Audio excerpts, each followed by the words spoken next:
Zhang Wuji glanced back at Zhao Min, then turned to look at Zhou Zhira. In that instant 100 emotions surged within him, and he could not tell whether it was joy or sorrow. His hand trembled, and a writing brush slipped from his fingers onto the table. I let out a sigh. The 8th time has come to an end again.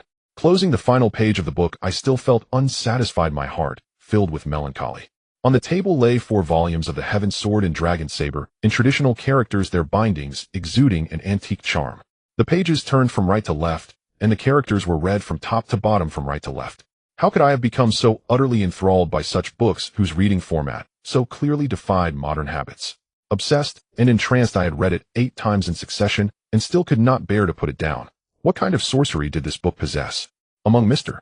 Jin Yong's works, aside from this, the Heaven Sword and Dragon Saber, I had read nearly every other book a dozen times, if not dozens, by a month ago. Yet it was precisely this novel that had left me with a single lingering regret. Then one day a month earlier, when I unearthed these 4 volumes of the Heaven Sword and Dragon Saber from the very bottom of a stack of thousands of books, I was overjoyed, for at last I could remedy that one and only regret. The entire work was printed in traditional script and followed an old-fashioned reading layout. On my first reading, I was utterly unaccustomed to it.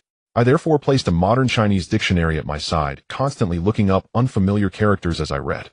By the time I finished that first reading and began the second, I scarcely needed the dictionary at all, and in the process I had come to recognize several thousand traditional characters. From halting and intermittent reading to utter infatuation, it took me only 3 passes through the book. During the following month, I forgot sleep and food, devouring it 8 times in a single breath.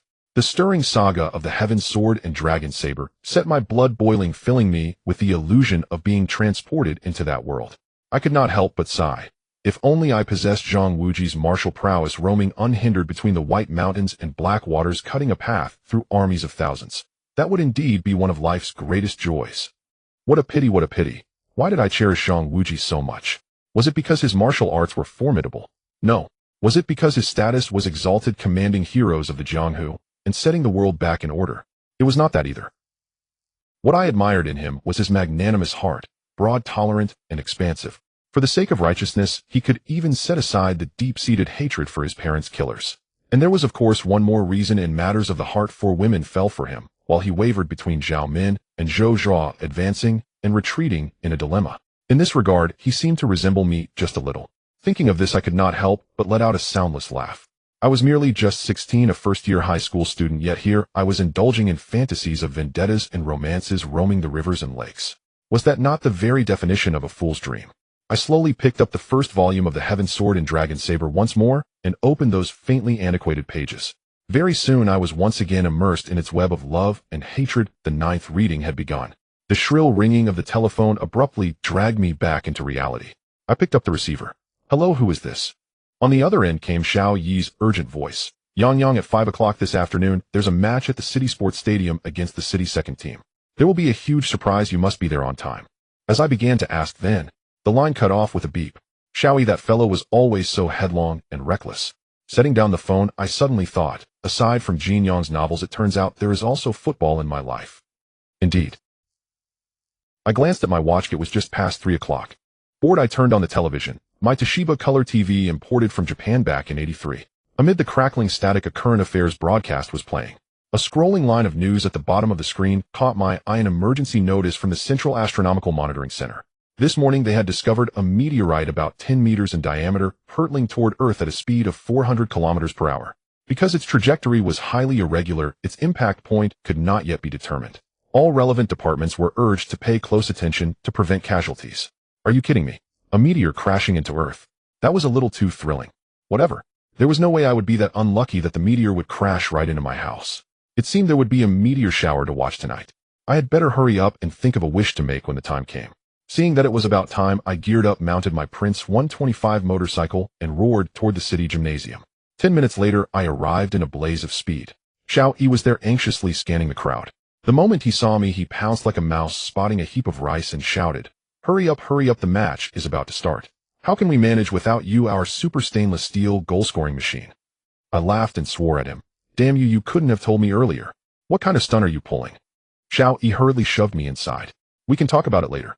If we win this match, there's a 2,000 yuan prize, plus an unexpected surprise. Get in there, old Yang is waiting. 2,000 yuan. The moment money was mentioned, I suddenly felt very close to them. I sprinted into the stadium. The instant Coach Yong saw me, his eyes lit up. Yong, get over here. I've been waiting ages for you. Do your warm-up and get ready to go on. I chuckled. If I'd known, I would have just run over here. That way I wouldn't need to warm up. Coach Yong said, this match is no ordinary one. If we win, we can team up with the city's first team to represent the city in next year's National Youth Football League.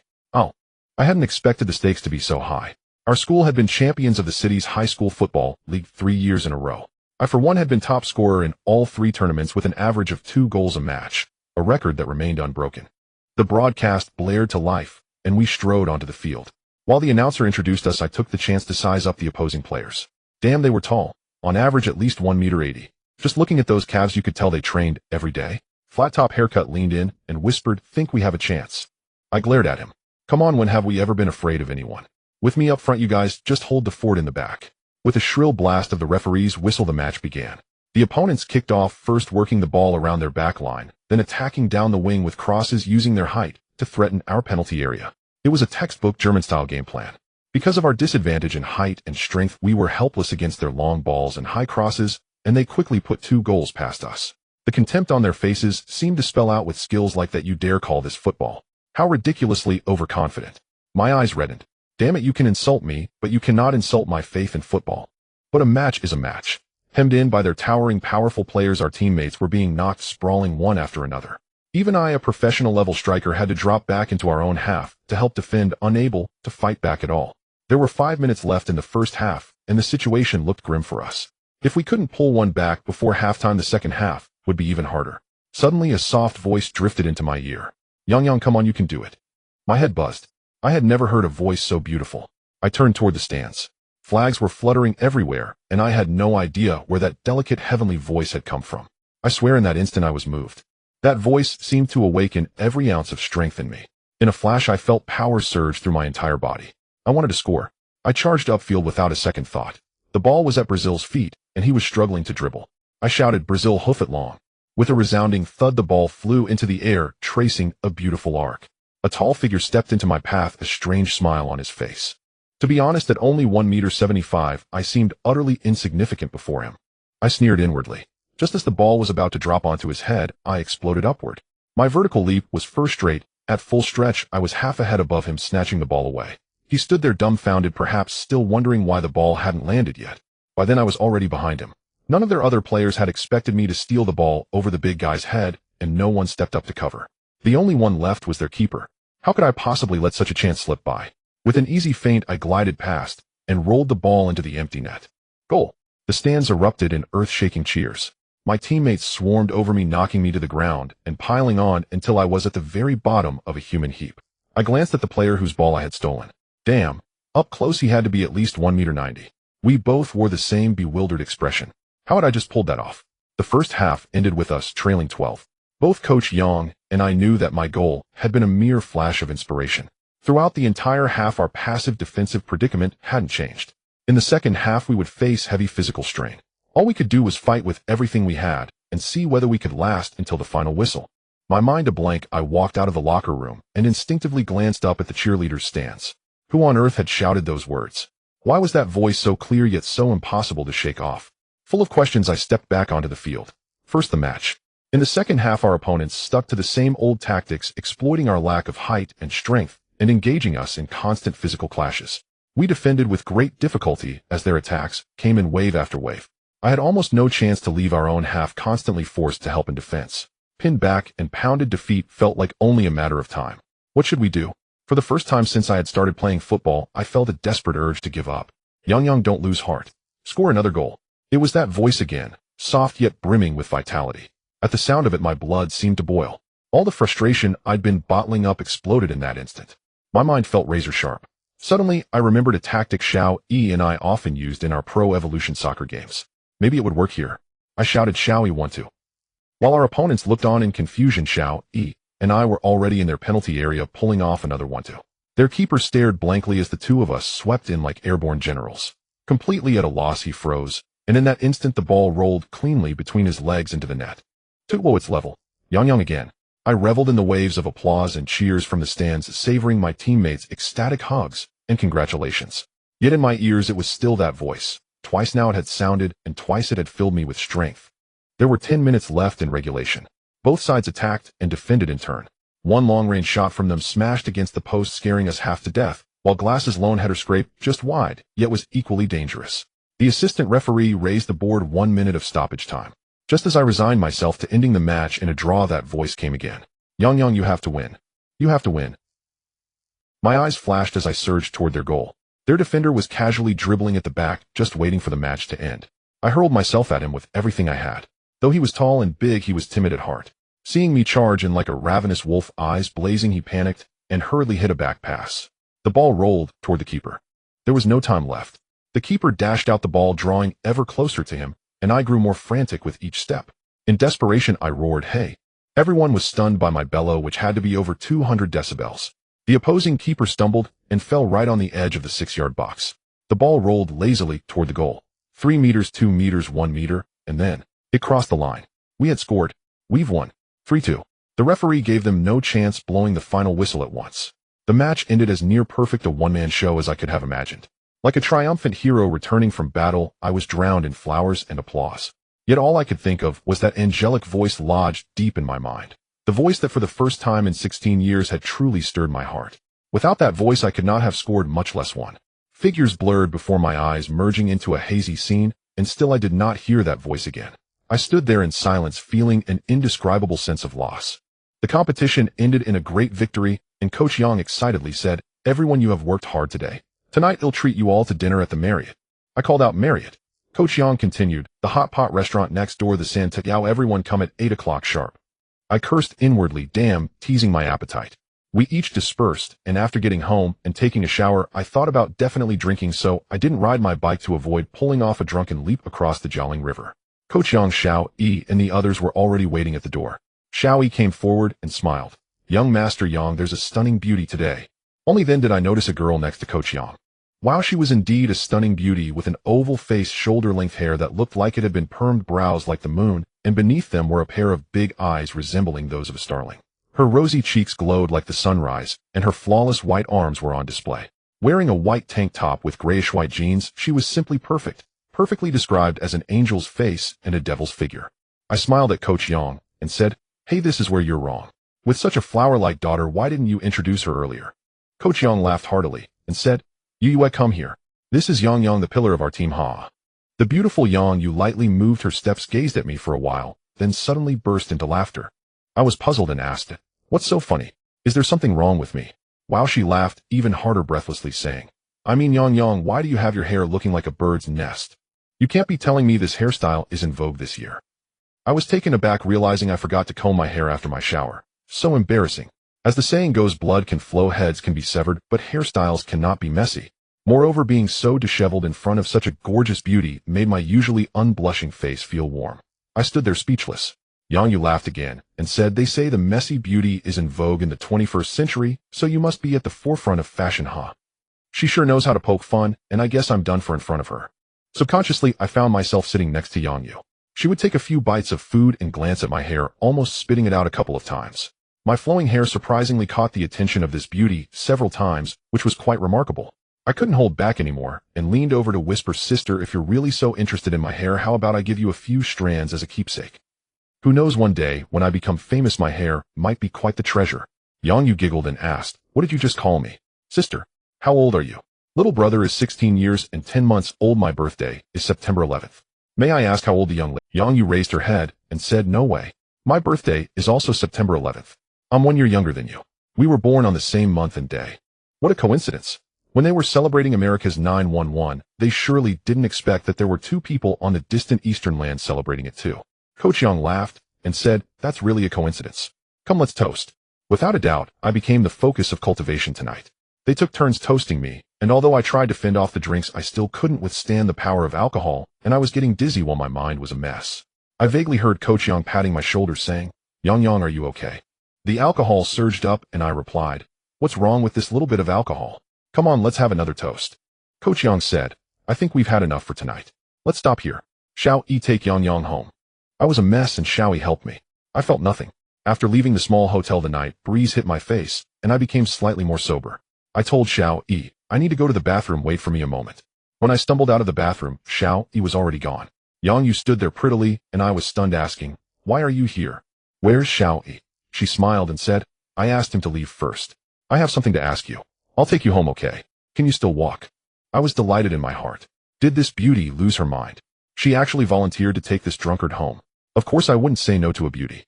My head felt heavy, and I didn't even think about how she knew where I lived, or that there was a park near my home. She led me to the grass in the park and sat me down. A gust of night wind blew, and I sobered up quite a bit. I couldn't help but ask her, Yang Yue, what do you want to ask me? Go ahead, or I'll tell you everything without holding back. She glanced at me and said, call me Yue, that's what my dad calls me. Alright Yue, you brought me here, so what is it? She interrupted me and said, don't rush to ask. Let me tell you a story first, and you'll understand. It was quite strange that I was listening to a beautiful girl tell a story after getting drunk. She began softly, once upon a time, there was a little girl. When she was very young, her mother would tell her stories every night, about the big bad wolf and Little Red Riding Hood, Snow White, and the 7 dwarfs. At that time, she thought her mother was the most beautiful person in the world. Gradually, the little girl got used to listening to her mother's stories every night, otherwise she would fuss and refuse to sleep. But one day, her mother suddenly left her. Her father told her that her mother went to a faraway place and told her to grow up quickly to find her mother. From then on, no one told the little girl stories anymore. Her father didn't understand his daughter's feelings, and she went to sleep every night with tears in her eyes. I sympathetically asked, did she find her mother later?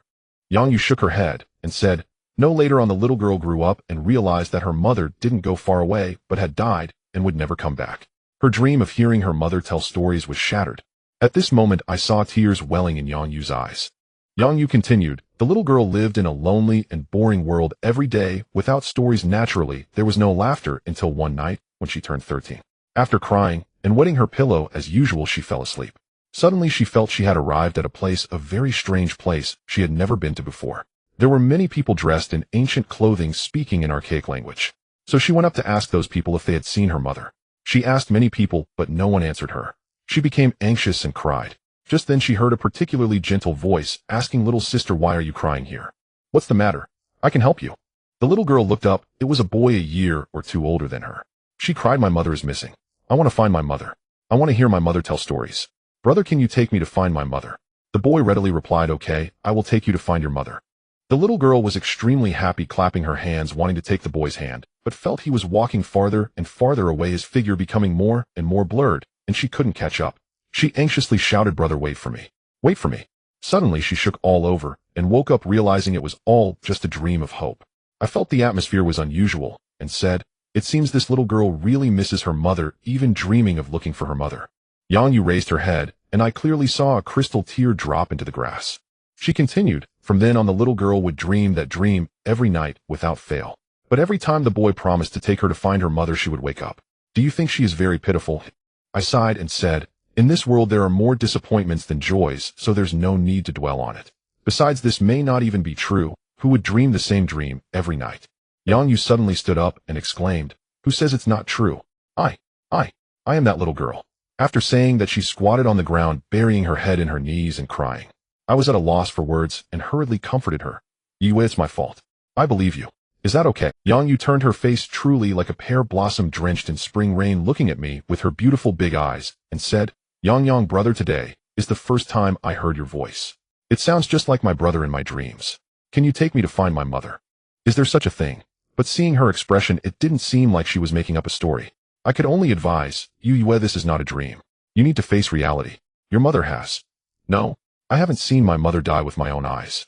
It's been 6 years since my mother left me. She once loved her daughter so much. I don't believe it. I don't believe it. Yue, calm down. Look, the weather is so nice tonight, with so many stars. Yang Yu sighed, took a deep breath, and said, yes, the stars are so big like my mother's eyes. My mother must be watching me from up in the sky.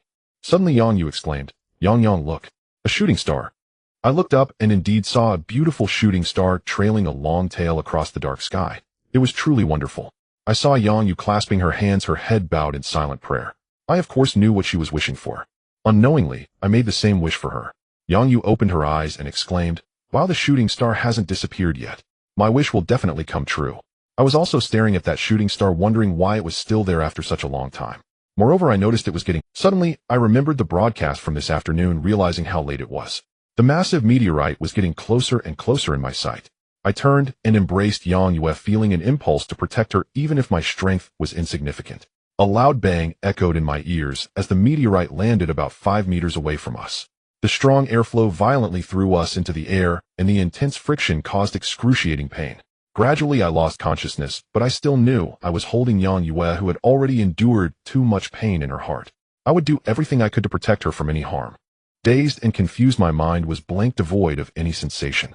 I don't know how much time passed, but suddenly I felt a chill on my head, and I regained consciousness. I tried to open my eyes, but my whole body was in excruciating pain. I let out a scream and fainted again. In a daze, my entire body felt as if it were on fire. I have no idea how much time passed again, but when I opened my eyes I sensed dim light. It was probably already night. It felt as if my body was falling apart. The pain was intensely unbearable.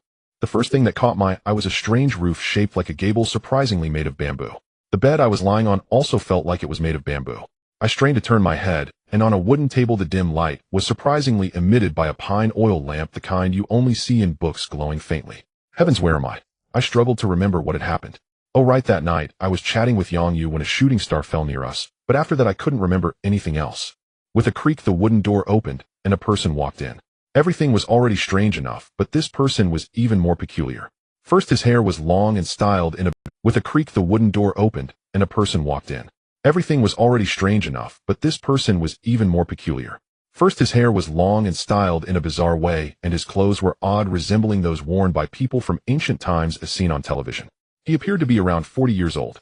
Upon seeing that I was awake, he said, "You finally woke up. Do you know you've been in a coma for 7 days and 7 nights? If it weren't for me, your life would have been over."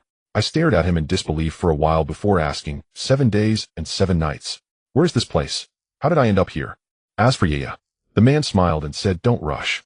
You've just regained consciousness and are still weak. Rest a bit, Bill, get you something to eat. 7 days without food, even an Iron Man can't stand it, can he?" As he said this, my stomach betrayed me with a loud growl.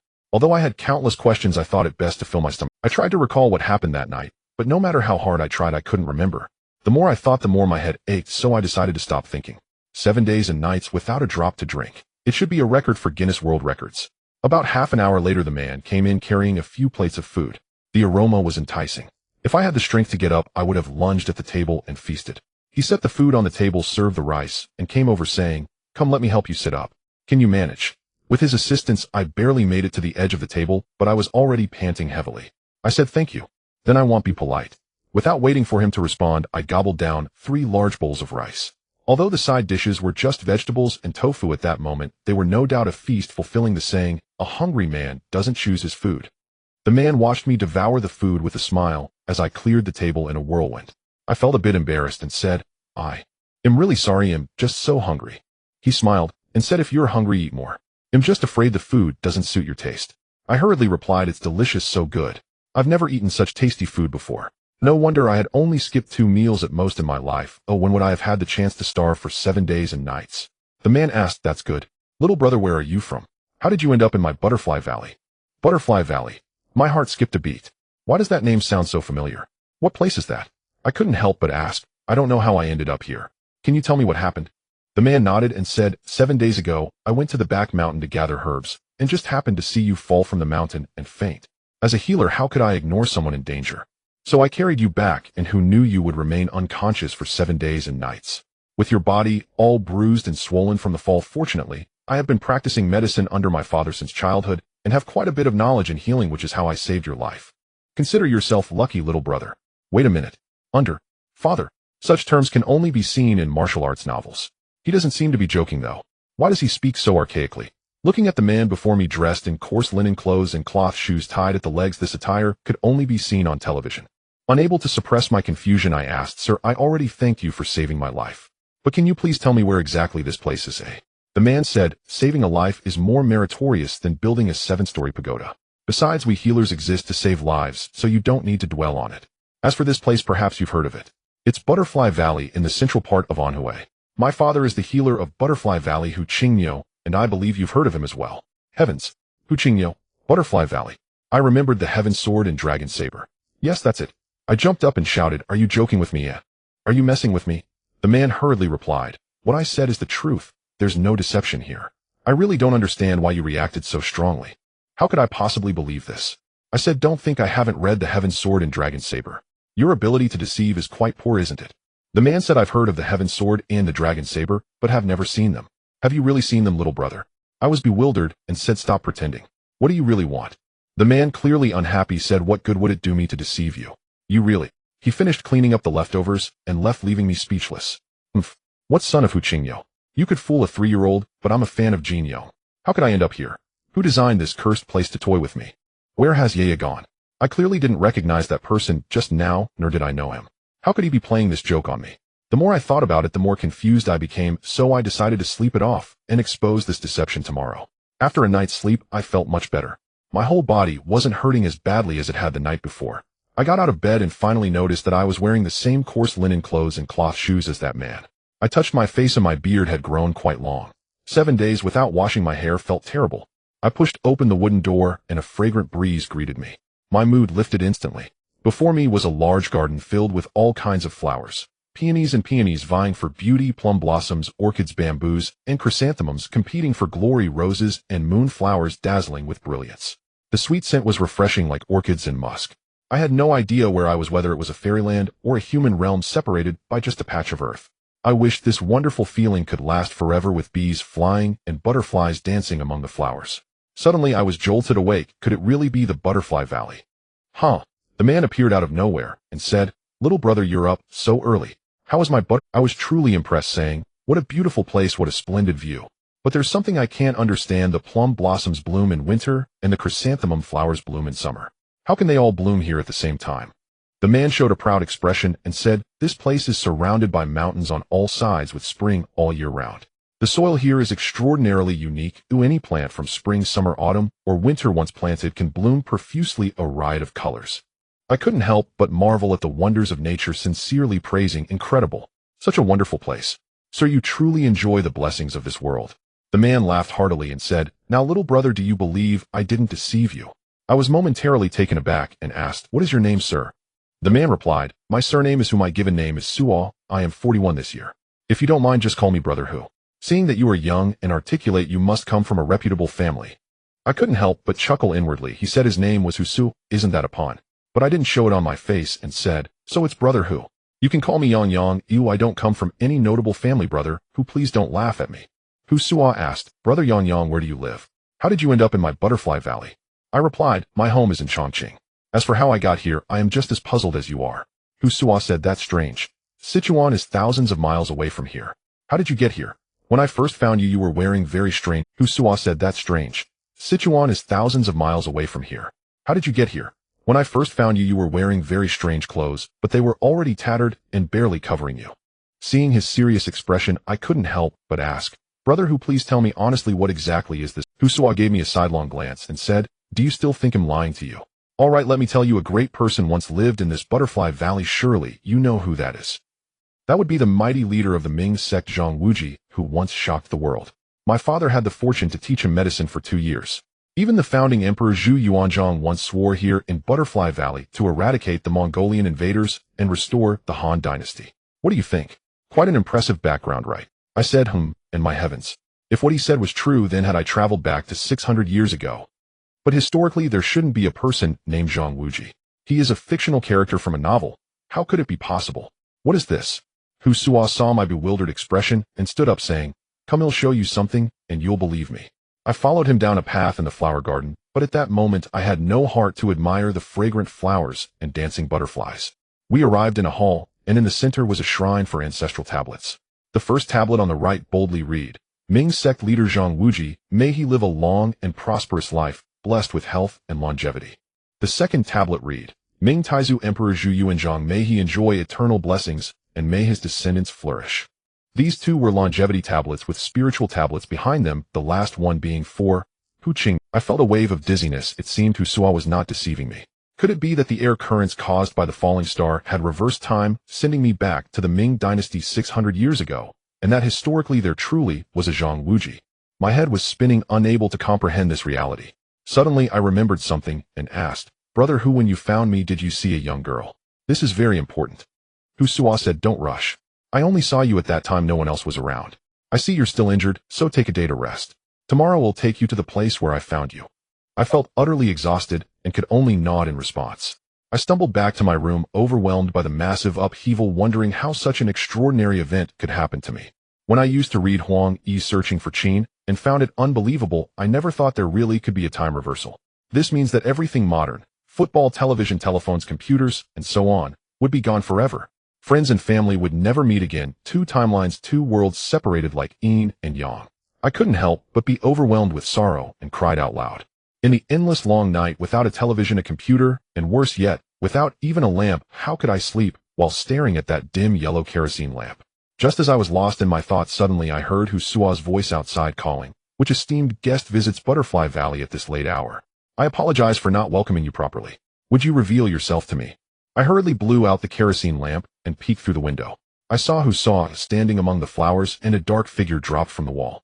The person had their back to me, obscuring their appearance, and wore dark clothing with a short stature. Husua asked, "Who might you be? Why do you visit my humble abode at such an hour?" The person spoke like a thunderous bell, loudly proclaiming, "I've long heard of the esteemed name of Husun of the medical immortal. Today, seeing you in person, your reputation is indeed well-deserved. Not only are you skilled in medicine, but your ability to discern sounds is also extraordinary." Husua clearly disliked the flattery, frowning as he said, "You flatter me, sir. I am unworthy of such praise. However, I am curious about your intentions for sneaking into Butterfly Valley at night." The man in black chuckled, "I hope you will excuse my boldness, brother Hu. There is no need for suspicion. My surname is Lei with the single name Ming. In the martial world, I am affectionately nicknamed Ground Cannon. I come today with a matter of great importance to discuss." I opened the window slightly for a better view and saw Husua's expression darken. "I have heard that Ground Cannon Lei travels freely in Fujian and Zhejiang. Why would you come to Anhui seeking a mere country doctor like me?" Lei Ming laughed. "If Brother Hu also refers to himself as a mere country doctor, then wouldn't all famous doctors in the world retreat to their farms?" Husua glanced at me and said, "Enough of the small talk. Brother Lei, please state your intentions clearly." Lei Ming replied, "I will not beat around the bush. I have heard that Brother Hu possesses two ancestral treasure pills known as Mother and Son Dragon Phoenix pills. Is this true?" Upon hearing the words Mother and Son Dragon Phoenix pills, Husua's expression changed dramatically, and he said in a low voice, "Who told you this? I do not possess the pills you mentioned." I could tell from Husua's expression that he indeed had them, and Lei Ming must have sensed it as well. Sure enough, Lei Ming chuckled, "There is no need for Brother Hu to conceal the truth. I have heard that the Mother and Son Dragon Phoenix pills balance yin and yang, combining hardness and softness. While they may not grant immortality, they certainly prolong life. If a martial artist consumes them, their strength will increase exponentially. Am I wrong, Brother Hu?" Husua exclaimed loudly, "Nonsense. I do not have such pills. You are looking in the wrong place." Lei Ming smiled. "Why must Brother Hu be so modest?" He continued, "I come prepared and do not seek to take anything for free. Name your price, Brother Hu." Husua's face darkened as he replied, "I say I do not have them, and that is final. Please leave, Brother Lei." "Husua," Lei Ming shouted, "do not refuse to drink the toast, and instead eat the punishment wine. I tell you, since I, Lei Ming, have come today, I did not intend to leave empty-handed. You will give them to me whether you like it or not." Husua replied, "So Brother Lei intends to forcibly take them. While you may be powerful in Fujian and Zhejiang, in this Butterfly Valley, I, Husua, do not fear you at all." Lei Ming laughed loudly.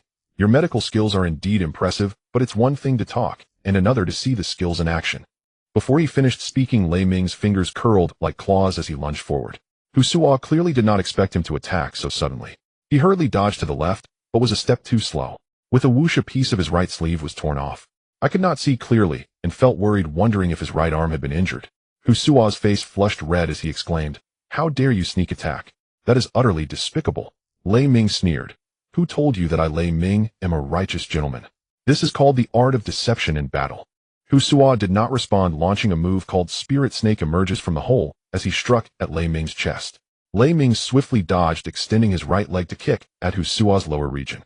Husua spat in contempt, pivoting on the spot to evade the kick, and his right hand moved up to attempt to break Lei Ming's left arm. Lei Ming clearly did not expect such a rapid counter. In a moment of desperation, he thrust his right palm upward towards Husua's right arm, a move that would harm them both. While Husua could break Lei Ming's left arm, he would also disable his own right arm in the process. Husua jumped into the air, executing a series of 3 kicks, each aimed at Lei Ming's face. Caught off guard, Lei Ming had no choice but to protect his face with both hands, stepping back 3 times to avoid the kicks, but he was already in a disheveled state. Husua laughed, "Is this the extent of your skills? You dare to cause trouble in Butterfly Valley? You truly overestimate yourself." I watched in awe, almost exclaiming, "Well done," but managed to hold back, feeling as if I were watching a martial art. Lei Ming's face turned the color of liver as he shouted, "Husu, do not get too cocky. Just wait and see how I deal with you today. Suddenly he rolled to the ground using his hands to push off as he kicked at Husua with both feet. It appeared to be a series of ground floor chain kicks. Husua's lower body skills seemed insufficient, and he became flustered, retreating repeatedly as Lei Ming's relentless kicks targeted his lower region. I secretly marveled at how formidable ground cannon truly was. As Husua found himself in a perilous situation, unable to retaliate or even protect himself, he finally succumbed after enduring over 30 kicks, and Lei Ming landed a kick on his right calf. The kick seemed powerful, causing Husua to stumble and almost fall. Lei Ming, seizing the advantage, leaped into the air, shouting, "Go!" He delivered a kick towards Husua, while I felt a surge of panic and involuntarily coughed loudly. Hearing the noise, Lei Ming instinctively looked back. In that instant, Husua took out a silver needle from his pocket and threw it at Lei Ming. Lei Ming suddenly saw a flash of silver before him and thought, "This is bad." He desperately executed a move called Thousand Gene Drop, lowering his body by 3 feet. As soon as he landed, he pressed down on his shoulder and shouted, "A hidden arrow injures a person, oh Lei Ming will certainly visit again." With that, he leaped over the wall and fled. I rushed out of the room shouting, "Brother, who are you okay?" Husua replied, "I won't die yet." I rushed closer and saw that his right calf was swollen to more than double its size. I couldn't help but worry, asking, "Did you break a bone?" Husua nodded, saying, "My calf is fractured. As a doctor, I know how to handle it. Please help me inside and find 2 sticks for support." I helped him into my room to lie down and went to carve 2 branches. Under Husua's guidance, I helped him secure his calf, leaving both of us drenched in sweat. After finishing everything, Husua sighed and said, "Brother Yang Yang, I owe you one. If it weren't for your sudden call that startled that villain, I wouldn't have been able to hit him with my silver needles so easily." I replied quickly, "Brother, who your martial arts are impressive. Dealing with him would be no problem for you. I merely exerted a little effort. By the way, who was that person?" I asked. "What medicine was he trying to steal?" Husua sighed, saying, "Brother, since we are not strangers, I will tell you, but you must not mention it to anyone else." I assured him, "Of course I will keep my mouth shut." Husua continued, "This matter goes back to my late father. Many years ago, my father had a female apprentice who later became my mother. My father was known as the medical immortal, focusing solely on medicine to save lives and being adept at detoxification, while my mother was an expert in poison, known in the martial world as the poison immortal. No one could match her skills in poisoning. However, my mother was particularly strong-willed. After witnessing my father repeatedly neutralizing the poisons she concocted, she felt quite indignant. In a fit of anger, she ingested over 10 types of poison. My father, using all his skills, took 3 months to cure her, and several of those poisons were ones he had never dealt with before. It was extremely perilous. Upon hearing this, I was fascinated, exclaiming, "Your father is truly remarkable. I admire him." Husua responded, "Father, what does that mean?" I suppressed my laughter and explained, "That's just our local dialect for father."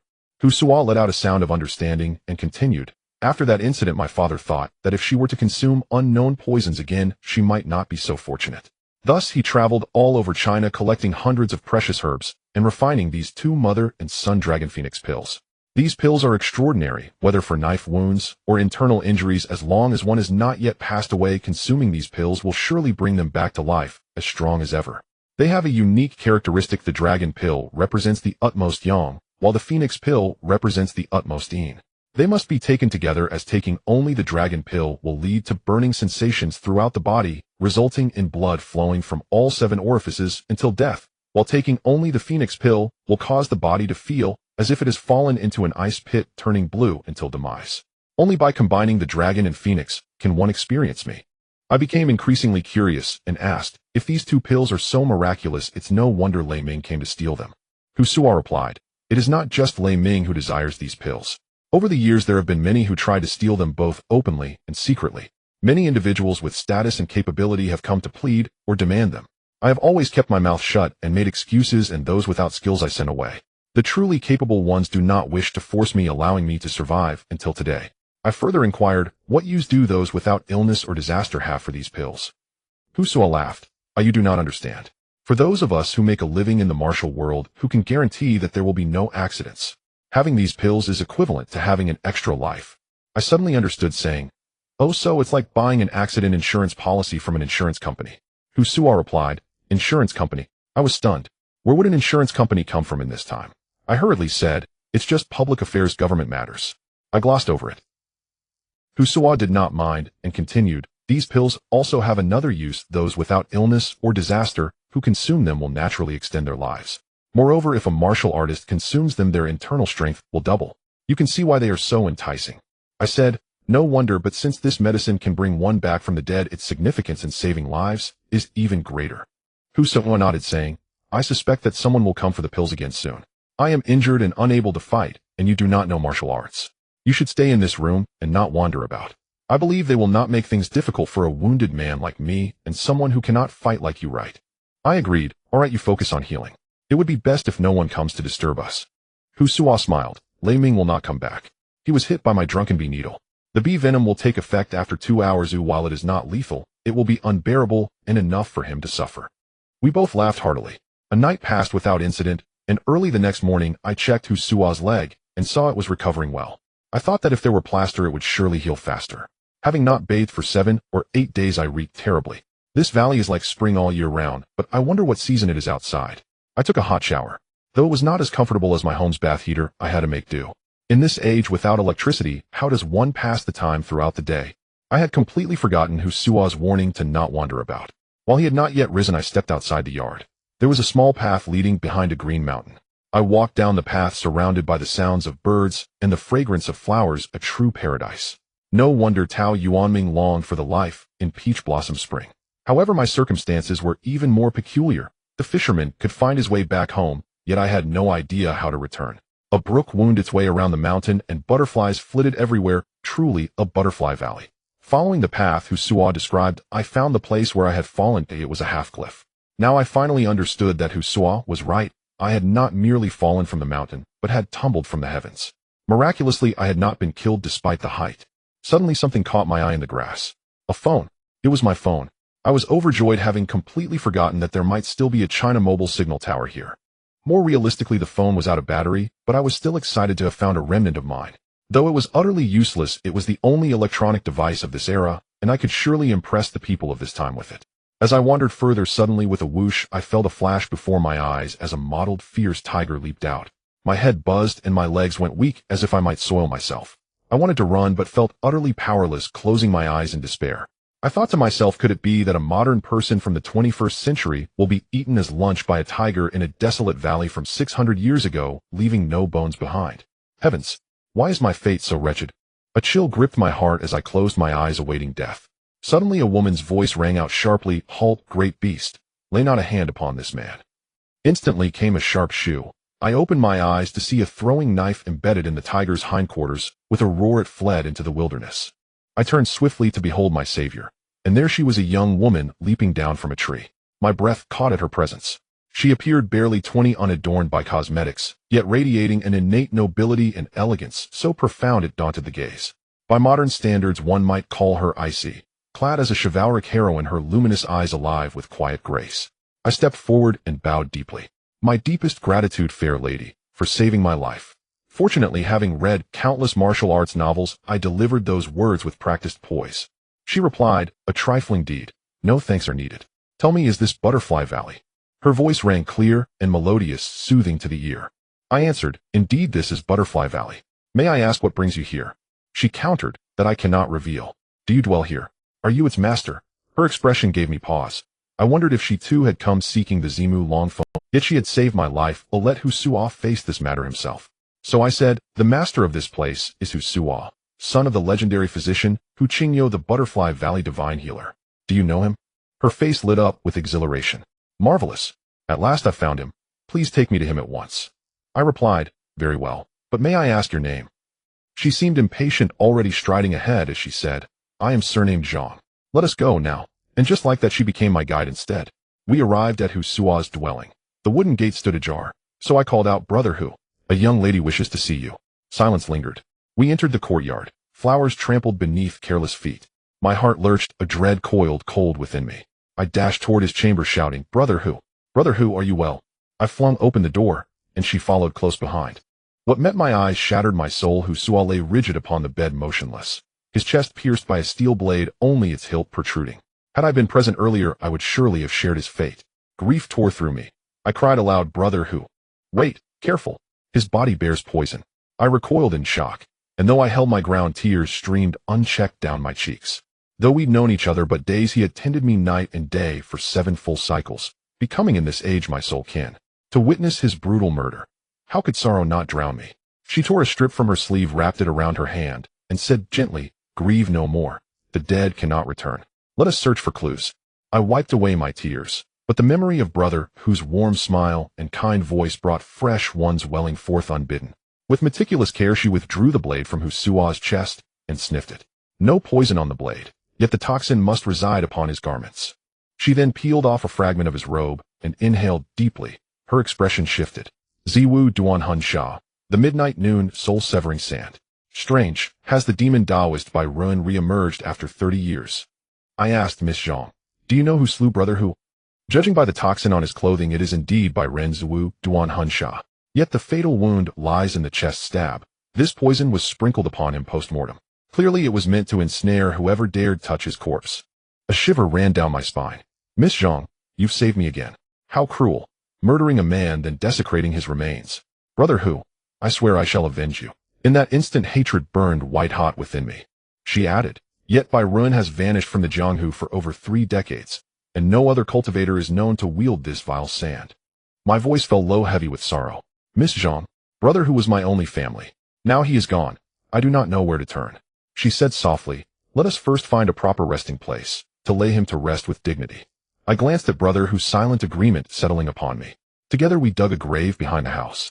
As earth slowly covered his face, tears spilled anew. She asked quietly, little brother, was Husua truly your elder brother? I shook my head. Call me Yang Yang. He was no blood relation, but he was the only kin I had in this world. The words sounded strange, yet truth required no embellishment. She did not press further. What now?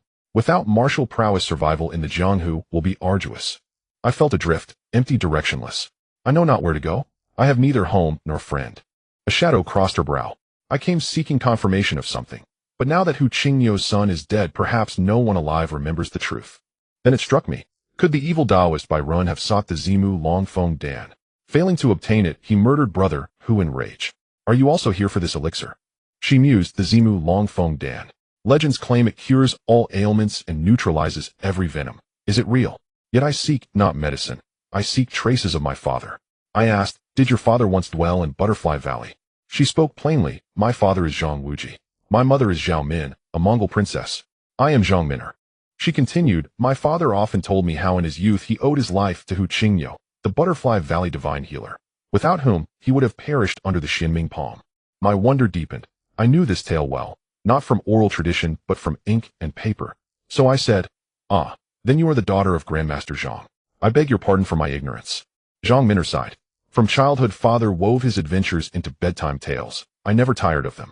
But when he passed at 50, mother followed him that very night. Afterward, no one remained to speak of him. So I resolved to walk every path he trod. I blurted, then your next destination must be Kunlun Mountain. She sprang upright. How did you know? My pulse quickened. Had I nearly revealed I'd read it in the Heaven Sword and Dragon Saber? I improvised. I've heard fragments of Grandmaster Zhang's deeds. Merely a guess, and it proved true. Zhang Minner nodded. Yes, Kunlun Mountain is indeed my next stop. Here, take this silver. Whether you remain here or seek fortune elsewhere, I cannot oversee your path. I thought, how can one survive in this age? Without electricity, without connection. Better to follow her. And she is Zhang Wuji's daughter. Her cultivation must be formidable. Thus she would protect me, and perhaps even teach me a few techniques. So I said, I stand utterly alone here. Might I accompany elder sister on your journey? As for Grandmaster Zhang's tales, I know them well enough to keep you company and ease your solitude along the way. It sounded embarrassingly effusive. Even calling her elder sister felt premature. Zhang Minner frowned, about to refuse, then paused, intrigued. You know much of my father. I seized the opening. If my account proves accurate, you must escort me from this valley. She agreed, so be it. If your words hold truth, I shall take you with me. Huh. Recounting Zhang Wuji's life. That was effortless. I spoke without pause. Grandmaster Zhang Wuji's father was Zhang Cuishan, the 5th hero of Wudong's 7 heroes, and his mother was Yin Susu, daughter of Yin Tianjing, the white-browed eagle king of the heavenly eagle cult, your grandparents. His sworn father was Xie Sun, the golden-haired lion king, a blind master. For 10 years the four lived upon the Ice and Fire Isle in the far north. Upon returning to the central plains, Zhang Cuishan and Yin Susu took their lives atop Wudong Mountain, leaving Zhang Wuji orphaned. Worse, he bore the lethal Xinming palm, and was brought here to Butterfly Valley, where Master Zhang Sanfeng entrusted his healing to Hu Qingyo for 2 years. Later, in the western regions of Kunlun Mountain, he fortuitously mastered the 9 Yang divine art, dispelling his frost venom. Then upon Bright Peak he acquired the great perfection shifting art and ascended as the 34th lord of the Ming cult, uniting righteous heroes against the Mongol invaders ultimately. Miss Zhang, did I recount it rightly? I smiled warmly. Zhang Min'er stared wide-eyed as if peering into my soul, then whispered, how could you know so precisely? Who are you? I laughed lightly. That dear lady need not concern you, though you did vow to honor your word. She exhaled slowly. You spoke true. Very well, I shall take you. But on 2 conditions. I hastened to. Even 20, I accept. Name them. A playful glint flickered in her eyes. First, you shall call me elder sister as you already did. Second, you must tell me one tale of my father each night. Fulfill both, and I shall lead you beyond this valley. I agreed instantly. Agreed. Just take me with you, elder sister Min'er. A faint blush rose on her cheeks. Then let us go, gather what you need. I paused, remembering something. Elder sister Min'er, I offer you a token of greeting. From my bosom, I drew forth a mobile phone and handed it to her. She accepted it curiously. Thank you, what is this? It is beautiful, she murmured. I smiled enigmatically. This device is called a mobile phone. Do not underestimate it. It possesses myriad functions. Zhang Min'er blinked bewildered. Mobile phone. Ha ha. If only it held charge, even the daughter of Grandmaster Zhang Wuji would gasp in astonishment. There was little to carry, only a few of Husua's garments. As I stepped past the wooden gate, I paused, glancing back at Butterfly Valley, my first anchor in this ancient world, and profound emotion stirred within me. Beyond the valley mouth, Zhang Min'er emitted a low, piercing whistle, and clippity-clop, a magnificent steed galloped forth. I silently applauded, truly a peerless mount. Its coat blazed crimson, flawless without a single stray hair. Proud-necked and noble, it trotted straight to Zhang Min'er, nuzzling affectionately against her. I couldn't help but murmur, what a splendid horse. Pride gleamed in her eyes. Naturally, it was chosen by mother from among 10,000 warhorses in the imperial stables. No second such exists in the world. We'll purchase another at the next town, but for now we ride together. I chuckled. I've never ridden before. She vaulted onto the saddle, and with a light grip on my shoulder lifted me effortlessly behind her. A delicate fragrance, like orchid and musk, drifted from her, stirring my spirit. She commanded, hold fast. Yeah. The horse surged forward. I startled, arms instinctively circling her waist. Indeed, it was a divine steed, leaping several zhang at once, soaring, as if borne on clouds, wind roaring past, as trees blurred backward. Thoughts churned within me. How strange it was thrust into antiquity without warning. Brother, who'd laughed and spoken with me just 2 days prior, now slain and abandoned. My grief fleeting, soon swallowed by silence. In the 21st century, such a death would trigger immediate investigation, weeks of forensic rigor. Here in this era of chaos and war, life was cheap, survival ruled by strength alone. Oh, socialism truly is benevolent. More astonishing still, at my darkest hour, fate delivered Zhang Wuji's daughter, and now we journeyed side by side across thousands of li. It defied belief, proof that destiny remains above all inscrutable.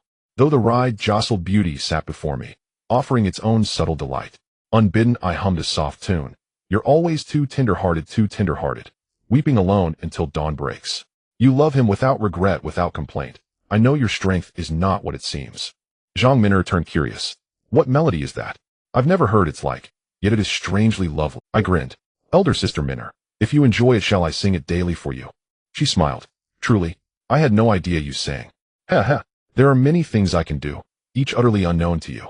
As sunset painted the sky, my song carried me farther from Butterfly Valley and deeper into uncertainty. Yet I knew another chapter of my life had begun. Butterfly Valley is beautifully scenic with charming views, but outside the valley it is a desolate sight, filled with ruins and dilapidated houses where only a few scattered families reside. As the sky gradually darkened, we still hadn't found a place to stay. There were no towns to be seen, not even a decent village. Zhang Min'er sighed. Alas, war and calamity follow each other, and it is the common people who suffer. Fengyang Prefecture was originally the birthplace of Zhu Yuanzhang, but who would have thought it would be reduced to such desolation? I couldn't help but think of the advantages of modern socialism. At that moment, a group of ragged children passed in front of our horse, singing a nursery rhyme. Fengyang suffers. Ever since the Emperor Zhu was born, there have been 9 years of famine out of 10. I seem to remember hearing these lines during history lessons in elementary school, but I couldn't recall them clearly. Seeing the emaciated children in front of me, the image of impoverished farmers was vividly portrayed, and despite the current peace, the agricultural economy would take decades to recover after years of continuous warfare. Zhang Min'er turned to me and said, it seems we won't find a place to stay tonight. Let's just find a broken inn or temple to make do for the night, and we can continue our journey tomorrow. Then we have no choice, I replied. Our luck was truly good. Just as I finished speaking, I saw a dilapidated temple ahead, with even the mountain gate missing, probably long abandoned and neglected. Entering the temple, a musty smell greeted us. I found a branch to use as a broom, swept a large area clean, and laid down some bundles of straw. It was enough to make do. Zhang Minor smiled, and said, "You really are thoughtful, little brother. It seems I didn't bring you out for nothing." I smiled back. Sister Minor is loved by all. Having such a beautiful sister, of course, I must provide attentive service. Zhang Minor's cheeks flushed, as she replied, "You smooth talker, quite young, yet your words are sweet." "I'm just speaking the truth. There is no one else in the world as beautiful and skilled as Sister Minor," I laughed. Zhang Minor retorted, "Go. I really can't do anything with you. Stop buttering me up, and tell me, what are you plotting again?" I feigned surprise and said, "Sister Minor, you are truly smart, knowing what I'm thinking. I admire you." Zhang Minor shot me a glance, and said, "Cut the nonsense, and get to the point."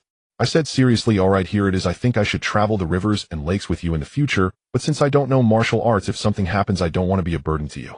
What I mean is, I hope you can teach me some self-defense techniques. On one hand, I don't want to be a burden, and on the other, I want to be able to protect myself in case of danger.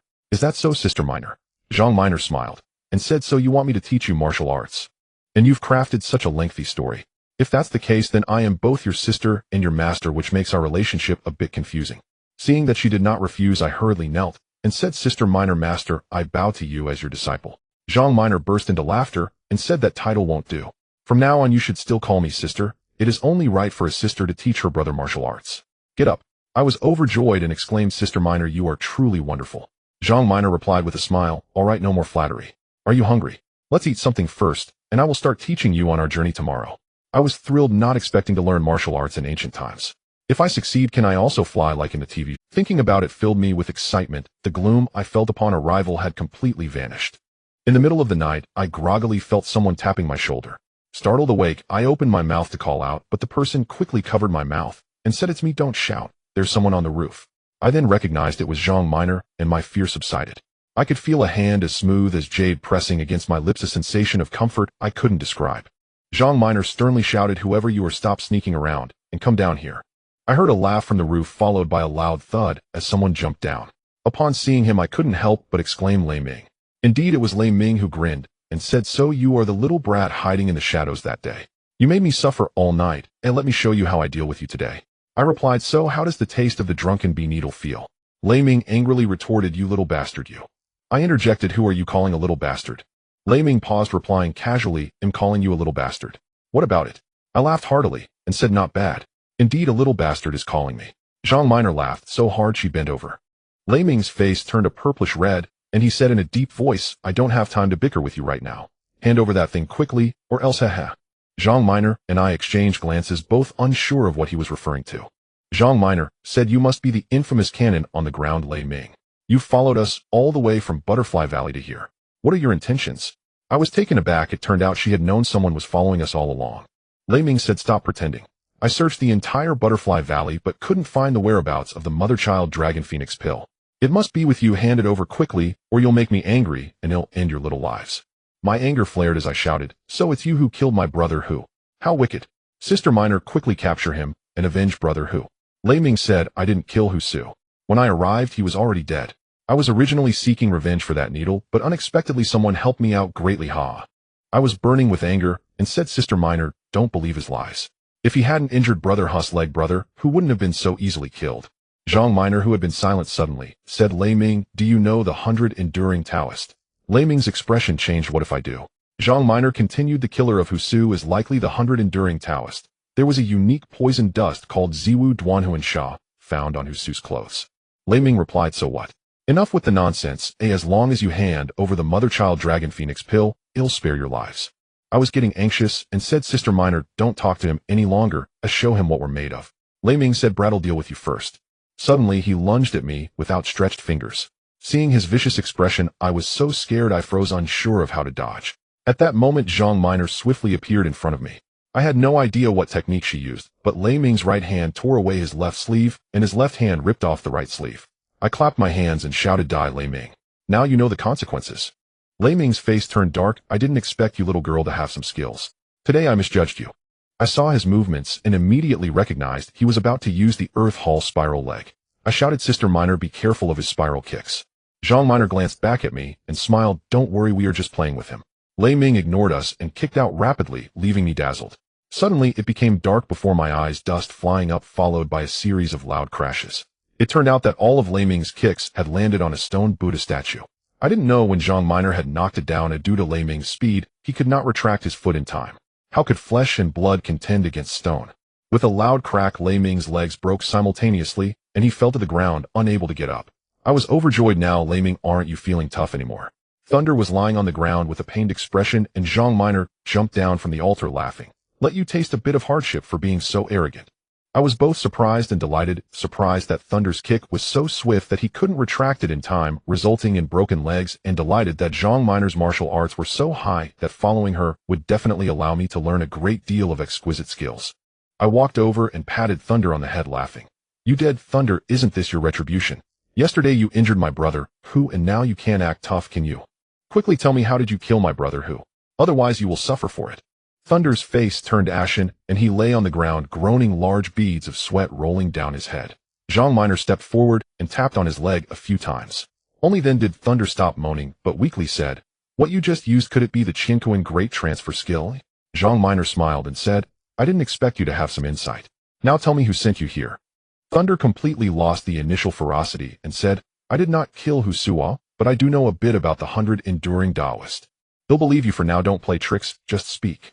Thunder said, The 100 enduring Taoist and I are both family generals of the 4th Prince's estate.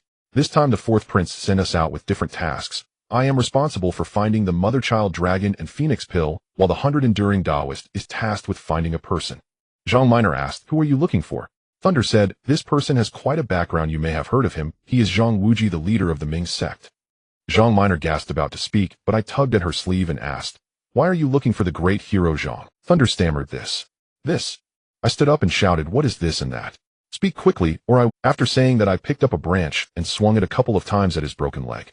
Thunder hurriedly said, All right, I will tell you, but you must promise not to leak it, otherwise my life will be in danger. I glanced at Zhang Minor, nodded, and said, Quickly speak. Thunder said, Actually, the search for Zhang Wuji is related to the current Emperor Taizu. Back then the Ming sect expelled the Yuan soldiers, and logically Zhang Wuji should have ascended the throne. However, for some unknown reason, he suddenly went missing, resulting in Emperor Taizu ascending the throne. The current emperor is worried that Zhang Wuji will come to find him. It is said that Zhang Wuji's martial arts are unfathomable, and he is capable of anything. Within the Ming sect, there are experts galore, so as long as Zhang Wuji is alive, he is a constant worry for the emperor. I patted Zhang Minor's hand, saying, Oh, I understand now the deeper reasons, but how did you get involved with the 4th prince? Thunder said, The emperor has always favored the crown prince, Zhu Yunwen, over the 4th prince. So this time the 4th prince is looking for the mother-child dragon and phoenix pill, and Zhang Wuji, to present 2 great gifts to the emperor on his birthday, to win his favor. Zhang Minor had been listening intently, and could no longer hold back, snorting, Humph. If you want to capture the great hero Zhang, I fear you don't have the capability. Thunder replied, When it comes to martial arts, who can defeat the leader of the Ming sect? But that 100 enduring Taoist is unmatched in the arts of poison. The 4th prince sent him to accomplish his goals using his poison skills. I cursed, What a venomous scheme. Zhu Yuanzhang was a despicable man who forgot his benefactor. I didn't expect like father like son. Who is this 4th prince? Thunder's face showed shock, and he said, You. How dare you directly call the current emperor by name? Are you looking for death? I angrily responded, If it weren't for the great hero Zhang's support, would Zhu Yuanzhang be where he is today? I admit that he played a crucial role in expelling the Mongolian soldiers, but he plotted to drive away the great hero Zhang and executed loyal ministers to achieve his goals by any means necessary. Such a vile person deserves no respect. Zhang Minor applauded, saying, Well said. You spoke so well. Thunder was clearly intimidated by my aura and stammered. Suddenly I remembered something and asked, The 4th prince you mentioned, is it Zhu Di? Thunder nodded, saying, Exactly. The 4th prince is exceptionally talented, while the crown prince only knows Confucian classics. How can he compare to the 4th prince? I sighed. Historically, Zhu Yuanzhang did indeed pass the throne to crown prince Zhu Yunwen, but Zhu Yunwen was only emperor for 3 years before being overthrown by King Yen Zhu Di. I could do nothing to change history and could only watch its tragic development. Thunder said, I have told you all I know. I hope you will be merciful and spare my life. I will never dare to offend you two again. Zhang Minor said, Go back and tell your master to give up on this idea. If the great hero Zhang wants to find him, having 10 heads won't be enough. Do you hear me? Get lost. Thunder was overjoyed and using his hands to support himself performed his signature move, disappearing like the wind into the night. Zhang Minor gazed at the fireworks lost in thought. I asked, Sister Minor, are you thinking of the great hero Zhang again? Zhang Minor replied, and said, just now you mentioned that Zhu Yuanzhang plotted against my father. Why has my father never mentioned it to me? I laughed and said, that's because your father himself doesn't know. How could he tell you? Zhang Minor asked in surprise, he doesn't know. But you do know? I smiled and said, back then the great hero Zhang entered Zhu Yuanzhang's army and was drugged by him during a banquet. He was then locked in a dark room. The great hero Zhang soon woke up, but overheard 3 people talking next door. One was Zhu Yuanzhang, and the other 2 were his close friends Su De and Chang Yuchen. In fact, Su and Chang were unaware of Zhang's presence, and were entirely set up by Zhu Yuanzhang. Zhu told Su and Chang that there was a leader betraying the country, referring to Han Shantan's son Han Liner, but the great hero Zhang thought it was him, feeling that even his life-and-death friends Su and Chang did not trust him. He became disheartened and quietly left that night. In truth, Zhu Yuanzhang underestimated the great hero Zhang, who never intended to seize the throne. He didn't look for Zhu Yuanzhang, because he feared that without a leader the resistance against the Mongols would fail. Zhang Minor listened captivated and said, no wonder my father always sighs when mentioning Uncle Su and Uncle Chang. Now I understand. Yang, how do you know this so clearly? I smiled wryly and said, you don't need to ask that. If you want to hear about your father's stories, just come to me with your questions. Fortunately, she did not press further, or I wouldn't know how to answer her. How unpredictable life is. I never expected that as soon as I arrived in this ancient society, I would be embroiled in a royal struggle, which truly caught me off guard. According to the original plan, we set off early the next morning. Along the way, Zhang Minor taught me the foundational internal skills of the Wudong sect, and a set of Wudong Long Fist, which is her family's martial art. In the past, Zhang Suishan was one of the 5 heroes of Wudong. Wudong martial arts emphasize using softness to overcome hardness and stillness to control movement, so the basics were not too difficult. Plus, I was exceptionally smart, so I learned it in just half a day. Zhang Minor praised, I didn't expect you to be such a good material for practicing martial arts. However, you must lay a solid foundation and practice diligently every day. It's my first time learning martial arts, and am overjoyed. I quickly nodded. Zhang Minor smiled, I've only taught you the basics, and yet you're this happy. I have many more excellent skills for you to learn slowly. I know that the proudest skills of the great hero Zhang are the 3 divine arts, the 9 Yang divine art, the Qian Kuan great shift technique, and Tai Chi fist and sword. Does Sister Minor know them all? Zhang Minor replied, my father said that the internal skill of the 9 Yang divine art is extremely rigid and yang, which is not suitable for women to practice, so he did not pass it on to me. I can teach you the Qian Kuan great shift and Tai Chi fist and sword, but the Qian Kuan great shift relies entirely on internal power, so you must not rush. Otherwise it is extremely dangerous. I have only reached the 3rd level. To reach the 7th level, I would need the profound internal power of the 9 Yang divine art. However, since my father has passed away, no one in the world knows the 9 Yang divine art anymore. I sighed deeply. Such a miraculous martial art is now lost. How regrettable. But there's no choice. I must first learn what I can. With no incidents along the way, we entered Shangxi that day. The rolling yellow sand rushed towards us, allowing me to experience the power of the Lust Plateau. We hired a carriage at a high price to avoid the torment of the wind and sand. Strangely, since that night Lei Ming and the others had not appeared again, perhaps they were afraid of Zhang Minor. Zhang Minor and I practiced martial arts, chatted and laughed along the way, so we didn't feel lonely. After walking for another 10 days, we arrived in Gansu, which presented a different scenery. The vast desert was even more unbearable than the Lust Plateau, but thankfully we had the Silk Road, otherwise we would surely have lost our way. Over the past month, my martial arts had also improved significantly, and I had learned nearly all of the Wudong sect skills. I only needed to refine my technique. Occasionally, a few petty thieves tried to make trouble, but Zhang Minor didn't have to intervene. I handled it myself, which made me secretly happy. It turned out that having martial arts brought a joy that modern people could not experience. Finally, we reached Kunlun Mountain, which was indeed incredibly majestic, stretching for hundreds of miles. The terrain here was elevated and quite cold.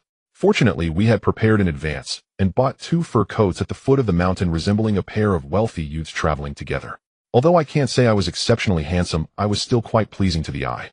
As for Zhang Minor, her noble aura seemed to be a hereditary trait from her mother, a Mongolian princess, giving her an air that made it hard for others to stare directly at her.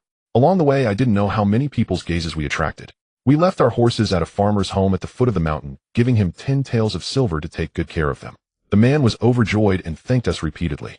Looking at the continuous Kunlun Mountain, I couldn't help but feel a bit lost, and asked Sister Minor where she was. Zhang Minor said, according to my father, when he sent Yang Cha's daughter Yang Bu away to Kunlun Mountain, they first went to the Kunlun school. Let's find the Kunlun school first. That vicious couple, he Taichung and his wife, are already dead. I wonder how their disciples are doing. It wouldn't make sense to arrive at Kunlun Mountain without visiting the Kunlun School. However, finding the Kunlun School amidst the vast Kunlun Mountain is not an easy task. I asked a few farmers who were chopping wood and hunters, but they all said they didn't know. It seems wandering around aimlessly in this vast mountain is not the solution. Just as the saying goes, the ship will reach the bridge when it gets there. Just when we were at a loss, the sound of clashing swords came from the woods. Jean Miner said, "Let's go take a look." We walked towards the sound. After walking for a while, we found ourselves in a large clearing. There were 3 men and 2 women, a total of 5 people. 2 men in black were fighting fiercely with a man and a woman using swords, while another woman observed the battle looking quite relaxed. The 2 men in black wielded knives while the man and woman used swords. Having learned martial arts for over a month, I could tell that the 2 men were evenly matched, but the other woman was clearly dominating, advancing aggressively with sharp sword moves. It seemed that the woman who was watching the battle was on the same side as the fighting woman, though otherwise she wouldn't be so leisurely. Jean Miner and I stood to the side, enjoying the battle with ease and tranquility. Amid the fierce battle, a woman who stood aside suddenly shouted, "Stop." The 4 fighters immediately separated, and I could finally see that among the 2 men in black, one was tall, while the other was short with a large mole on the forehead of the taller one. The man who fought against them was around 20 years old, and though he had a well-defined face, his expression was quite youthful. The woman who had just fought had an oval face, looking even younger than the young man. With an indignant expression, she said, "Senior sister, I was clearly about to win just now. Why did you?" The woman addressed as senior sister had a tall and slender figure dressed in a light green outfit, seemingly unfazed by the cold of the harsh environment. The senior sister said, "Who are you two? The items you took from the Kunlun sect were passed down by our ancestors, so please return them."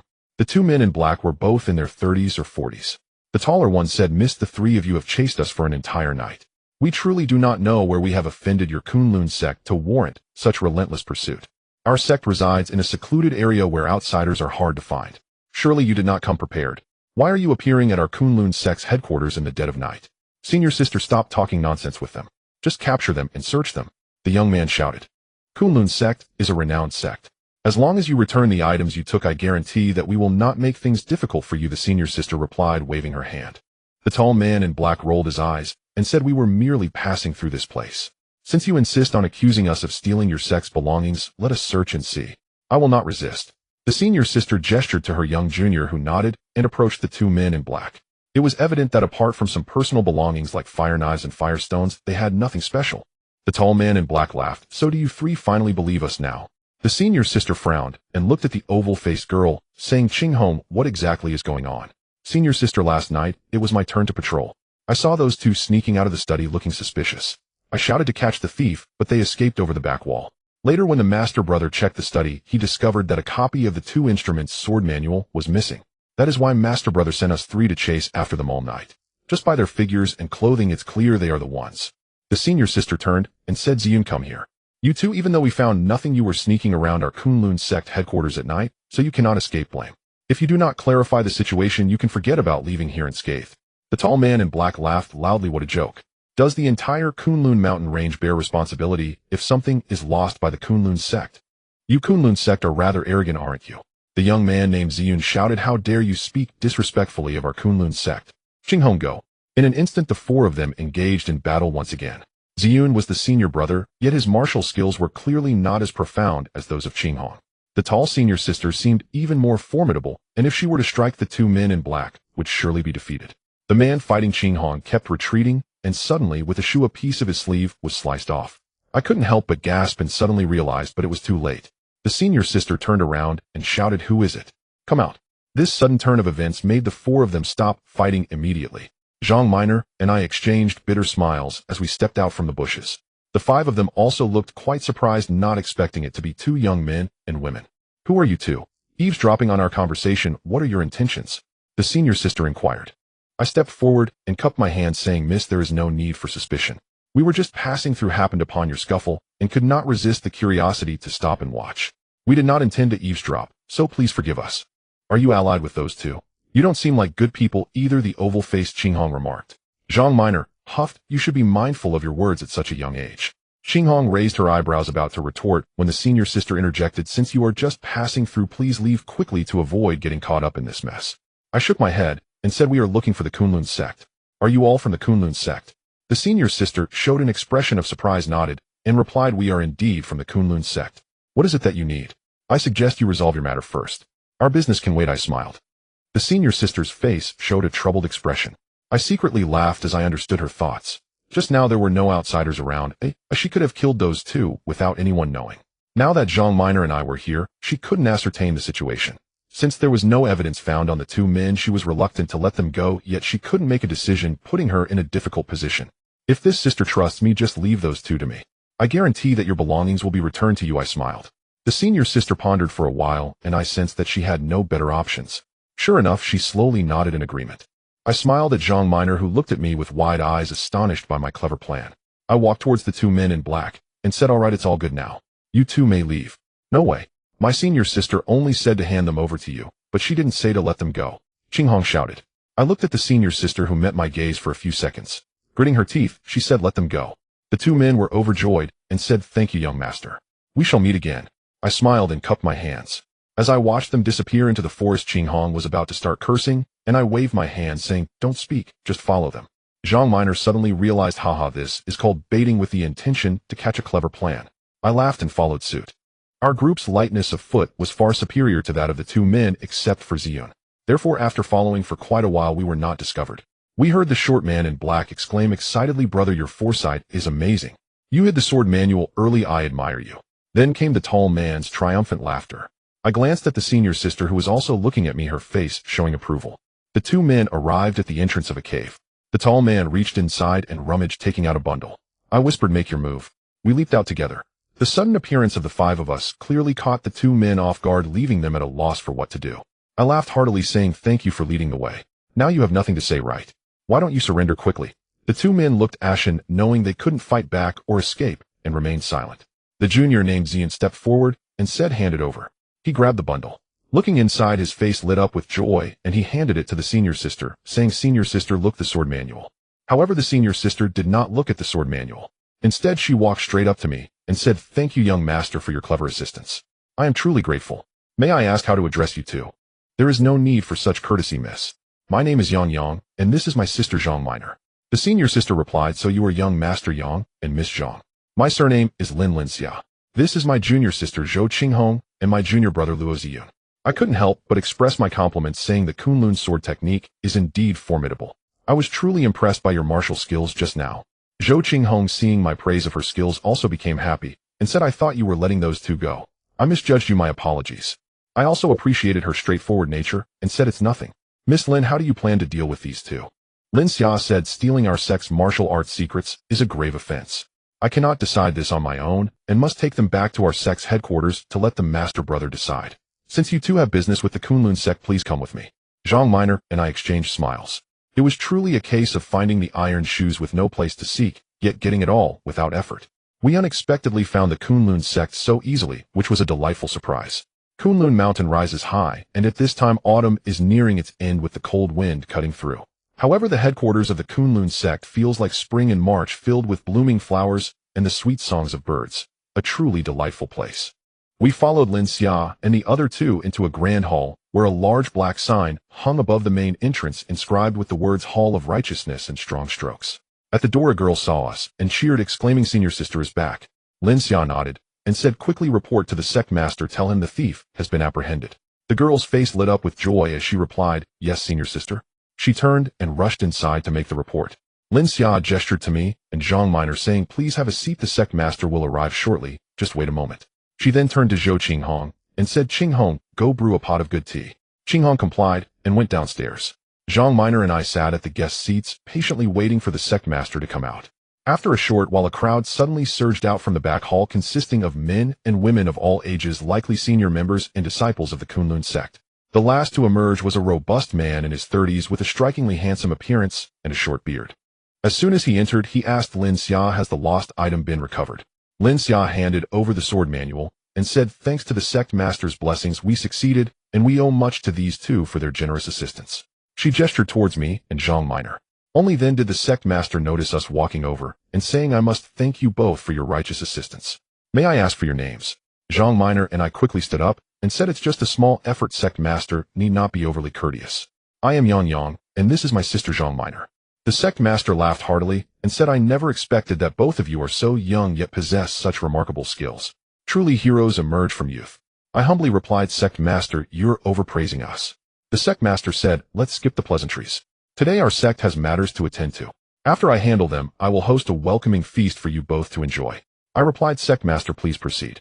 The Sect Master then turned to the two black-clad individuals and asked, you two stole our sect's sword manual. Who instructed you to do so? The taller black-clad man angrily replied, Hijizhou, stop pretending. Today we fell into your hands because we were outmatched. Do as you will, whether to kill or to harm, we are at your mercy. I glanced at Zhang Minor and pondered, so the Kunlun sect master is named Hijizhou. It appears he is related to He Taichong. I heard Hijizhou slowly say, why would I kill you? As long as you reveal who sent you, I will seek justice from him. The tall man replied, who would believe your nonsense? You Kunlun sect only bullies others with your power. Hijizhou turned and said, Ziyun, untie them. Luo Ziyun replied, yes, sect master. It seems that Hijizhou has a high standing within the Kunlun sect. Once the black-clad man was freed, his attitude improved slightly, saying, is this how sect master treats his guests? Hijizhou replied, now you can speak. The two exchanged glances and nodded. The tall man said, at this point there is nothing to hide.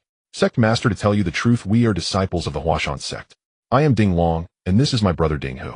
We came to Kunlun Mountain to steal scriptures, which was not our intention. We were ordered by our sect master. If we fail to obtain the scriptures, we will be expelled from our sect. We had no choice. We hope sect master can show mercy and spare us. Hijizhou looked surprised and said, I have no ties with the Huashan sect's sect master Dongfang Xiao. Why would he send someone to steal my scriptures? Do you two know the reason? Ding Long shook his head and said, our sect master only told us the name of the scriptures. As for their use, we do not know. Hijizhou pondered for a moment and suddenly said angrily, Dongfang Xiao is being too unreasonable. Although the Huashan sect is a prestigious sect, our Kunlun sect is not afraid of him. Ding Long and his companion appeared extremely nervous and unsure. Hearing this, I understood the crux of the situation and stood up, saying, Sect Master, I happen to know a bit about the details. May I speak? Hijizhou looked surprised and said, you know, that is indeed unusual. Please, young Master Yang, go ahead. I smiled at Zhang Minor and said, just now in the woods I heard this. Zhou Qinghong mentioned that what your esteemed sect lost was a manual of the Liang Yi sword technique. Is that true? Hijizhou glanced at Zhou Qinghong, who lowered her head. Hijizhou said, indeed, but what relation does this have? I laughed and said, that's good to hear. I walked towards Ding Long and asked, may I ask, does the Huashan sect have a martial art called the Liang Yi blade technique? Ding Long looked shocked and said, how do you know? His implication confirmed the existence of this blade technique. I turned to Hijizhou and said, Sect Master, as far as I know, the Liang Yi sword technique of the Kunlun sect is the orthodox version, while the Liang Yi blade technique of the Huashan sect is the reverse version. If the two techniques are used together, they complement each other, enhancing their powers significantly. Hijizhou suddenly stood up and exclaimed, is it really so? I smiled and said, in the battle on Guangming Peak, the leader of the Ming cult Zhang Wuji was once forced into a corner by these two techniques. Fortunately, thanks to Amei sect's Zhou Zeruo's guidance, he found a way out. I need not elaborate on the prowess of Zhang the hero, right? These two techniques were able to trap Zhang the hero, so one can imagine their power. Hijizhou looked enlightened and clasped his hands, saying, thank you, Brother Yang, for your guidance. I smiled and said, Sect Master need not be overly courteous. In fact, the Huashan sect's Sect Master seems rather foolish. Hijizhou asked, why do you say that? I replied, the Liang Yi sword technique requires two people to use it, and the Liang Yi blade technique is the same. How can the Sect Master of Huashan, who does not possess 3 heads and 6 arms, utilize such techniques that require 4 people? Hijizhou said, now I see. I did not expect Brother Yang to be so young yet possess such extraordinary insight. I am greatly impressed. I humbly said, Sect Master overpraises me, please continue. I stepped back and sat down, suddenly noticing that Zhang Minor was staring at me intently. I smiled at her and patted her hand, signaling her to observe the situation in the hall. Hijizhou approached Ding Long and said, Dongfang Xiao is so ambitious, does he intend to dominate the martial world? You two go back and tell him that he will settle this score with him sooner or later. You may leave now. Ding Long and his companion were both shocked and delighted, turning to dash towards the main door. Suddenly, Hijizhou shouted, though the Kunlun sect is not a palace, you can't just come and go without leaving something behind. That would be to insult me, Kunlun. I don't know what kind of movement technique he used, but I saw a flash before my eyes, followed by 2 screams. Ding Long and his companion covered their ears and tumbled out of the mountain gate, leaving behind 2 bloody ears on the ground. Zhang Minor gasped and turned her head. Hijizhou returned to the hall and said, my esteemed guests were startled. I hope you will forgive me. He then told Zhou Qinghong, send word to prepare a table of fine food and wine. I want to welcome my esteemed guests. Zhou Qinghong complied and went downstairs. At that moment, Lin Xia stepped forward and said, Sect Master Yang and Miss Zhang have matters to discuss with you. Hijizhou looked curious and asked, oh, I wonder what young Master Yang and Miss Zhang wish to speak to me about. I stood up and said, Sect Master, to be frank, my sister here is the daughter of the former Ming cult leader Zhang Wuji. This revelation stunned everyone in the hall. He Zhizhou hurriedly approached and said, I am truly honored. It is the daughter of Zhang the hero. I did not recognize such a great figure and am ignorant of his recent well-being. At that moment, I suddenly noticed a flicker of an unnatural expression on He Zhizhou's face. I couldn't quite pinpoint the emotion, but it felt off. Zhang Minor was about to speak when I quickly said, Zhang the hero is doing quite well. He has been relaxing at home, so there is no need for Sect Master to worry. He Zhizhou replied, that's good to hear. Young Master Yang and Miss Zhang can call each other siblings, may I ask? I smiled and said, we are not biological siblings, she is my sworn sister. He Zhizhou exclaimed, I have long admired the fame of Zhang the hero. It is a great regret in my life not to have met such a predecessor. He expressed his deep emotions. Zhang Minor glanced at me and said, my family often speaks of the late elder He Tai Chung of your sect with great respect. May I ask what title you used to address the late sect master? He Zhizhou replied, that was my late father. To be remembered by Zhang the hero, I am deeply honored. I noticed that when Zhang Minor mentioned He Tai Chung, He Zhizhou's face flashed with that unnatural expression again, filled with resentment, but it disappeared quickly. If one were not paying close attention, it would be hard to notice. He Zhizhou said, you both must be tired. Why don't you rest in the guest rooms for a while? I will send someone to invite you for dinner later, and we can discuss any matters then. What do you think? Zhang Minor nodded and said, thank you, Sect Master. He Zhizhou told Lin Xiaolin, please escort them to their... Lin Xiao replied, yes, Sect Master. The guest rooms of the Kunlun sect are spacious and clean, with a large flowering vine outside. Zhang Minor and I each had our own room. Lin Xiao arranged for us to settle in, and said, if you need anything, just call me, I will be nearby. Zhang Minor said, thank you, Miss Lin. Lin Xiao replied, no need for courtesy, Miss Zhang. She turned to leave, and I called out, Miss Lin, please wait, I have a question. Lin Xiao turned around, and said, young Master Yang, please go ahead.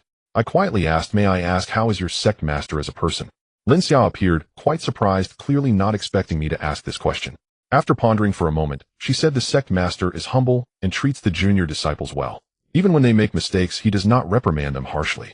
I wonder why young Master Yang is asking this. I smiled and said, it's nothing, just asking casually. Thank you, Miss Lin. Lin Xiao nodded and said, if there's nothing else, I will take my leave. Call me if you need anything. After she left, Zhang Minor and I entered our rooms. I closed the door and quietly said, Sister Minor, did you notice that He Zhizhou seems a bit off?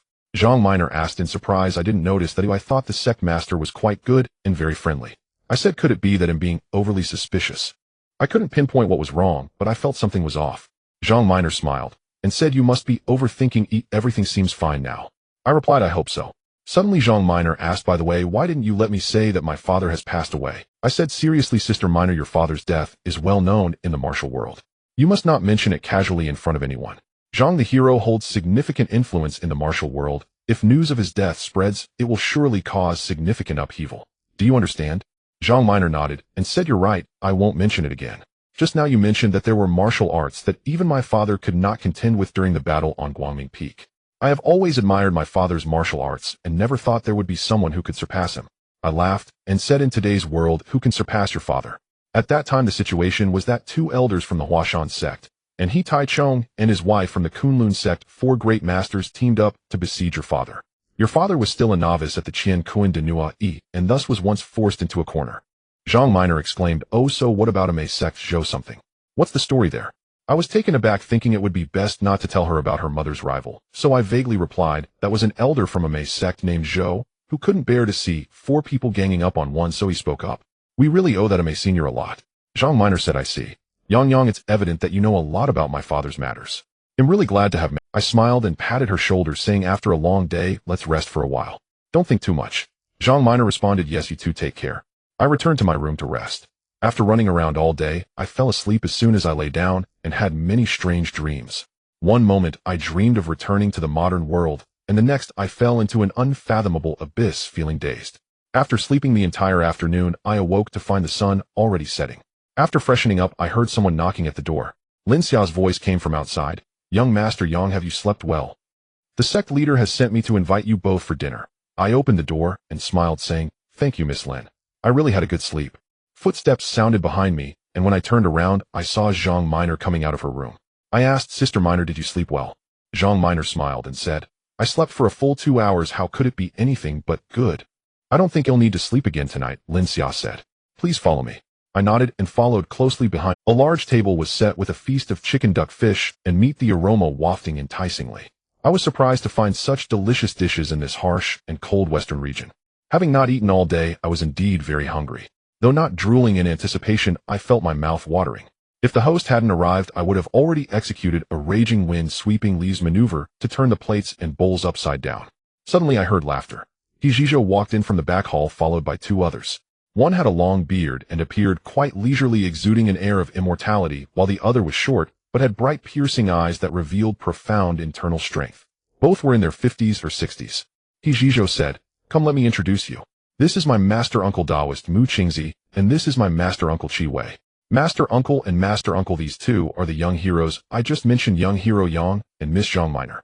Miss Zhang comes from a notable lineage, being the daughter of the renowned hero Zhang Wuji. The Taoist who appeared to embody immortality was evidently Mu Qingzi. He said, "You two are quite young yet possess such wisdom and martial prowess. It is truly remarkable, a pleasure to meet you." Before I could speak, Zhang Minor interjected, "I've long heard of the Kunlun sect's thousand hands pursuing wind and Taoist Mu Qingzi's pursuing wine sword being extraordinary. It's a great honor to see your esteemed self today." The short elder Qi Wei replied, "Discussing martial arts in front of the daughter of the great hero Zhang is akin to showing off a big axe in front of Liu Ban or flaunting a book bag in Confucius' household, isn't it?" Everyone burst into laughter. Zhang Minor said, "Senior, you jest. My father holds great respect for the Kunlun sect's sword techniques and often mentions it to me with admiration." Hijijo laughed, saying, "Your humility makes me feel embarrassed. Come everyone, let's raise a glass." After a few rounds of drinking, Hijijo asked, "May I ask from whom young Master Yang learned his skills?" I smiled and replied, "My master is none other than my sister here." Hijijo was taken aback and asked, "Then where does young brother Yang's family reside?" I was at a loss for words and could only say, "I come from humble beginnings, having lost my parents early. Thankfully Sister Minor took me in." I secretly winked at Zhang Minor, signaling her to help me cover up the lie. Zhang Minor understood and said, "Yang Yang's background is quite tragic, and it's a sorrowful tale. Sect leader, please do not inquire further." I couldn't help but chuckle inwardly, surprised that Zhang Minor could also tell a lie. Hijijo said, "I see, then I truly feel sorry for you." I hurriedly replied, "Sect leader, he need not worry, but it's been so long, I have long let go of those feelings." Zhang Minor then said, "Sect leader, I would like to inquire about something." Hijijo replied, "Miss Zhang, please go ahead." Zhang Minor asked, "When my father was young, he visited your sect. I wonder if Sect leader, he knows the details of that visit." Hijijo said, "I was very young when my father passed away, so I don't know the full details of that incident." Then he turned to Taoist Mu Qingzi and asked, "Do you, master uncle, know the details of this matter?" Mu Qingzi nodded and said, "Miss, your father did indeed come to our sect back then and cured He Taichong's wife of a severe illness. Everyone in Kunlun sect knew about this, but afterward the great hero Zhang left and did not stay long with us. Of course I was aware of these matters, but Mu Qingzi's account was somewhat lacking in truth, omitting the fact that He Taichong's wife had poisoned others, and that He Taichong had repaid kindness with malice." Zhang Minor said, "Oh, thank you, Taoist. I have one more question for you. Is there a place called Hongmei Villa?" Mu Qingzi pondered for a moment and replied, "Many years ago there was indeed a place called Hongmei Villa here. However, a major fire burned it to the ground 35 years ago, and it has long since vanished without a trace. How did Miss Zhang come to know this?" Zhang Minor smiled and said, "It's nothing, just a casual inquiry." "Thank you, Taoist." Mu Qingzi replied, "No need to be polite, miss." Zhang Minor smiled and said, "It's nothing, just a casual inquiry." "Thank you, Taoist." Mu Qingzi replied, "No need to be polite." Hijijo laughed heartily and said, "Miss Zhang, I've heard your father was unparalleled in martial arts and had two sets of skills that dominated the world. One is the Nine Yang Divine Skill, and the other is the Qian Kuan Great Shift. Do you know them?" Zhang Minor was about to speak when I quickly interjected, "My sister is the only daughter of the great hero Zhang, so he naturally imparted his teachings to her." Hijijo chuckled, "Only daughter?" He continued, "I wonder if I could trade her the only daughter for the Nine Yang Divine Skill and the Qian Kuan Great Shift. I wonder if he would agree." His sudden remark took me by surprise, and I stood up abruptly, shouting, "Sect leader, what do you mean by that?" Hijijo laughed and said, "Don't you understand? I want to make a deal with the great hero Zhang's only." With a hearty laugh, Zhang Minor finally understood and angrily retorted, "Hijijo, I didn't expect you to be so despicable. But do you think you have the capability to capture me?" Hijijo remained silent, and I suddenly felt a wave of dizziness wash over me, exclaiming, "This is bad. The wine is poisoned. Hijijo, you vile scoundrel, you've poisoned the wine. Don't you fear the great hero Zhang seeking revenge?" Hijijo replied, "No poison, no man. Once I master the 9 Yang divine skill, and the Qian Kuan great shift, who in the world could stop me? I felt increasingly weak, and saw Zhang Minor swaying unsteadily as well. I shouted, "Sister Minor, you must escape quickly." He Zhizhou laughed, and said, "Once you are affected by my drunken orchid honey, you'll be out for at least a day and a night. You might as well behave." I wanted to curse him out, but found I didn't even have the strength for that. Everything before me faded to black, and I lost consciousness. When I awoke again, I found myself in a dim place, surrounded by darkness, unsure if it was day. My head throbbed painfully, and then it hit me. I had been struck by his Ziz's drunken orchid honey. I couldn't help but shout, "He Zhizhou, you dog, thief, despicable and shameless, using underhanded tactics against your master. He Zhizhou, come out here." Suddenly, with a creak, a ray of light pierced through, stabbing at my eyes painfully. Fearing it might disappear, I forced my eyes wide open and rushed towards the light. I soon realized I was inside a room of less than 10 square meters, surrounded by stone walls, and the light came through a small hole in an iron door. I peered through the hole and saw He Zhizhou standing outside.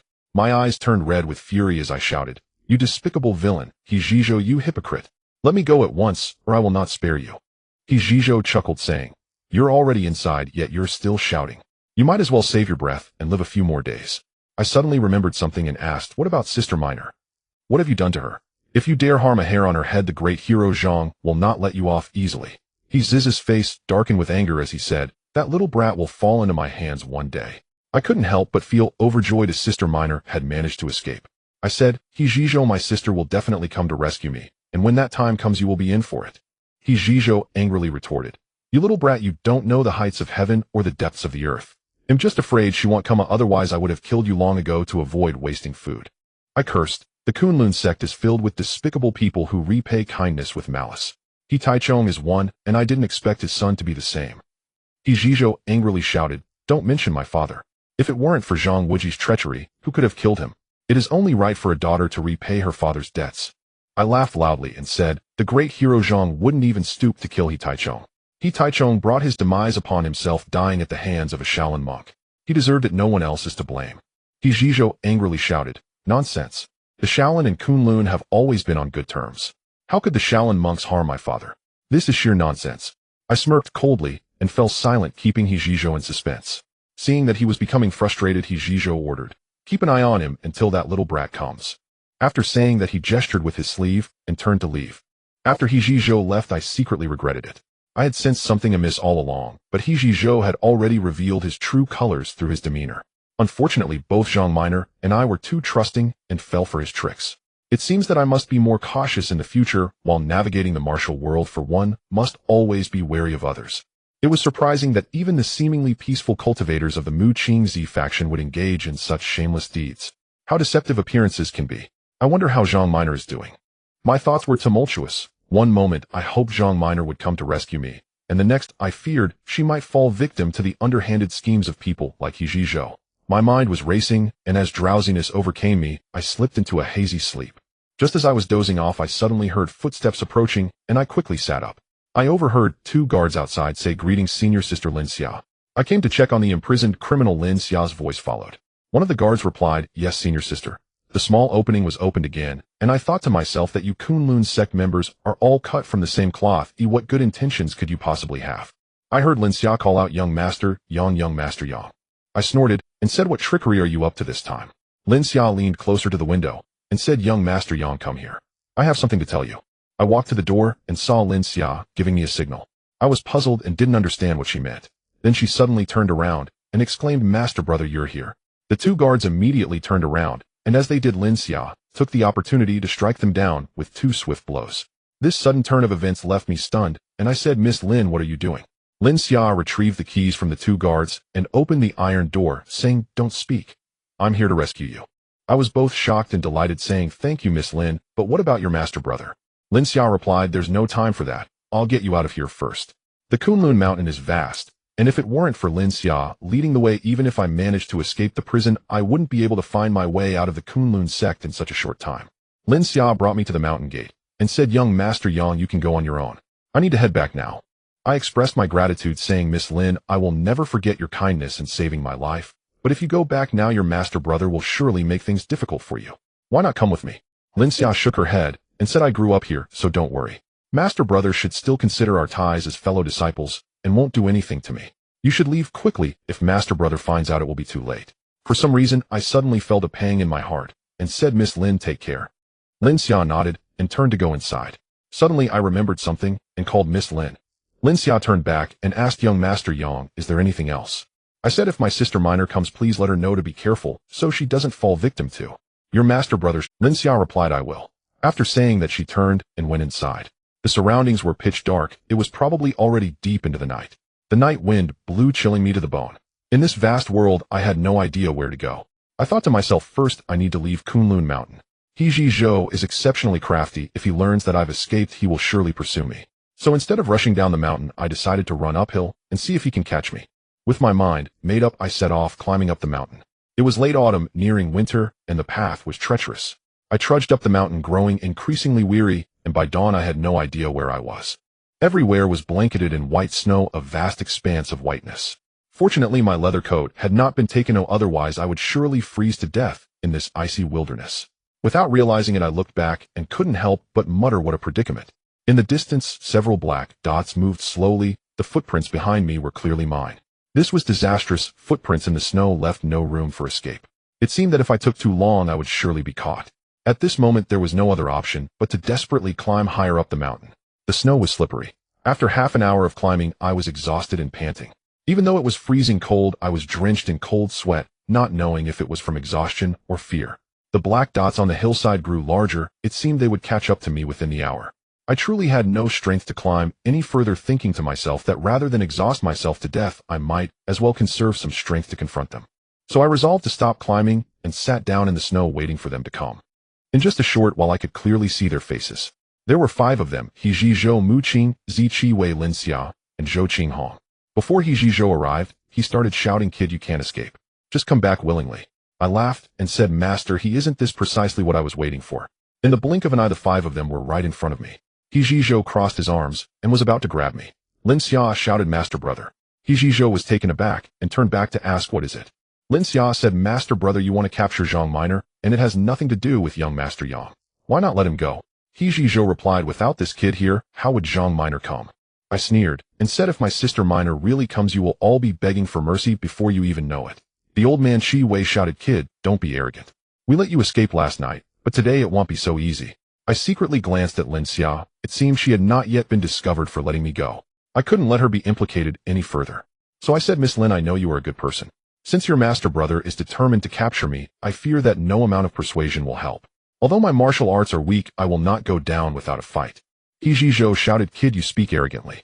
As he approached, he executed a move called plucking the fruit from the bag, striking toward my chest with his right fist. I dared not be careless and used a wudong technique called shifting the pillars. I extended my left hand to deflect his right fist, but I underestimated his inner strength. Not only did I fail to deflect his punch, but I also forgot to dodge, and it struck my chest directly. I was sent flying several feet back, and a sweet taste filled my throat as I spat out a mouthful of blood. I thought I had made significant progress after practicing martial arts for over a month, but encountering a true master, I couldn't even withstand a single blow. He Zhizhou advanced step by step toward me, and I felt utterly powerless. Suddenly Lin Xia flew in between He Zhizhou and me, saying, Master Brother, are you really going to kill him? He Zhizhou angrily replied, Lin Xia, why do you keep protecting him? Do you have feelings for this kid? Lin Xia's cheeks turned bright red as she protested, Master Brother, what nonsense are you talking about? I just can't bear to see this. I felt guilty and said, Lin. Miss Lin, I appreciate your kindness, but you should not interfere. Just as I finished speaking, a surge of hot blood welled up, and I spat out another mouthful of blood. Lin Xia looked at me with a sorrowful gaze, and my heart trembled. Her eyes seemed to convey 1,000 unspoken words. He Zhizhou shouted, Junior sister, step aside. Lin Xia stood frozen in place, and Zhou Qinghong called out, Senior sister, pulling Lin Xia away, leaving her expressionless as she was dragged away. He Zhizhou yelled, kid, come with me. At this moment my insides were churning, and I knew I was severely injured. If I fell into He Zhizhou's hands, it would surely be a fate worse than death. I assessed my surroundings. The 5 of them were blocking my escape route, making it impossible to flee. The mountains to the back and east were covered in thick snow, and there was nowhere to run. Only the west led to a cliff, and I thought it might be better to lead them to the cliff and seize the opportunity. With my mind made up, I suddenly shouted at the path up the mountain, Zhang, Wu Ji, come save me. I knew time was of the essence. If I called out Hero Zhang, they would surely wonder, who is Hero Zhang? This sudden scare would significantly weaken their resolve. Sure enough, all of them turned around, and realizing there was no one behind me, I took the chance to leap westward. Chi Wei shouted, "You little brat trying to escape." I originally intended to reach the cliff thinking they might not dare to follow, but suddenly my foot slipped. The snow had covered a branch which looked solid from afar, but was actually precarious. As I stepped on it, I found myself plummeting into a bottomless abyss. This sudden turn of events caused everyone to gasp in unison. I was caught off guard, falling straight down, closing my eyes, and thinking to myself that this was the end. Having just mastered my skills, my courage naturally grew, and I couldn't help but think that Hijizho almost caused my demise. A gentleman does not let grudges go unpunished, and besides, I need to inquire about Zhang Minor at Kunlun sect. With my resolve firm, I sought the path down the mountain, and relying on my memory from a year ago, I found Kunlun. I thought to myself that it would be easy to be noticed during the day, so I decided to wait until night. I found a patch of grass and had a good sleep. When it was completely dark, I quietly approached the entrance of Kunlun Manor. The main gate of Kunlun Manor was tightly closed. Just as I was about to leap over the wall, several figures suddenly approached. I quickly slipped into the shadows to observe. There were 4 people in total. The first 2 were Hijizho and Mu Qingzi, as I remembered. Behind them was another Taoist priest with a long sword slung across his back, tall and thin, his appearance obscured in the darkness. The last person was stout, and the 4 of them hurried past, entering Kunlun Manor. Once their footsteps faded, I lightly leaped, effortlessly crossing over the wall, feeling quite pleased that the efforts of the past year had not been in vain. I saw the 4 enter a room, and soon after a light flickered. I stealthily approached the window, dipped my finger in water, and pierced a small hole in the paper window, a trick I learned from television. Peering through the window, I saw the 4 gathered around a table. Hijizho had a deep frown, looking quite worried, while Mu Qingzi was expressionless. I got a clear view of the thin, long-faced Taoist, who was over 60 with most of his hair already graying, yet his eyes shone brightly, indicating pure inner strength. The 4th person was a robust man, quite the hulking figure. The strong man spoke with a voice like thunder, full of vigor, saying, "He, Master, what troublesome matter do you have? You may speak freely. With Taoist Bai Run and me Kai Hu here, even the most daunting problems can be resolved." Upon hearing the words Taoist Bai Run, I was taken aback. Could that Taoist be Bai Run? The vivid memory of Hu Sua's tragic death flashed in my mind, and I felt an urge to jump in and strike him down. However, I knew that all 4 inside were top-tier masters, cunning to the core. If I rashly barged in, I would surely be outnumbered. I needed to hear more of their conversation. Hijizho said I had no choice but to invite Taoist and Brother Kai here. The woman's martial arts are devious, and I am unable to subdue her. I have even injured several of my disciples, which is truly shameful. Is it a woman? Byron inquired. Does Brother he know her background? Kai Hu shouted, "Who cares who she is? Just make sure she can't leave." It seems Kai Hu is quite foolish. Hijizho frowned slightly at his words, and replied, "This female thief is not to be underestimated. Her name is Zhang Minor, the daughter of the former leader of the Ming cult, Zhang Wuji." I was both surprised and delighted, glad that Zhang Minor was safe and often sought trouble with Hijizho, yet alarmed by Hiziz's treachery. What scheme was he concocting by inviting Taoist Bai Ren? I heard Bai Ren exclaim, "Zhang Wuji's daughter." His tone was unexpectedly excited. Kai Hu, however, was no longer as arrogant as before, saying, "Zhang Wuji, a master he, why provoke him?" Hijizho ignored him and turned to Bai Ren, saying, "Taoist, although this girl is young, she is quite formidable. Do you have any good strategies?" Bai Ren replied, "The girl herself is not the problem. The fear is that Zhang Wuji might come seeking revenge, and that would be quite troublesome." Hijizho suggested, "I think we should capture the girl as leverage. The old man will be too cautious to act." Kai Hu clapped his hands, saying, "That's a good idea. At least it will give Brother he a chance to vent his anger." Bai Ren then asked Brother he what makes that girl's martial arts so sinister. Hijizho explained, "Over the past year, that pesky girl has come to our doors several times. I used the entire strength of the Kunlun sect, but was unable to capture her. Instead, she injured several of my junior brothers and sisters. I can't quite explain her martial arts, but it seems her inner strength is not strong, as she relies on agile and cunning techniques." Bai Ren pondered for a moment, and said, "It seems we must resort to some tricks. If she escapes again, where will I put my face?" Hijizho asked, "Do you have any clever plans?" Bai Ren laughed heartily. "Come closer and listen." The 4 leaned in, but their voices were too soft. I strained to listen, and only caught the phrase "Ziwu Duanhuan." Mu Qingzi, who had remained silent since entering, finally spoke, saying, "Using this method against a young girl, if it spreads, it will not reflect well on our Kunlun sect." Hijizho laughed, "Elder uncle worries too much. If we capture this girl, only we 4 will know. As long as we don't speak of it, how will others find out?" Mu Qingzi said nothing more, but Kai Hu exclaimed loudly, "Brilliant plan. Taoist, you are truly—" The more I listened, the more alarmed I became. The woman they were discussing was clearly Zhang Minor. If they were resorting to underhanded schemes against her, even though I didn't hear the full details of their plot, I surmised that it would not bode well, given the mention of Ziwu Duanhuan Sha. I was filled with anxiety, but dared not move. Among the four except for Kai, who seemed to practice external martial arts, the other three were all internal martial arts masters. A slight misstep could easily reveal me. While I was not afraid, I needed to avoid alarming the enemy, making it inconvenient to act. With their plans settled, joy was evident on their faces. Bai Ren said, I was sent by the fourth prince to search for Zhang Wuji everywhere, but had no results. I never expected to find her without any effort. Brother, let's agree that once we capture his daughter, I will use her to draw Zhang Wuji here.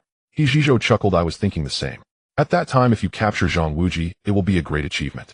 I only want his 9 Yang divine skill, and the Qian Kuan great shift mental method. Wouldn't that be a perfect situation for both of us? Kai, who though robust, was quite timid, saying nervously, Zhang Wuji is a tough character to deal with. If we offend him this time, we might face endless troubles. Bai Ren reassured him, Brother Kai need not worry. Once I capture Zhang Wuji, I will secure the Yingtian prefecture. The emperor will surely order his execution, which will eliminate our concerns, won't it? Haha. The four of them burst into hearty laughter. Listening to the conspiratorial whispers within the room, a surge of fury rose within me. How could Zhu Yuanzhang, so heartless and faithless, still seek to eradicate every trace of me?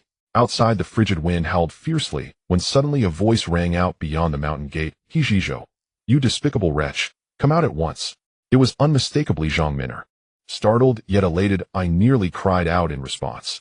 Yet before I could, the four within extinguished their candles and slipped silently from the chamber.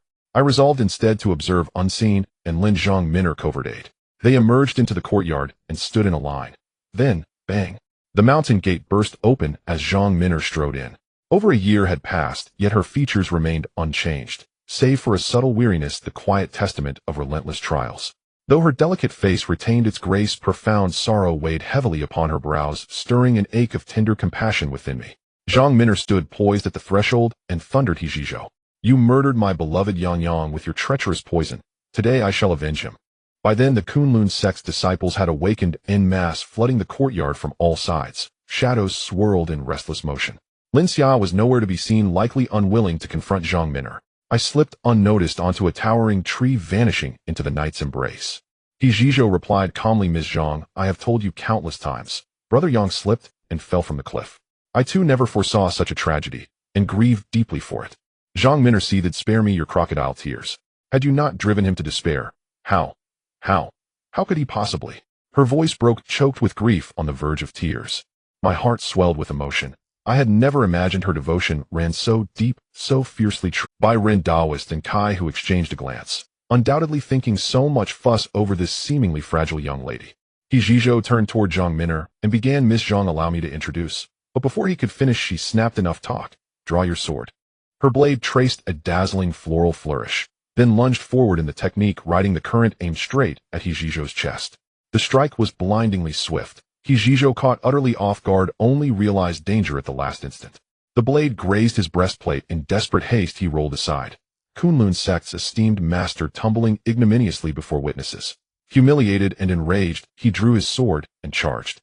His opening move was Kunlun triple manifestation, a masterstroke of Kunlun sword art. The tip feinted toward the abdomen, yet concealed lethal intent. It flickered unpredictably, darting in and out like a serpent's tongue. Zhang Min'er retreated, but He Zhizhou's blade pursued her relentlessly. In swift succession came Viper's tongue, thrusting at her right shoulder. I gasped, certain she would be struck, when suddenly her blade rebounded upward with a sharp clang, deflecting his strike. It was Lan Ke Wei, grasping the sparrow's tail, from the Taiji sword form. Exquisitely timed, flawlessly executed. I silently applauded. Bai Ren, Daoist, watched intently, no doubt thinking, indeed, she possesses genuine mastery. Underestimating her would be perilous. When He Zhizhou's first strike missed, his blade shifted seamlessly into horizontal slice of snow-capped peak, slashing towards Zhang Min'er's right flank. She parried lightly, then countered with 3 rings embracing the moon, another Taiji sword technique she'd once taught me. Her blade described countless concentric circles, large and small, seemingly aiming everywhere and nowhere at once. He Zhizhou recoiled, baffled by the geometry of her attack. Though he stepped back, her point remained fixed upon his chest, forcing him into frantic retreat. Realizing defeat loomed, a second blade slashed diagonally across, clang, disrupting her rhythm. Seizing the opening, He Zhizhou broke free from her circle. Sweat drenched his brow. Zhang Min'er withdrew her sword, standing tall, her expression frozen in icy wrath. You old Daoist, interfering again. Step aside, or taste my blade's mercy no more. The one who had deflected her strike was none other than Bai Ren, Daoist, who smiled gently. This humble Daoist is Bai Ren, long acquainted with Master He. Since you press him so relentlessly, I, though unworthy, must intervene. Zhang Min'er's face darkened. So, you are by Ren Daoist. A snake and rat in the same den, none of you are righteous. Today I shall mete out justice in heaven's name. By Ren Daoist, chuckled your father, the renowned hero Zhang is a name I've long revered. I've long wished to meet him. With you here, surely he'll soon appear. Zhang Min'er answered not, but lunged, thrusting straight at by Ren Daoist's face. He parried effortlessly, then launched Plum Blossom, unfolding 5 rapid precise jabs, like petals blooming, each meeting her blade with a crystalline ding ding ding ding ding. The clash ended, and Zhang Min'er stepped back, while Bai Ren advanced. Clearly her inner force paled beside his decades-deep cultivation. Sensing this imbalance, she abandoned direct confrontation, instead weaving fluidly across the courtyard in the Taiji Bagua steps, leaving afterimages in her wake. This Taiji Bagua steps, invented by the founding patriarch of Wudong Zhang Sanfeng, was famed for its uncanny speed. One could strike mid-stride, catching even the most vigilant off guard. Yet Bai Ren Daoist proved extraordinary, matching her through over a dozen dizzying revolutions without faltering. Zhang Min'er held each technique at only 1/3 strength, merely grazing targets, making her movements exponentially faster, a whirlwind of bewildering motion. After several more circuits, Bai Ren's footing grew sluggish. I suppressed a grin. Now, let's see if you can keep your... Bai Ren sensed impending collapse. Continuing this dance would end in defeat. So he began retreating, step by step, until his back pressed against the courtyard wall. There Zhang Min'er's wide arcs became impossible. Her Bagua steps lost their edge. With his back secured, Bai Ren forced her into open combat. No evasion, no finesse. His decades of profound inner energy overwhelmed her youthful limits. Within half an hour, Zhang Min'er labored for breath, sweat glistening on her brow, while Bai Ren tightened his grip, her peril deepening. Just as Bai Ren unleashed cold moon peering through his blade, shimmering toward her abdomen, I cried out, preparing to leap down and intervene. Suddenly Zhang Min'er shot forth her left hand, snatching his sword from his grasp, then kicked upward with her right foot, sending him sprawling backward in a somersault. The reversal stunned every onlooker. How could victory slip from Bai Ren's fingers so abruptly? Bai Ren's face paled as he stammered that was Qian Kuan de Nu. Zhang Min'er laughed. At least you recognize it. If you cannot best me, how dare you hope to capture my father? I rejoiced, eager to witness her next move, when suddenly her expression twisted in horror. She flung the stolen sword to the ground and cried, poisoned. You. Then boom.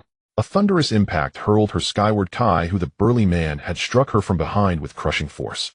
Without thought, I launched myself from the tree, catching her midair, and whispered, voice trembling, Sister Min'er. Are you I? Though gravely wounded, seeing me cradle her, she smiled softly. Jin Yong. Is it truly you? Am I dreaming? My throat tightened. Sister Min'er, it's real. I'm alive. I never died. Oh, how cruelly this year has treated you. I set her gently upon the ground. Her left hand, already purplish-black, poisoned deeply. Grief and fury warred within me as I asked, Sister Min'er, how do you feel? She seemed not to hear, murmuring instead, you're alive. Thank heaven. For a year, I thought of nothing but you, until word came you'd perished from the cliff. I wanted only to die, to join you beneath the earth. Yet now, you stand whole before me. I am overjoyed. Touched beyond words, I held her close, her face resting gently against my chest, pain forgotten in pure radiant joy. Through the haze, Zhizhou's voice cut through. You there, meddlesome fellow. Step aside and hand that girl over. I paused, then remembered my beard was thick, hair wild, clothes tattered after over a year's wandering. Only Zhang Min'er's unwavering love had pierced that disguise. Zhizhou, of course, had no inkling it was me. I spoke low and cold. Zhizhou, do you remember me? At the sound of my voice, he recoiled, voice quavering. You're Yong.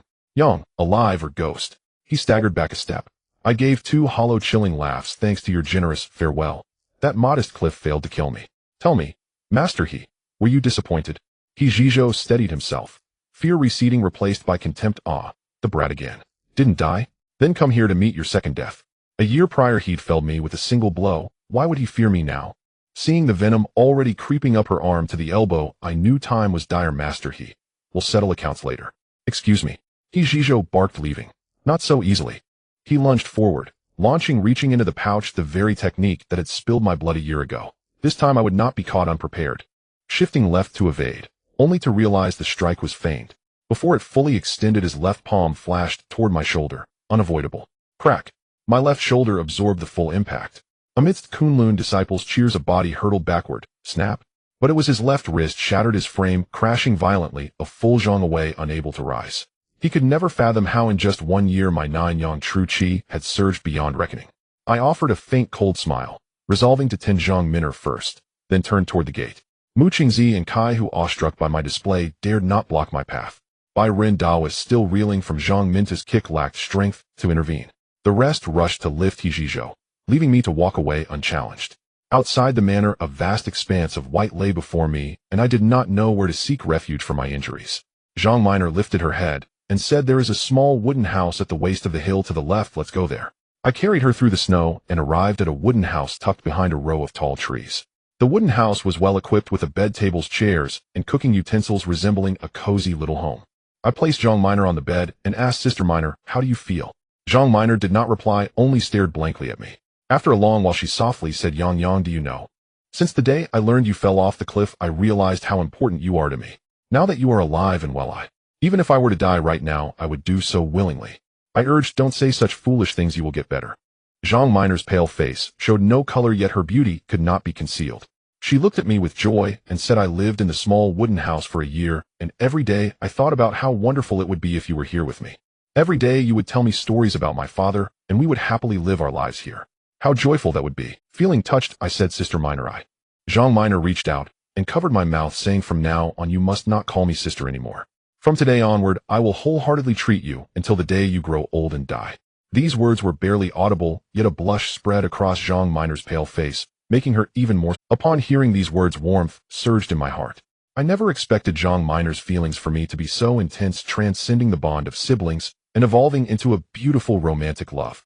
I always thought of her as the daughter of the legendary hero Zhang Wuji, while I was merely an unlucky wanderer without a home. Such thoughts were ones I didn't even dare to entertain. In a moment of surprise, I stammered, "Sister Minor, how could I deserve this?" Zhang Minor's expression darkened as she said, "Are you still calling me that? Forget who I am the daughter of. We are both orphans now with no one to rely on. All I want is for you to treat me sincerely, and I will be content. Look at you, your beard has grown so long you never take care of yourself, and from now on." Her voice grew softer until it trailed off. I was startled and called out, "Sister Minor, Sister Minor." I reached out to check her breath, and fortunately, though it was faint, it had not yet ceased. I let out a sigh of relief and helped her sit up on the bed, placing my hands on her back at the Ling Tai acupoint, continuously channeling my 9 Yang True Qi into her. Indeed, the 9 Yang True Qi proved effective, and within no time Zhang Minor slowly began to regain consciousness. I exclaimed with joy, "Sister Minor, are you feeling better?" Zhang Minor gazed into my eyes and said, "Yang Yang, promise me that you will never leave me again, okay? Even if we die, let's die together, alright?" Feeling a surge of affection, I gently replied, "I promise you we will live happily together from now on, never to be apart." Zhang Minor smiled knowingly, resting her head on my shoulder. She took out something from her pocket and said, "This phone you gave me, I have kept it with me. Having it feels like you are always by my side." I asked, "Sister Minor, does your wound hurt?" Only then did Zhang Minor realize her injuries and replied, "I can't feel my left hand at all. It seems as if it's not even mine." I was taken aback and rolled up her left sleeve. Her arm, which was once as white as jade, had now turned completely. The Ziwu Duan Hun Sha is indeed formidable. Zhang Minor had only touched it with her palm, and it had caused such harm. If it had come into contact with an open wound, she might have already perished. I must be extra cautious if I encounter the 100 Enduring Taoist again. I was frantic. This Ziwu Duan Hun Sha was the unique poison of the 100 Enduring Taoist. The medical classics had recorded it and mentioned methods for concocting an antidote, but in this desolate Kunlun mountain there were hardly any people for hundreds of miles, let alone any pharmacies. Given the speed of the poison's onset, it would be impossible to reach the foot of the mountain in time to prepare an antidote. I pressed on Zhang Minor's shoulder at the Jianzhen acupoint to slow the rise of the poison. Seeing my worried expression, Zhang Minor comforted me, saying, "I am content to see you again in this life. Please do not worry too much." How can I not be anxious? I do not know how to treat it, that is one thing. But knowing how to heal, yet having no medicine, is truly indescribable. I can't help but regret, Sister Minor, it's all my fault. Knowing they had poison planned for you, I should have come out sooner. I truly deserve to die. Zhang Minor shook her head and said, "I do not blame you. If anyone is to be blamed, it is only my own carelessness. But today I am truly happy. The 100 Enduring Taoist is indeed detestable. I truly wish I could slay him with a single sword." Upon mentioning the 100 Enduring Taoist, I suddenly recalled that since he used the Ziwu Duan Hun Sha, he must certainly carry the antidote with him. Otherwise, how could he have wielded that sword for so long without issue? Surely he must have prepared the antidote beforehand. I thought since distant water cannot quench a nearby fire, it would be better to seek materials on site and demand the antidote from the 100 Enduring Taoist. I said to Zhang Minor, "I truly am foolish, though I did not think to ask that villain for the antidote earlier." Zhang Minor laughed and said, "You are just too concerned about me, which is why you are so flustered. I am very happy. Seeing her forced smile, my heart ached as if pricked by needles. I gritted my teeth and said, Sister Minor, you lie here and rest well, do not move about, or the poison will surge. I will go find that villain and demand the antidote. Zhang Minor expressed concern, saying, it is extremely dangerous for you to go alone. They are numerous and fond of trickery. I patted her shoulder, tucked her in with a blanket, and softly assured her, do not worry, the 100 enduring Taoists and He Zhizhou are both injured, and the others are not worth mentioning. I will be fine. Sleep now, good girl. Zhang Minor obediently responded with an and watched me walk out of the house. Outside, the moonlight poured like water over the white snow, casting a stunningly beautiful scene across the vast mountain wilderness. The cold wind howled, sending a chill through me. I tightened my clothing and returned to the Kunlun Mountain Manor. I arrived at the entrance and listened closely, but it seemed empty inside. A thought crossed my mind of both He Zhizhou and the 100 enduring Taoists are treacherous individuals. When asking for the antidote, he may not agree. If I force him, he might give me fake medicine, and I would not know. I devised a plan, scooped up 2 handfuls of dirt from the ground, shaped them into 2 pill-like forms, tucked them into my pocket, and then leaped into the manor. At this time it was near 3 in the morning. The events of the previous night seemed to have faded into oblivion. The Kunlun villa was silent, with only the sound of insects chirping indicating that everyone had likely gone to sleep. I searched around for He Zhizhou and the presence of Master Bai Ren when suddenly I heard footsteps. Startled, I quickly concealed myself in the shadows, wondering why there was still someone awake at this hour. I caught a glimpse of a slender figure, seemingly a woman. I thought it would be difficult to find someone at this hour, so I decided to follow her. As the woman walked by, I felt her silhouette was familiar, as if I had seen her before. I watched her pass through a long corridor and approach a pond where she found a stone to sit on. With a gentle sigh, she murmured, You ultimately did not die, thank heavens. My heart skipped a beat at that moment. The voice sounded like Lin Xia, and the person she referred to was evidently, I always thought you had fallen to your death. How many times have I awakened in dreams over the past year? I know it was my senior brother's fault, but he will always be my senior brother. I have lived a lonely life relying on him for care. Fortunately, you did not die. I saw you yesterday, do you?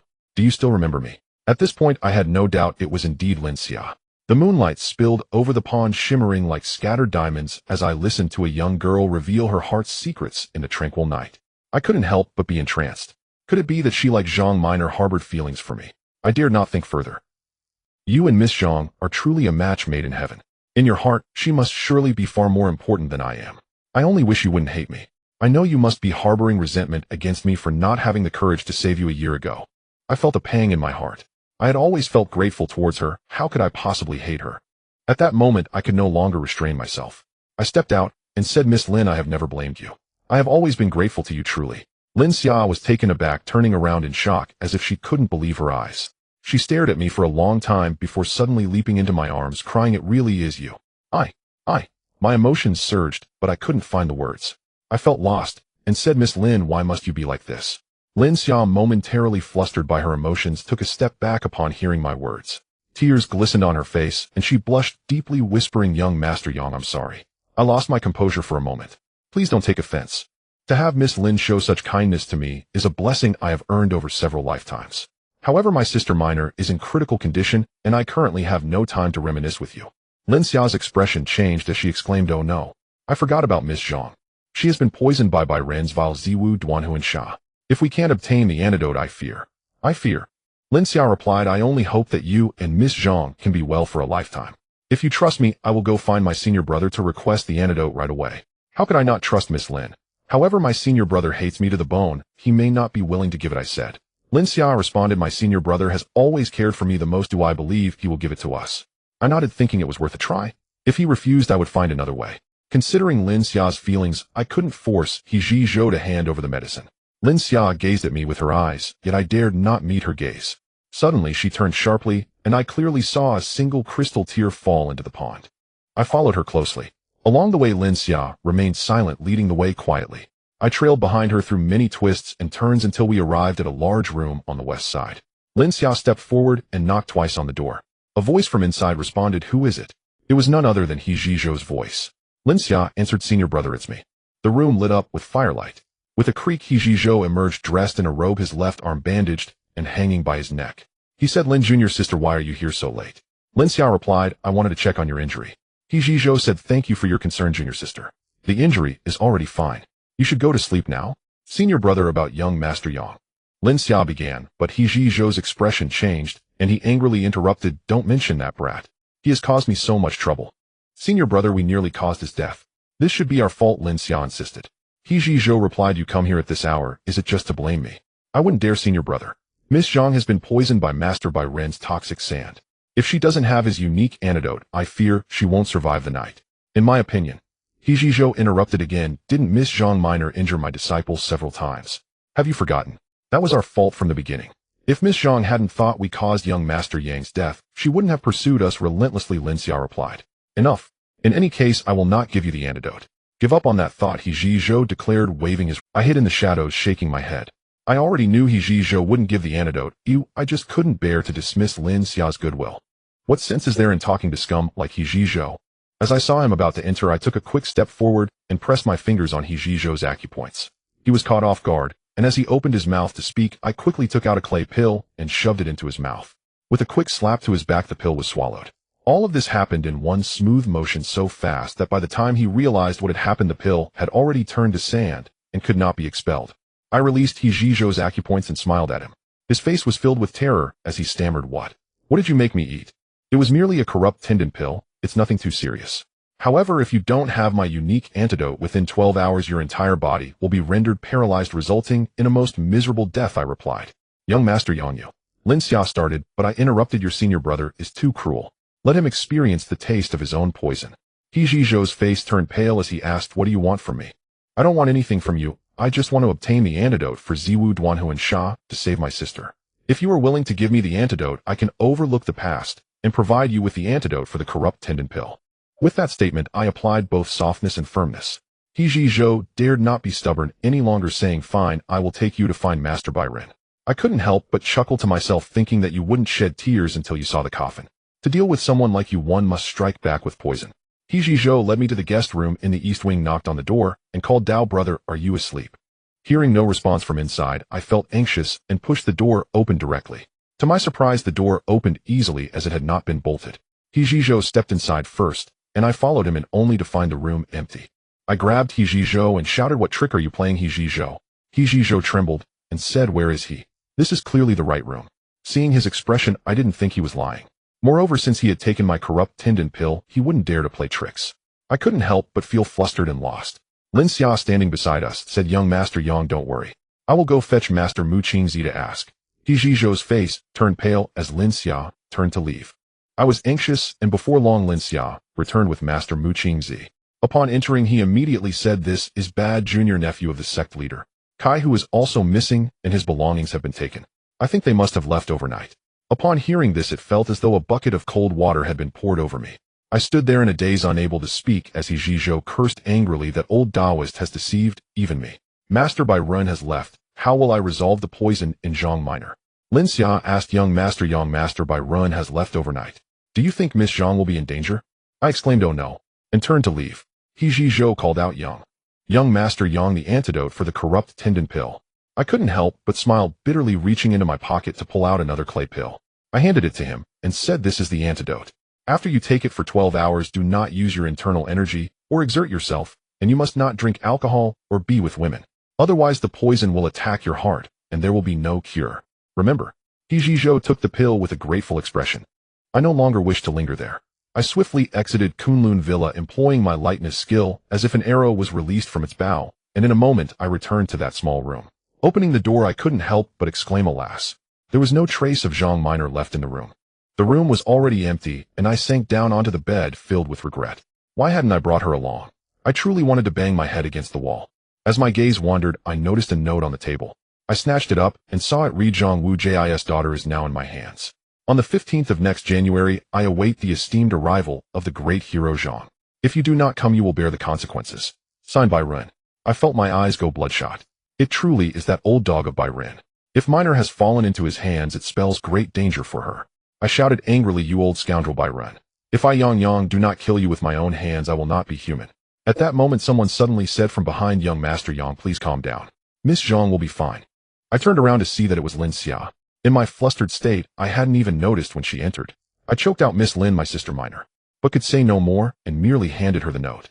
Lin Xia pondered for a moment and said, Since Master Bai Ren's intention is to lure the great hero Zhang, I believe Miss Zhang will be safe until the 15th of January next year. My mind was a whirlwind. I replied, But Sister Minor is critically poisoned. Lin Xia gently said, young Master Yang, you're worrying yourself into a frenzy. The poison belongs to Master Bai Run. He cannot let Miss Zhang die, and will surely give her the antidote. There's no need to worry about that. I felt a bit more at ease and thought to myself that she was right. I expressed my gratitude, saying, thank you, Miss Lin. What should I do now? Lin Xia did not reply immediately. After looking at me for a while, she finally said, you truly care for her deeply. I felt my face heat up and replied, I was just anxious and confused earlier. Fortunately, you were here. Should we now pursue Master Bai Ren? Lin Xia shook her head and said, we won't catch up. I believe Miss Zhang will be safe before the 15th of January. We should first find the great hero Zhang Wuji. I exclaimed, but the great hero Zhang has already passed away. What are we to do now? Lin Xia asked in surprise. The great hero Zhang has died. That complicates things. The only plan now is to go to Yingtian first. Fortunately, there is still time. Today is the 10th of October. There are more than 3 months until the next January 15th. After considering, I found there was no other way but to proceed as such. The dawn had passed the 5th watch, and despite not having slept all night, I felt no drowsiness. I said to Lin Xia, Miss Lin, the sky is about to brighten. We should not delay any longer. Let us depart quickly. Lin Xia shook her head and said, young Master Yang, we part ways here. You, please take care on your journey. I was taken aback and asked you. You are not coming with me. Lin Xia replied, my senior brother is injured and has no one to take care of him. Besides, I am still a disciple of Kunlun. Moreover, it would be quite inconvenient for us, a man and a woman, to travel alone together, not to mention. Her eyes turned red, and she could say no more. I certainly understood what she meant. I patted her shoulder and said, Miss Lin, your deep affection and loyalty I can only repay in the next life. Please take care of yourself. Lin Xia said, young Master Yang, please be careful on your journey. Your opponents are all treacherous people. Be cautious in everything. I felt touched and replied, thank you for your concern, Miss Lin. I will remember it. We part ways here. With a firm resolve, I turned and walked away. Lin Xia suddenly called out, young Master Yang, wait a moment.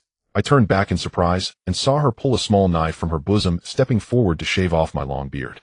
The knife was quite sharp and my beard fell away easily. After she finished shaving, she tidied my unkempt hair and secured it with a hairpin. I remained silent, allowing her to do as she pleased.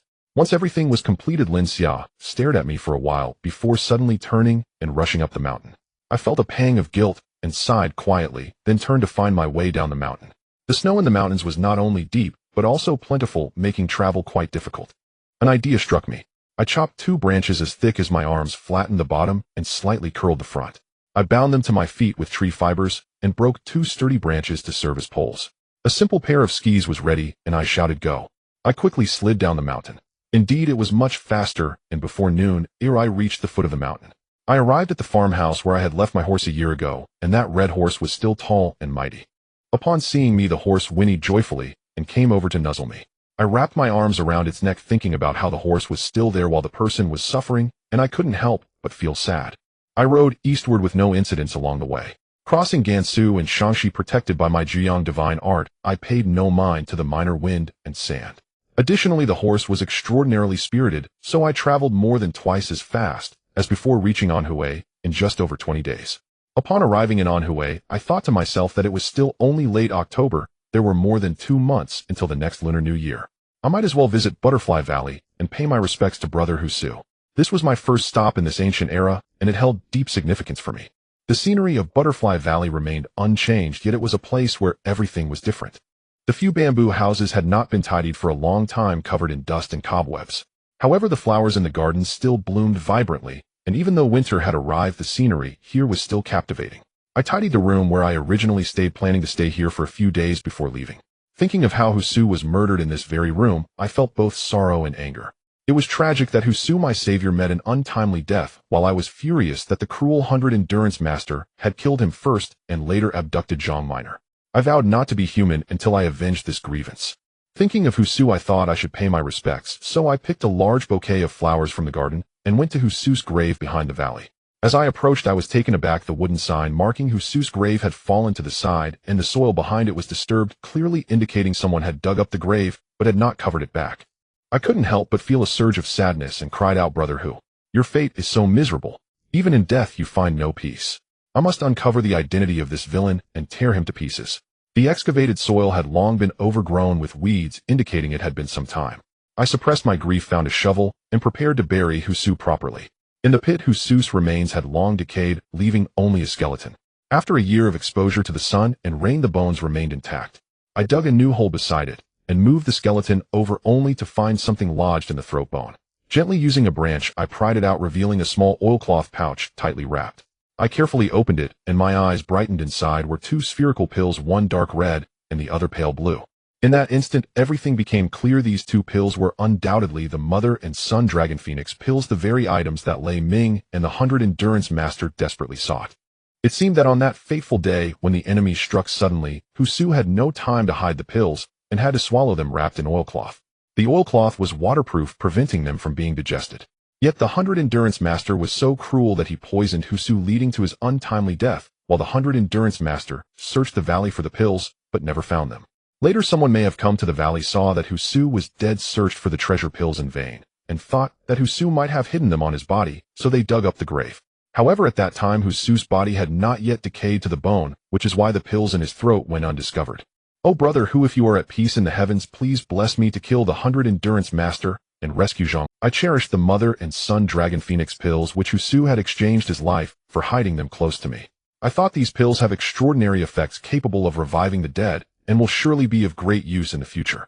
I reburied Husu's skeleton, set up a wooden sign, and bowed 3 times at the grave, feeling extremely despondent. Returning to my room, the night wind was chilly and my thoughts surged like the tide. I pondered the various experiences of this era as if in a dream. Yet all of this felt so real, as if my experiences in modern society were a dream, while here was the true reality. There are many things in modern times that did not exist in ancient times, yet there are also some things in ancient times that modern people cannot grasp, such as emotions. How can modern people compare to the ancient ones in terms of steadfastness and purity? In modern society, there are many who move in together after just a day of dating, but here, that is akin to a fantasy. I thought for a long time, and I don't even know when I fell asleep. The next morning, I woke up with a heavy head. Awakening in the early morning, the sun outside shone brightly, signaling yet another beautiful day. I couldn't help but step outside to breathe in the fresh air, the invigorating scent of nature, mixed with the earthy aroma, sweeping away my worries. The fragrance of flowers filled the air, lifting my spirits. As I was relishing the moment, I suddenly heard the sound of horses galloping outside the valley, the clatter indicating that there were 5 or 6 horses racing towards the valley. The horses approached rapidly, and before long they reached my door. I heard a man loudly call out, "Is anyone here? We are merely passing through your valley, and would like to rest for a moment. Please grant us this small favor." Hearing his polite words, I thought they might truly be mere travelers, so I opened the wooden door and said cheerfully, "Welcome, esteemed guests. It's my honor to have you here. Why would I refuse to accommodate you?"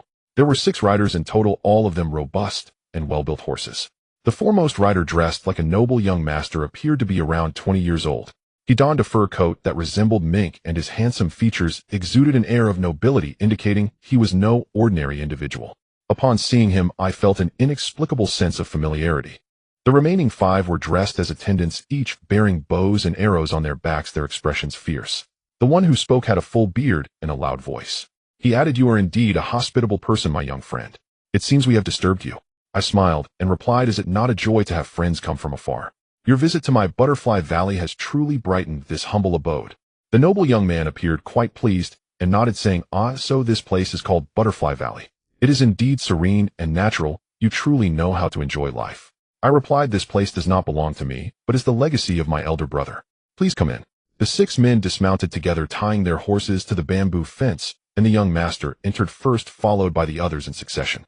I led them into the main hall and said, "This humble dwelling is not fit to host esteemed guests. Please make yourselves comfortable. Oh, I will go boil some water for tea." The young master replied, "There is no need for you to be so polite. We have brought our own tea and snacks." I smiled and said, "That is even better." The young master then asked, "I wonder if you are the only one here?" I replied, "My elder brother passed away a year ago, and I am temporarily taking care of this place." The young master nodded and continued, "May I ask your name?" I thought to myself that it was no harm to reveal my name since we were already in conversation, so I said, "My name is Jin Yong. May I ask how I should address you?"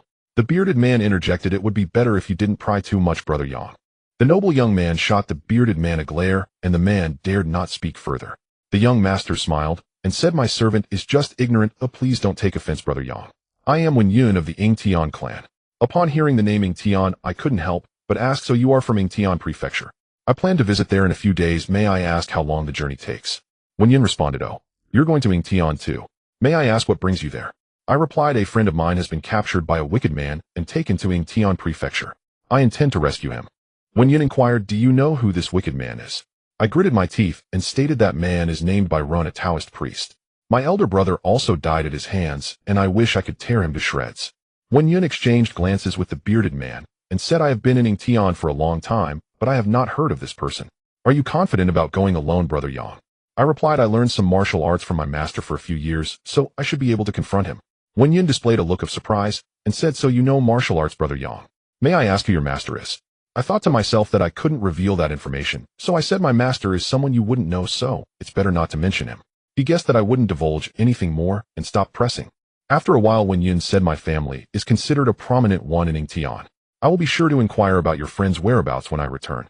Once you arrive in Yingtian, feel free to look for me. Thank you, Wen Yun, for your kindness. However, this is my personal matter, and I cannot trouble you further. Wen Yun replied, it's no trouble. The journey from here to Yingtian can take as little as 3 days, or as long as 7 or 8 days. I nodded and said, thank you, Wen Yun. Wen Yun smiled and nodded in return. Wen Yun, smiling, looked around the hall, but suddenly his expression changed. Following his gaze, I looked to see the memorial tablet in the center of the hall. His attendants also followed his gaze, their faces changing color. Brother Yang, may I ask who this Zhang Wuji is? Why does his longevity tablet reside above that of the current emperor? Without a moment's hesitation, I replied, Zhang Wuji was the leader of the Ming cult, as for Zhu Yuanzhang. Upon mentioning the name, Zhu Yuanzhang, all 5 of Wen Yun's men exclaimed in unison, presumptuous. How dare you speak the emperor's name so casually? I showed my displeasure and said, though Zhu Yuanzhang is an emperor, I do not hold him in much regard. The 5 men moved as if to draw their weapons, but Wen Yun shouted, what are you doing? Let him speak. The bearded man said, but, young master, he is being utterly disrespectful. I felt a sense of suspicion. I wondered why this young master was clearly named when yet this man called him young master. Wen Yun's face darkened, and he said, shut your mouth. Brother Yang, I am truly sorry. My attendants are lacking in manners. Please continue. I smiled slightly and said at that time Zhu Yuanzhang was merely a member of Zhang Wuji's cult. Later he ascended to the throne, and his achievements can all be attributed to the great hero Zhang. Wen Yun replied, so you're saying that heaven should have originally had the surname Zhang. I thought to myself that I didn't care who he was and responded exactly. You. The bearded man stammered, looking at Wen Yun's face, but couldn't articulate any further. Wen Yun shot him a glare and said, Brother Yang, could you tell me the details of this matter? I glanced at the 6 men behind him, all of whom wore expressions of anger. I smiled and said, your companions are here. It might not be appropriate to discuss it openly. If you truly wish to hear, follow me. Wen Yun nodded and stood up. The bearded man warned, young master, you mustn't. This place is filled with peculiarities. Oh, beware of a trap. I laughed heartily and strode into the inner chamber, hearing Wen Yun say behind me, I am not powerless. This matter is significant. Oh, Chao Yong, you all stay here and wait. He then followed me inside. I closed the door and said, young master, when you are not just an ordinary noble, are you? Wen Yun was taken aback and asked, how do you know? I smiled and said, your demeanor is extraordinary and your attendants possess remarkable skills. I doubt an ordinary family could afford to raise them. Wen Yun replied, Brother Yang has a keen eye, but my identity is not convenient to disclose. I hope you understand. I smiled and said, whether you are an ordinary citizen or a royal relative, it matters not to me. I only see whether you are someone worth befriending, which is why I am speaking to you. I appreciate your kindness, Brother Yang. As for the matter of Zhang Wuji, please do tell me more. I nodded and summarized the experiences of Zhang Wuji and Zhu Yuanzhang. I noticed sweat forming on his forehead, his heart racing as he incessantly asked for details. I spoke candidly, expressing my admiration for Zhang Wuji while denigrating Zhu Yuanzhang as unworthy. Once I finished speaking, Wen Yun grasped my hand and asked, is everything you said true? You are not deceiving me, are you? I felt a twinge of displeasure and said, I am not acquainted with you, young master Wen. Why would I deceive you? Wen Yun gradually calmed down and said, it's not that I don't believe you, but the things you mentioned are too incredible. How do you know them so clearly? I chuckled and asked, young master, when do you know what Butterfly Valley is? Wen Yun shook his head, and I continued, years ago when the Ming cult revolted, they swore an oath of blood in this valley. It is truly the foundation of the anti-Yuan righteous army. My elder brother Hu Sual witnessed the great hero Zhang's generosity firsthand, which is why I am well aware of this matter. Wen Yun remarked, oh, I have never heard anyone speak of this before. I replied, would Zhu Yuanzhang openly declare his disgrace to the world? Little did they know that justice resides in the hearts of the people, and he cannot silence the voices of the world. Wen Yun's face turned pale as he murmured, I never expected this, truly did not expect it. Seeing his unusual expression, I thought he might indeed be of royal lineage, otherwise why would he react so strangely? After a long while, Wen Yun finally calmed down and returned to his usual demeanor. He said, Brother Yang, thank you for your words. They have truly opened my eyes. There is no need for thanks, young master Wen. Upon seeing you, I felt an innate sense of kinship and couldn't help but share my thoughts with you. Wen Yun's face brightened, and he said, I feel the same way. How about we take some earth and make a vow to become sworn brothers, even if we are of different surnames? I was taken aback and asked, really, can I do that? Wen Yun pulled me down to kneel and proclaimed loudly, heaven above, I Wen Yun today swear brotherhood with Yang Yang. From now on we share blessings and bear hardships together. If we break this oath, may heaven and earth punish us. I repeated after him, then we both bowed 8 times. Standing up, we grasped each other's hands, both filled with joy.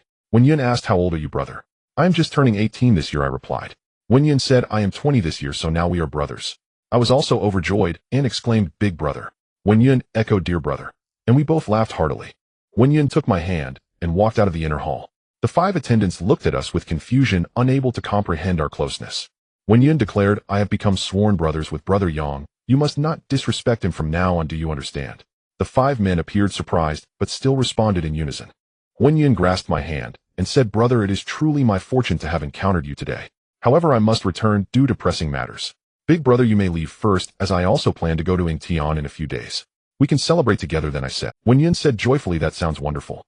Here, take this jade pendant. He took a piece from his clothing and handed it to me. When you arrive in Yingtian, present this pendant at the Yu Zhu Xian on West Street, and someone will bring you to see me. Thank you, big brother, I said as I accepted it. Wen Yun smiled and said, brother, I am truly delighted today, but it's a shame our time together is short. When you reach Yingtian, let's drink together for 3 days and nights. I replied, big brother, travel safely. Wen Yun nodded and said, take care, brother. With that, he mounted his horse and rode away. I watched as he and his companions departed, feeling a surge of excitement as I held the jade pendant. It felt warm to the touch, faintly resembling a phoenix, indicating it was a precious item, so I quickly tucked it away securely. Today, meeting a kindred spirit truly brings me immense joy. Wen Yun's generosity and grace place him among the elite. Being able to become brothers with someone like him is truly worth this life. In the Butterfly Valley, there are numerous medical books. Out of boredom, I casually flipped through them. Although they are in traditional Chinese characters, I can still understand them to some extent after careful reading. Certain phrases from the medical canon resonated with what I had read, proving to be quite insightful. I thought to myself that traditional Chinese medicine is profound and extensive, although it may not yield immediate results like Western medicine, it addresses the root causes and embodies the principle of gradual progress, realizing that haste makes waste. Having spent over half a month in Butterfly Valley, I calculated that it was already November 25th. I thought that I was unfamiliar with the area and should take some time to understand the situation, lest I be overpowered by the local expertise. I packed my belongings, found a bag of loose silver in Husua's room, and put on a set of his clothes. Though a bit mismatched, I had to make do. Riding swiftly along the way, Wen Yun mentioned that I could reach Yingtian in 3 days at this pace. I thought I could probably arrive in 3 days as well. The first 2 days passed uneventfully.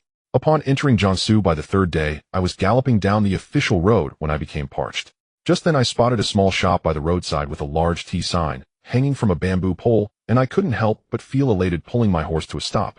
The young waiter was quite enthusiastic as he approached, leading my horse and bowing, saying, welcome, esteemed guest. Please take a seat. What would you like to eat? I replied, first bring me a pot of cold tea.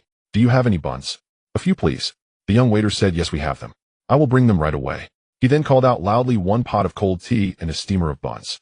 Though it was nearing the cold winter months, the weather in Jiangnan was still quite pleasant, in stark contrast to the frigid Kunlun Mountains. As I was eating, I suddenly heard the sound of hooves on the road.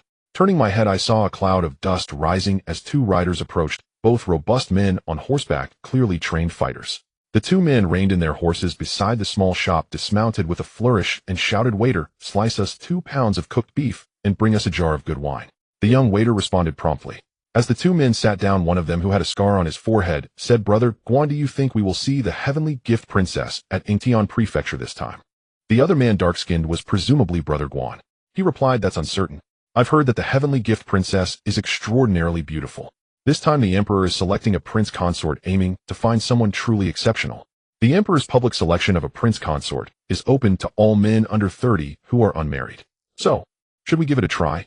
Brother Guan laughed, saying, with our paltry skills, if we were to go on stage, we would likely be beaten off in no time, ending up humiliated.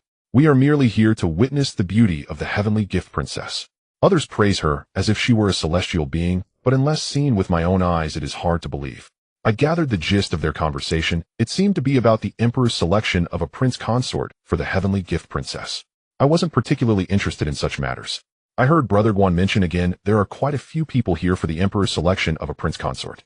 Young talents from the 3 mountains and 5 peaks have gathered, and even many from the older generation have come. Yingtian Prefecture is certainly bustling. This is going to be interesting, the scar-faced man replied.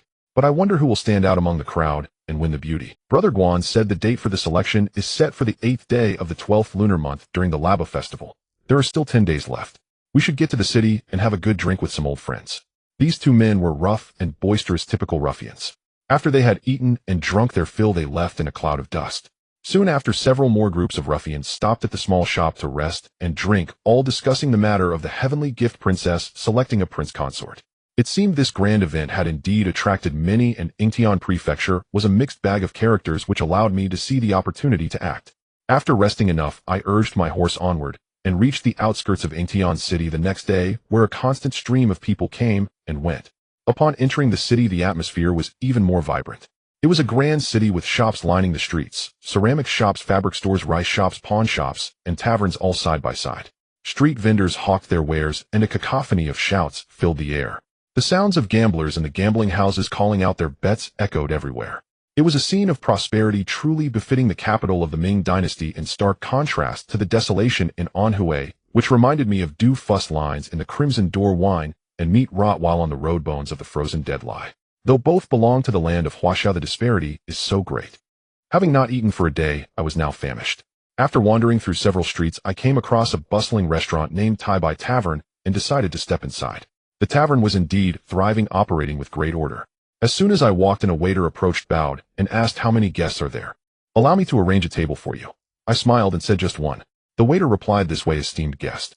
He led me to a seat by the window and asked, what would you like to eat? Do you have any house specialties? I inquired. The waiter replied, oh, we have many.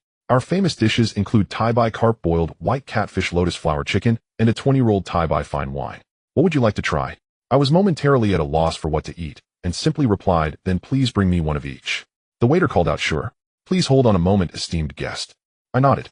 The seat was excellent, with the rolling Yangtze River visible outside the window, where sails dotted the horizon, creating a picturesque scene. Unable to resist, I softly recited, a lone sail fades into the vast azure, only the Yangtze flows to the horizon. Suddenly I heard someone behind me say, well said. I turned around in surprise to see a middle-aged scholar sitting at the next table, looking lean and refined. Despite the cold winter, he was holding a folding fan adorned with a prominent plum blossom. Seeing me look at him, he smiled and said, young sir, you truly have an appreciation for the arts. However, enjoying the scenery alone can be quite lonely. Why not come over and share a cup with me? I laughed and replied, you flatter me, brother. My poetry is rather haphazard. It would be rude to overshadow such a beautiful scene. Saying this, I walked over to him. The scholar appeared quite pleased and said, from your accent, you are not a local, are you? I am from Anhui, here for an important matter, I replied. The scholar exclaimed, oh, so you are here to compete for the position of prince consort? His expression showed quite a bit of disappointment. I laughed and said, on my journey here, I heard that the emperor is selecting a prince consort for the heavenly gift princess. I wonder if that is true. However, I came not to seek the favor of the beauty. The scholar's face brightened, saying, I thought someone of your caliber would not stoop to such vulgar pursuits. I was right in my judgment. At that moment, the waiter had brought the dishes. I asked him to serve the wine and food at our table. Noticing that the middle-aged scholar's demeanor was amiable, he didn't seem like a bad person, so I decided to share the table with him. He asked, may I know your surname, young sir? I replied, my name is Yang Yang. It is my first time in Ingtian. You must be a local, right? Whether I am a local or not is hard to say. My surname is Fong, and I am called Fong Xiaoru. Have you? I shook my head and said, so brother Fong, you are quite a renowned figure. It seems I have been quite ignorant and have not heard of you, I responded. Fong Xiaoru laughed heartily and said, that's great. I dislike pretentious formality. It's a pleasure to meet you, brother Yang. Let's drink 3 cups together. Hearing him speak so freely, I felt quite pleased as well. After a few rounds of drinks, I asked brother Fong, during my journey here, I've heard several groups discussing the emperor's selection of prince consorts. Now in the city, I see many ruffians. Can you share the details with me? Fong Xiaoru replied, as for the heavenly gift princess, she is truly one of a kind. Not to mention her beauty, the emperor treats her like a treasure, fearing she might fly away if held too tightly and melt if kept in the mouth. Because of this, he is intent on choosing a dragon-riding prince consort, ensuring the heavenly gift princess has a good future. I wondered, with so many people here, both good and bad, if something were to go wrong, wouldn't that be a case of cleverness backfiring? Brother Fong, how exactly is the prince consort being selected? Fong Xiaoru said, I'm not entirely sure about the specifics, but I know that besides testing martial skills, there will also be evaluations of literary talent. Only those who are well-rounded and unmatched in the world will be the final victors. I exclaimed, so it seems that the bustling atmosphere in Ingtian Prefecture is all due to the prince consort selection. Fong Xiaoru replied, isn't that right?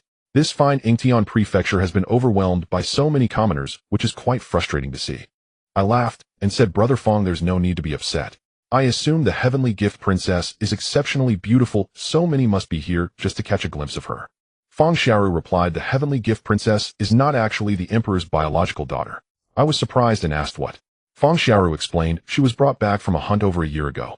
After her arrival, she captivated many young nobles and talents, yet none of them caught her eye. Hence the emperor had no choice but to issue the prince consort selection notice. It seems the city will be bustling because of this, I noted. Fong Xiaoru remarked the date for the prince consort selection is set for the 8th day of the 12th lunar month during the Laba festival, and many more people will continue to arrive in the next few days. This Ingtian prefecture will be a chaotic mess. I chuckled, saying, if Brother Fong dislikes the hustle and bustle, why not stay home in peace instead of coming to this tavern? Fong Xiaoru replied, isn't it the allure of the Tai Bai carp that draws me here? If I don't eat the Tai Bai carp here for 3 days, I start to feel restless. So I have to indulge myself a little, but meeting you today makes this trip worthwhile. I laughed and said, so Brother Fong is also a foodie. The two of us shared a hearty laugh. This meal was truly delightful. Engaging in conversation with Fong Xiaoru, I found myself immensely impressed by him. He was well-versed in music, chess, calligraphy, painting, astronomy, geography, and astrology, effortlessly articulating his thoughts. I could only interject a sentence or two from a modern perspective, yet it fit perfectly. Of course, how could the ancients comprehend astronomy and geography with the same high-tech understanding as we do today? Every word I spoke hit the nail on the head, which led Fong Xiaoru to exclaim in admiration, declaring me his greatest confidant.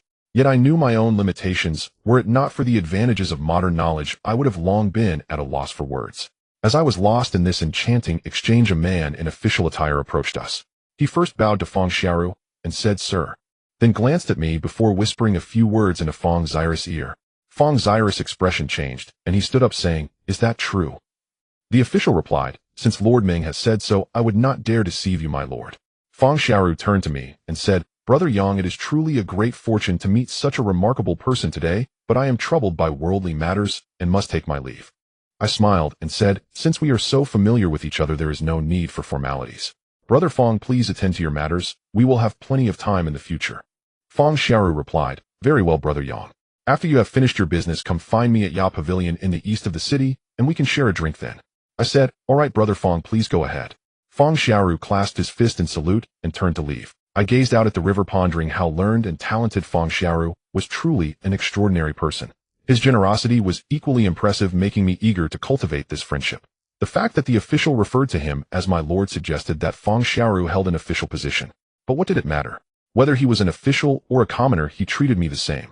After a satisfying meal and drinks, I exited the Tai Bai restaurant and looked at the bustling crowd, unsure of where to go.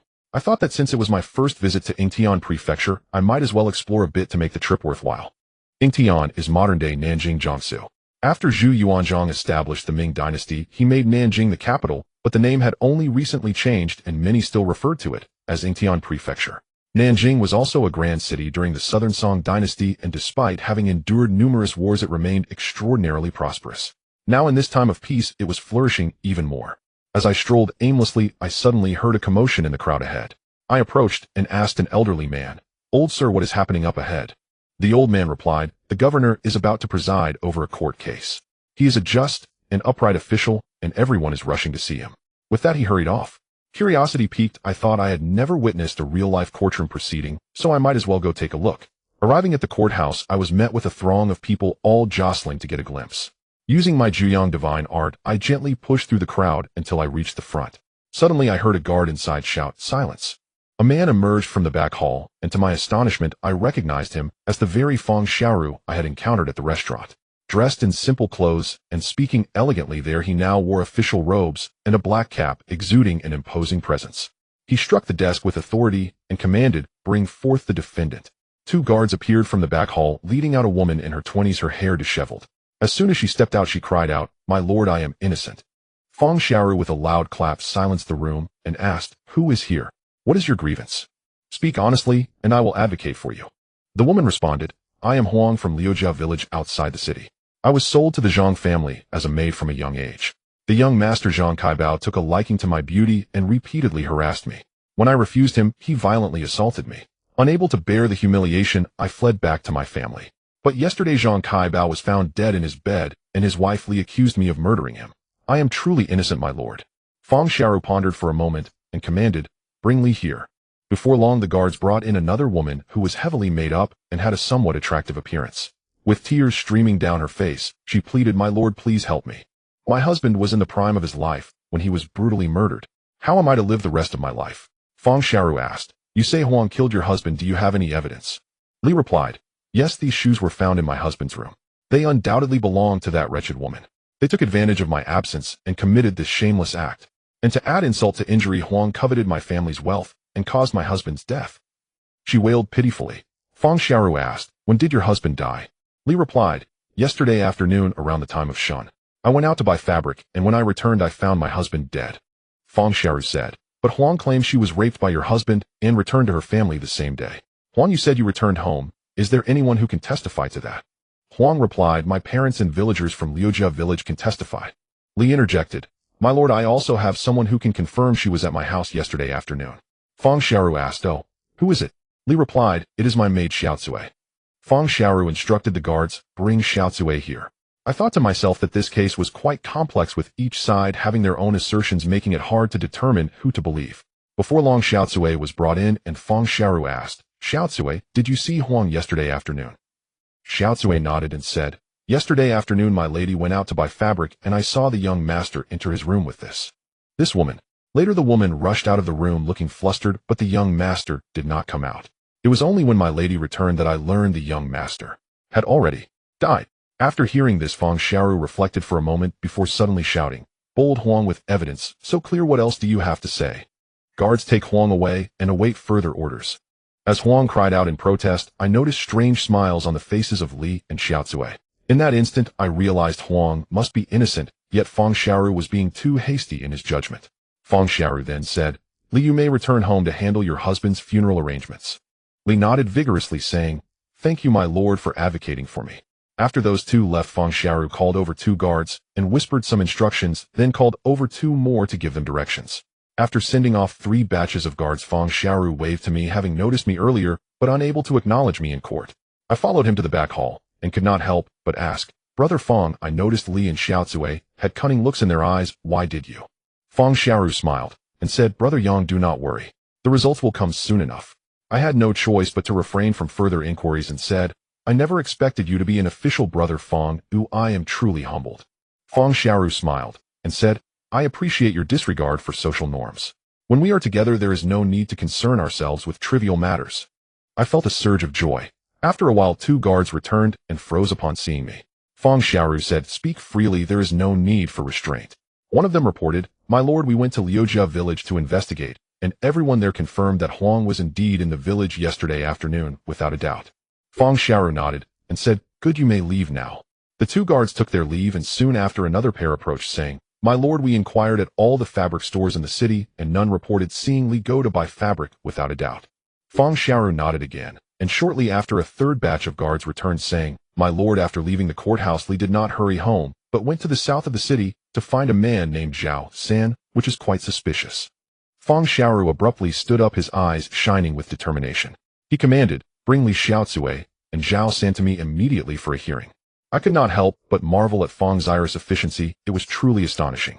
With the case becoming clearer, I was eager to see how Li would defend herself. From the back hall, I saw Xiaocui and Li kneeling at the foot of the platform, accompanied by a young man who looked somewhat handsome, albeit his face bore an air of superficiality. The entrance was still crowded with people. Fang Xiaoru struck the desk and demanded, Li, how did your husband die? Speak honestly. Li's face changed and she replied, did you not just question me, my lord? Fang Xiaoru retorted, are you still trying to argue? Everyone in Liujia village saw Huang at home yesterday afternoon. You claim you went to buy fabric, yet no store remembers seeing you. Your husband has died, and instead of rushing to handle his affairs you went to meet Zhao San. Guards, prepare for punishment. The 3 of them turned pale, and Li trembled as she said, my lord, please do not punish me, I will confess. I will tell everything. Fang Xiaoru commanded, quickly speak the truth. Li said, since marrying into the Zhang family, Zhang Kaibao has been a notorious philanderer who often returned home drunk and violent. Coincidentally, Zhao San frequently flirted with me, and as time passed I developed feelings for him. Fearing my husband's wrath, I did not dare to be open about it. One day, after witnessing Zhang Kaibao assault Huang, I devised a plan to drug him and let Zhao San kill him, framing Huang for it. My lord, I speak only the truth, I beg for your mercy. Fang Xiaoru listened and shouted, "What a vicious heart! You think you can escape punishment for such a heinous crime? You conspired with your lover Zhao San to murder your husband. The facts are clear. This court hereby sentences Li and Zhao San to be executed and Xiao Zui imprisoned awaiting further orders. Zhang's family must compensate Huang with 200 taels of silver." Court dismissed. As the crowd erupted into applause, everyone exclaimed, "Well judged. Truly a just and upright official." I watched feeling exhilarated. Fang Xiaoru walked in and said, "Brother Yang, you should stay at my place tonight, and we can have a heart-to-heart chat." Since I had no other plans, I naturally agreed. I followed Fang Xiaoru out of the governor's hall where a carriage was already waiting. The two of us sat in the carriage and rode for about the time it takes to burn a stick of incense before it came to a stop. I stepped down from the carriage, and to my left stood a large house with a vermilion door. The stone lions at the entrance were quite majestic, and above the main gate hung a black plaque with the words Ya Gu inscribed in large characters. Fang Xiaoru said, "Brother Yang, this is my humble abode. Please come in." I followed him inside. Upon entering the main door, there were gardens on both sides where winter plums were blooming, and a faint fragrance wafted through the air, lifting my spirits. I couldn't help but praise Brother Fang. Truly knows how to enjoy life, choosing such a wonderful place. Fang Xiaoru replied, "Only someone with your refined taste can appreciate it, but for ordinary folks it may not seem special." I felt a twinge of shame, thinking, what kind of refined person am I? It seems Fang Xiaoru holds himself in high regard. Upon entering the hall, I noticed the furnishings were simple, yet refreshing, with the tables and chairs arranged neatly. Fang Xiaoru said, "Brother Yang, you must be tired from your long journey. Why don't you rest for a bit? He'll send someone to call you for dinner later." I replied, "That sounds perfect." Fang Xiaoru added, "A distinguished guest will be arriving this evening, and he'll introduce you to him then." I said, "If this person is a friend of Brother Fang, I must see him." Fang Xiaoru laughed. "I'm not quite his friend yet." I was curious, is this person that distinguished? Fang Xiaoru chuckled, "Forgive me for keeping you in suspense. You'll find out in the evening." Just then a servant led me to a guest room to rest. I had a wonderful sleep, shaking off the fatigue from the past few days. Upon waking, I felt invigorated. After freshening up, I heard someone outside saying, "Young Master Yang, have you slept well? Our master invites you to the side hall for dinner." I opened the door and said, "All right, let's go."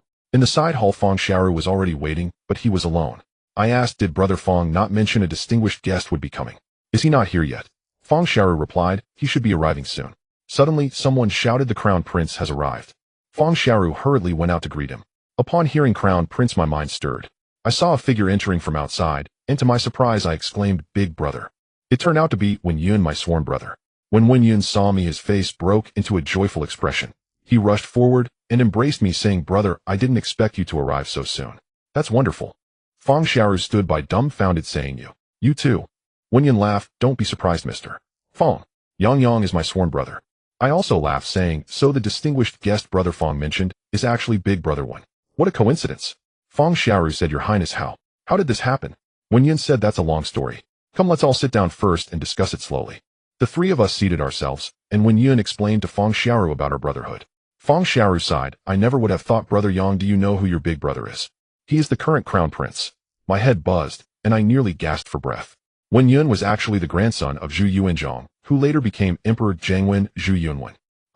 I actually became sworn brothers with a future emperor. This is simply unbelievable. Wen Yun noticed my astonishment and patted my shoulders, saying, "Brother, what's wrong?" I came to my senses and said, You are actually." Wen Yun smiled, "Forgive me for deceiving you, brother. Didn't you say that noble and common people alike can become friends as long as they connect sincerely without regard to status?" I thought to myself, no wonder he was so interested when I mentioned Zhu Yuanzhong.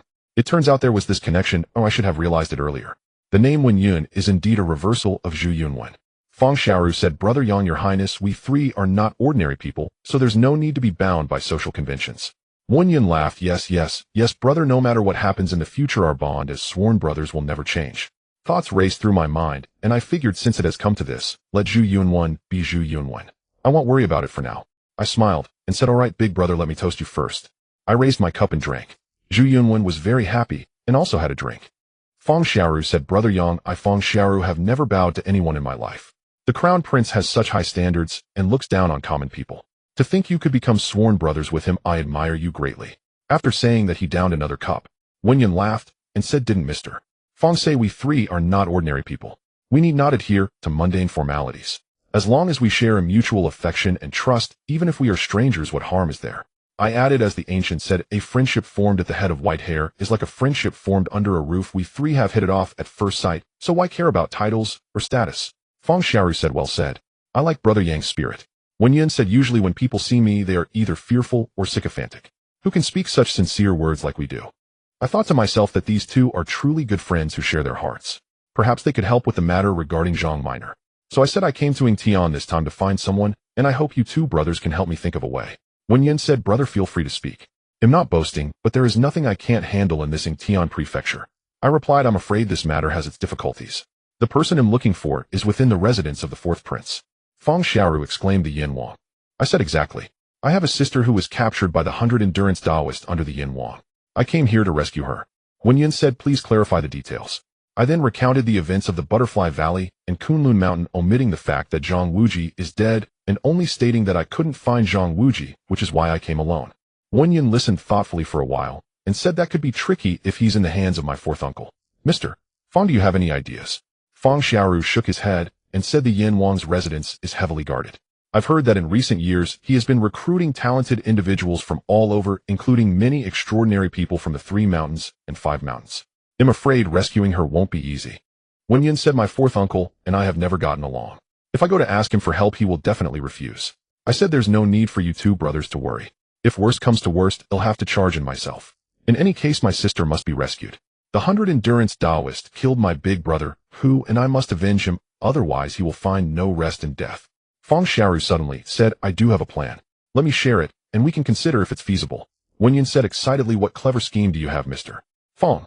Fang Xiaoru did not answer, but wrote 3 characters on the table with his chopsticks, select a husband. I was taken aback and said, you want me to select a husband? Fang Xiaoru said precisely. If you successfully select a husband, you will also become a member of the royal family. At that time, Wen Yin interjected, then you can ask my fourth uncle for a person. I believe he won't refuse the request of the husband to be. I said, but there are many talented individuals coming this time, I'm really not confident. Fang Xiaoru reassured me, don't worry about that. With me and the crown prince helping you wholeheartedly, success is not out of the question. Wen Yin said, whether successful or not, this plan is worth a try. Tomorrow I will ask my grandfather about the specific competition details and let you know. It should not be a problem. I frowned and thought about saying something, but held back. In fact, there was a difficulty. I hadn't mentioned if I really do select a husband, what will happen to Zhang Minor. After a moment's thought, I realized that relying solely on my strength to rescue Zhang Minor from the vast Yin Wang's residence would be extremely difficult. Aside from my strong internal energy, my martial arts were lacking. It's fine to throw a few punches and kicks, but what if someone draws a knife or a sword? Thus, leveraging the power of a husband would greatly increase my chances of success. At that time, I would rescue Zhang Minor, and if we fled far away, no one could stop us. I have no good feelings towards Zhu Yuanzhang, and I have no interest in this so-called heavenly gifted princess, let alone any feelings for her. It's just that these two brothers are genuinely kind to me. I cannot let their goodwill go to waste. Having made up my mind, I said, then I will trouble you both. Wen Yin said, we are not outsiders, so there's no need for formalities. Your affairs are my affairs. Come, let's drink to celebrate your success in selecting a husband. This meal lasted until deep into the night. The 3 of us were already somewhat tipsy, yet it was fulfilling. I sighed that having found a confidant in life is enough, not to mention having 2. Wen Yin showed no airs of a crown prince and engaged in delightful conversations with me about extraordinary people and anecdotes. As the evening came to a close, Wen Yin insisted on sharing the same bed with me. I thought he wanted to have a heart-to-heart talk, but who knew that as soon as he lay down, he fell into a deep sleep without uttering a word. I couldn't help but chuckle to myself. It's indeed strange to think that I unexpectedly shared a bed with an emperor. Such peculiar encounters may have never happened before, and perhaps will not happen again. Upon waking the next morning, Zhu Yunwen had already departed, likely having seen me sleeping soundly and choosing not to disturb me. Stepping outside, I inquired with a servant from Fang Xiaoru's household, and learned that Fang Xiaoru too had already gone to the yamen. With nothing pressing to attend to, I calculated that today was the 2nd day of the 12th lunar month. 6 days remained until the imperial princess's consort selection ceremony. I decided on impulse to stroll through the city streets. Wandering at leisure, the thoroughfares bustled as ever, crowded predominantly with martial cultivators and wandering swordsmen. As I walked, a commotion drew my attention. A crowd had gathered at an intersection. I slipped quietly through the onlookers and found 2 men locked in fierce, brutal combat, both bruised and bloody, their garments torn beyond recognition. One shouted mid-brawl, "What are you even supposed to be? Daring to aspire to become the imperial consort? You're no more than a toad dreaming of swallowing a swan." The other retorted without hesitation, driving a sharp kick into his opponent's abdomen, "If I'm unworthy, then what about you? Why don't you splash some water and gaze upon your own wretched reflection?" They exchanged blow after blow, unrelenting, while the crowd merely watched, pointing, whispering, offering neither intervention nor counsel. A wry smile flickered across my lips. Could such men truly be vying for the hand of the imperial princess? Wouldn't that plunge the entire affair into utter chaos? Clearly this process required immediate purification, lest anyone regardless of merit or intent flood the selection. Beyond mere disorder, unchecked participation risked infiltration. Opportunists might exploit the frenzy to stage assassination attempts, a peril too grave to ignore. If I, an outsider, could foresee this, surely the officials could not have overlooked it. Just as this thought crossed my mind, a figure shot like an arrow through the crowd, and two sharp cracks echoed. The brawling pair tumbled backwards, sprawling flat on their backs. I studied the newcomer closely, a young man of striking handsomeness and effortless grace. Yet his bearing radiated arrogance, his silken robes marking him unmistakably as scion of wealth. I turned to a bystander and asked, "Brother, may I inquire? Whose son is that?" He shot me a disdainful glance. "You don't even know him. That is Meng Junjie, the heir of General Meng, the Lord of the Southern Marches." I murmured in absent awe, wondering idly who this Lord of the Southern Marches might be. The two combatants scrambled upright, and upon recognizing Meng Junjie, one lunged forward, jabbing a finger toward his nose. "Who the hell are you? Where did you crawl out from? Daring to strike your elder? Have you grown weary of life?" Meng Junjie sneered, "With specimens like you aspiring to the imperial consortship, you'd crack the jaws of every nobleman in the realm with laughter." The man flushed crimson and hurled a furious punch, roaring, "If I'm unworthy, then what makes you so special?" Meng Junjie caught the fist midair, his grip tightening. A shriek, raw and animal-like, tore from the man's throat. Meng Junjie smiled faintly. "So, am I worthy?"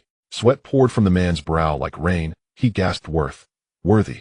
Meng Junjie barked, "Then be gone," and with a single fluid kick sent him soaring 5 zhang through the air, screaming wildly before crashing down like a severed kite, motionless, unable to rise. The second man fled instantly, not walking, not running, but scrambling away on hands and knees, vanishing into the throng. Meng Junjie pivoted gracefully, voice ringing clear and commanding, "Esteemed heroes, I am Meng Junjie, heir to the Lord of the Southern Marches. The Princess Tianxi is mine by destiny. Should any contest my claim, come forth. And to all who dare enter the consort selection, know your limits. When I act, mercy will not temper my hand." His tone reeked of insolence. A cold smile touched my lips. "I thought you are hardly invincible. Your swagger rests solely upon your father's shadow." When no challenger stepped forward, Meng Junjie's pride swelled visibly. He strode off with theatrical flourish, robes flaring behind him. Only then did the crowd resume its murmurs, calling him arrogant, dismissive, reckless. I thought inwardly, let him revel in this fleeting triumph. On the appointed day when true masters ascend the stage, that is when his hubris shall meet its reckoning.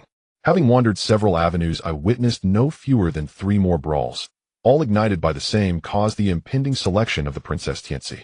A quiet chuckle rose within me. Before the contest had even begun, contenders were already spilling blood over a title yet unclaimed. By noon, I returned to the Iyajin. Fang Xiaoru had already arrived home. Seeing me enter, he said, "Brother Yang, this consort selection has stirred unrest far and wide. I've adjudicated multiple assault cases this very morning. If this continues, these coming days will bring no peace." I replied with a light laugh, "Brother Fang need not intervene. Let them exhaust themselves in mutual ruin." Fang Xiaoru sighed, "Yet this is the imperial capital itself. To allow such lawlessness to fester, how can I fulfill my duty as prefect?" As we spoke, Zhu Yunwen entered from outside. I greeted him. "Elder brother, you've come." His face bore deep lines of worry, his spirit dimmed. Fang Xiaoru asked gently, "Your Highness, what has occurred?" Zhu Yunwen replied, "This morning I visited the palace to consult the emperor, grandfather, regarding the consort selection. Yet he confessed he knew nothing of its particulars. All arrangements, he said, rest entirely with Princess Tianxi herself, and he would divulge not a single detail." Fang Xiaoru's brow furrowed in alarm. "Then our position grows precarious. We hold no advantage." I reassured him, "No matter. I never placed great hope in this plan. Should it fail, we shall devise another." Zhu Yunwen's expression remained clouded. Recalling the earlier encounter, I asked, "Elder brother, do you know Meng Junjie?" He raised an eyebrow. "How could I not? He is the sole heir of Lord Meng Kai of the Southern Marches." "Why, have you met him?" I nodded. "Yes, I saw him today in the street. He intends to compete for the princess's hand." I recounted the entire incident. Zhu Yunwen fell silent, thoughtful, then murmured, "Meng Junjie is no paragon of virtue, yet he seeks entry. That is curious indeed. Brother Yang, if you cross paths with him, tread carefully. The Meng family's inherited martial arts are formidable, and Meng Junjie himself is cunning, ruthless, and fond of underhanded stratagems. Vigilance is imperative." Fang Xiaoru interjected suddenly, "What then does Lord Meng Kai truly seek in allying with the imperial house? He has long maintained close ties with the Prince of Yan." Zhu Yunwen cut in firmly, "Such conjecture lacks foundation, Master Fang. Speak no further." Though my uncle and I disagree, he would never commit treason against the throne. Feng Xiaoru conceded. I merely speculated aloud. My heart clenched. Prince Zhu Di, the Prince of Yin, was indeed a wolf in royal robes. Yet now evidence was absent. Zhu Yunwen would not believe me, and should he ask how I knew, my peril would be absolute. For now silence and watchfulness were my only safeguards. Zhu Yunwen stood to leave. I must depart. I'll seek further intelligence. This Princess Tianxi remains shrouded in mystery, her intentions utterly inscrutable. With that he took his leave. I reflected quietly, when a woman chooses her husband, she naturally reserves that right for herself. To impose another's choice upon her would defy both reason and human nature. Just then a constable rushed in. Your Excellency, 2 more brawls have erupted. The offenders have been brought to the Yaman's main hall, awaiting your judgment. Feng Xiaoru shook his head at me with a wry, weary smile, and duty-bound hurried off. Left alone once more, I settled into quiet contemplation. 6 days passed in the blink of an eye. Already it was the 8th day of the 12th lunar month. Before dawn broke, I was roused from a hazy slumber by the clamor echoing through the streets. Opening the door, I found Feng Xiaoru already awake, and Zhu Yunwen had arrived even earlier. Clearly they were more eager than I. They had been waiting there since the earliest hour. Zhu Yunwen said today is the official day for selecting the imperial consort. I suspect martial combat will be the primary contest. His Majesty has ordered a grand arena erected on the western outskirts of the city. Everyone is rushing there. Time waits for no one. Let us depart at once. 2 men followed behind him. One was the bearded man I had met earlier in Butterfly Valley. The other's face was unfamiliar, someone I had never seen before. The street teemed with surging crowds, all hastening westward. Once we passed through the western city gate, the spectacle grew even more magnificent. A vast lawn, enclosed by bamboo fences, its center dominated by a massive arena spanning some 15 meters in diameter. Around it, spectators packed tightly, thousands upon thousands, their heads bobbing like waves in a sea of humanity. The outer fringes swelled continuously, voices roared like thunder, and martial artists bellowed coarse oaths. This bore no resemblance to a solemn imperial matchmaking ceremony, but rather resembled an unlawful gathering of bandits from the Jianghu. Feng Xiaoru frowned. So many have gathered. We must guard against infiltrators seeking to sow chaos or launch an assassination. His Majesty anticipated this, Zhu Yunwen replied with a smile. 500 elite soldiers lie concealed around the perimeter fence, while imperial bodyguards, carefully selected and seamlessly blended among the crowd, stand ready. Should anyone dare stir rebellion, they shall perish without even a grave to call their own. At that moment an attendant approached. Your Highness, your Grace, and sir, you are seated over there. Please follow me. I mused inwardly that Zhu Yunwen truly held exalted status, so much so that he commanded a VIP pavilion. I too would share in that privilege by association. Our vantage point lay slightly north of the arena, shaded from the glare of morning sun, yet offering an unobstructed view of every move upon the stage, truly a feng shui treasure spot. Zhu Yunwen remarked, today's contest is undoubtedly martial. His Majesty declared this matchmaking spans 3 days, but as for tomorrow and the day after, I know not what trials await. After martial prowess comes scholarly merit, Feng Xiaoru observed. Yet precisely how such tests shall unfold remains deeply nuanced. I replied, let us first survive today's trial. I confess my confidence wavers. Zhu Yunwen chuckled. Brother, rest assured my 2 retainers shall mount the platform. Though unassuming in appearance, both are peerless warriors of my princely residence, each capable of holding 10 foes at bay. Do you mean they shall clear my path? I asked. Precisely, he answered. You need only ascend, defeat them, and laugh your way to victory. I thanked him warmly. Many thanks, elder brother, for such meticulous arrangements. He smiled faintly, but off. As the hour neared the end of Mao and the beginning of Chun, roughly 7 o'clock in the morning, a figure strode onto the arena. I turned to Zhu Yunwen and whispered, is this the Master of Ceremonies? He looked surprised. Master of Ceremonies. A novel, an apt phrase. I inwardly winced at my linguistic misstep. Upon the stage the man raised both hands high. Gradually the thousands fell silent. Then his voice rang out clear and resonant. Honored heroes. Today marks the first day of His Majesty's selection of a consort for Princess Tianxi. This day's trial is martial combat. Any hero who wins 3 consecutive matches shall qualify for tomorrow's contest. Let me now declare the rules. First, only unmarried men under 30 may participate. Second, one must win 3 matches consecutively before stepping down. Third, private grudges from the Jianghu must not be settled here. Any who violate this shall bear the consequences alone. Now, the martial contest begins. As soon as his words faded, a cacophony erupted. Thousands speaking at once, a veritable assault upon the ears. Suddenly a thunderous roar split the air. I am here. A colossal figure vaulted onto the stage. I focused my gaze. What a giant he was. Over 6 feet tall, broad-shouldered, and thick-limed, his winter fur coat only accentuating his sheer bulk. With a firm bow, he announced, "I am Yu Dashin, Tiger of Liaoda, 29 years old, unwed. Having heard tales of Princess Tianxi's unparalleled beauty, I have come to test my worth. Who among you dares step forth to spar?" His voice boomed like temple bells, though simple-minded, his imposing stance lent him undeniable authority. The crowd laughed, yet many, seeing his sheer mass, hesitated to challenge him.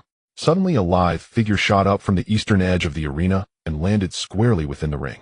He was a young man in his 20s, compact, muscular, eyes sharp and alert. Bowing crisply, he declared, "I am Huang Biao, Rat of Ditang. I respectfully request the honor of testing my skill against Brother Yu." Yu Dashin uttered no word, only swung a fist the size of a rice bowl straight toward Huang Biao. Huang Biao's limbs were short, yet his agility was extraordinary. Ducking low, he evaded the blow, then swept his right leg in a whirlwind kick aimed at Yu Dashin's left thigh. Yu Dashin's girth hindered his evasion. The kick landed cleanly, yet he seemed unfazed, raising his fist again to strike downward at Huang Biao's skull, his thick hide apparently rendering blows inconsequential. They exchanged blows, Yu Dashin towering and powerful, Huang Biao compact and wiry. Their contrast upon the stage was stark. Yu Dashin relied on brute external strength, relentless heavy strikes, while Huang Biao mastered low body techniques, his footwork swift and precise. Soon Yu Dashin had taken several kicks to his legs, yet showed no sign of distress. Huang Biao, however, began sweating profusely, struggling to find an opening. Soon Yu Dashin had taken several kicks to his legs, yet showed no sign of distress. Huang Biao, however, began sweating profusely, struggling to He charged forward, and Huang Biao, back to the arena's edge with no retreat left, suddenly dropped low, slipping beneath Yu Dashin's legs in one fluid motion. Caught utterly off guard, Yu Dashin could not halt his momentum. Huang Biao emerged behind him and shoved hard against his backside. With a thunderous crash, Yu Dashin's massive frame tumbled from the platform. Though undignified, the maneuver secured Huang Biao's victory. Huang Biao raised his fists in salute, poised to utter modest courtesies, when suddenly a blur darted from the crowd and landed upon the stage. Startled, Huang Biao twisted his head, just as a crushing grip seized his spine and hurled him skyward. Only then did I glimpse the newcomer's features, a gaunt, dark-skinned man who seized Huang Biao midair and flung him outward. Poor Huang Biao, having just triumphed through cunning, now suffered the same fate as Yu Dashin. Zhu Yunwen turned to me. "This is Geng Xiaoxiong, retainer to my fourth uncle. In his youth, he earned the epithet Sky-Occluding Hand for his mastery of Iron Palm Kung Fu. Hearing he served the Prince of Yan's household, I watched more closely. Next, a middle-aged man ascended, wielding a single-edged saber with fierce whistling force. Geng Xiaoxiong, however, fought barehanded, weaving deftly between strikes, until seizing an opening he disarmed his opponent and claimed another victory. Then with swift efficiency, Geng Xiaoxiong dispatched a young challenger, securing his third consecutive win and advancing to the next round. Contestants surged onto the stage one after another. By noon, over 20 had won 3 matches in succession, and still challengers streamed forth endlessly, some triumphant, others humbled. I murmured to Zhu Yunwen, "Elder brother, if this continues, I doubt we'll finish before nightfall." He nodded. Indeed, matching thousands one by one. When would it ever conclude? This concern weighed heavily upon all present, yet resolving it proved no simple task. The sun had already moved far from the east as the exchanges continued. At this moment, another person stepped onto the stage. It was Meng Junjie, whom I had seen in the market.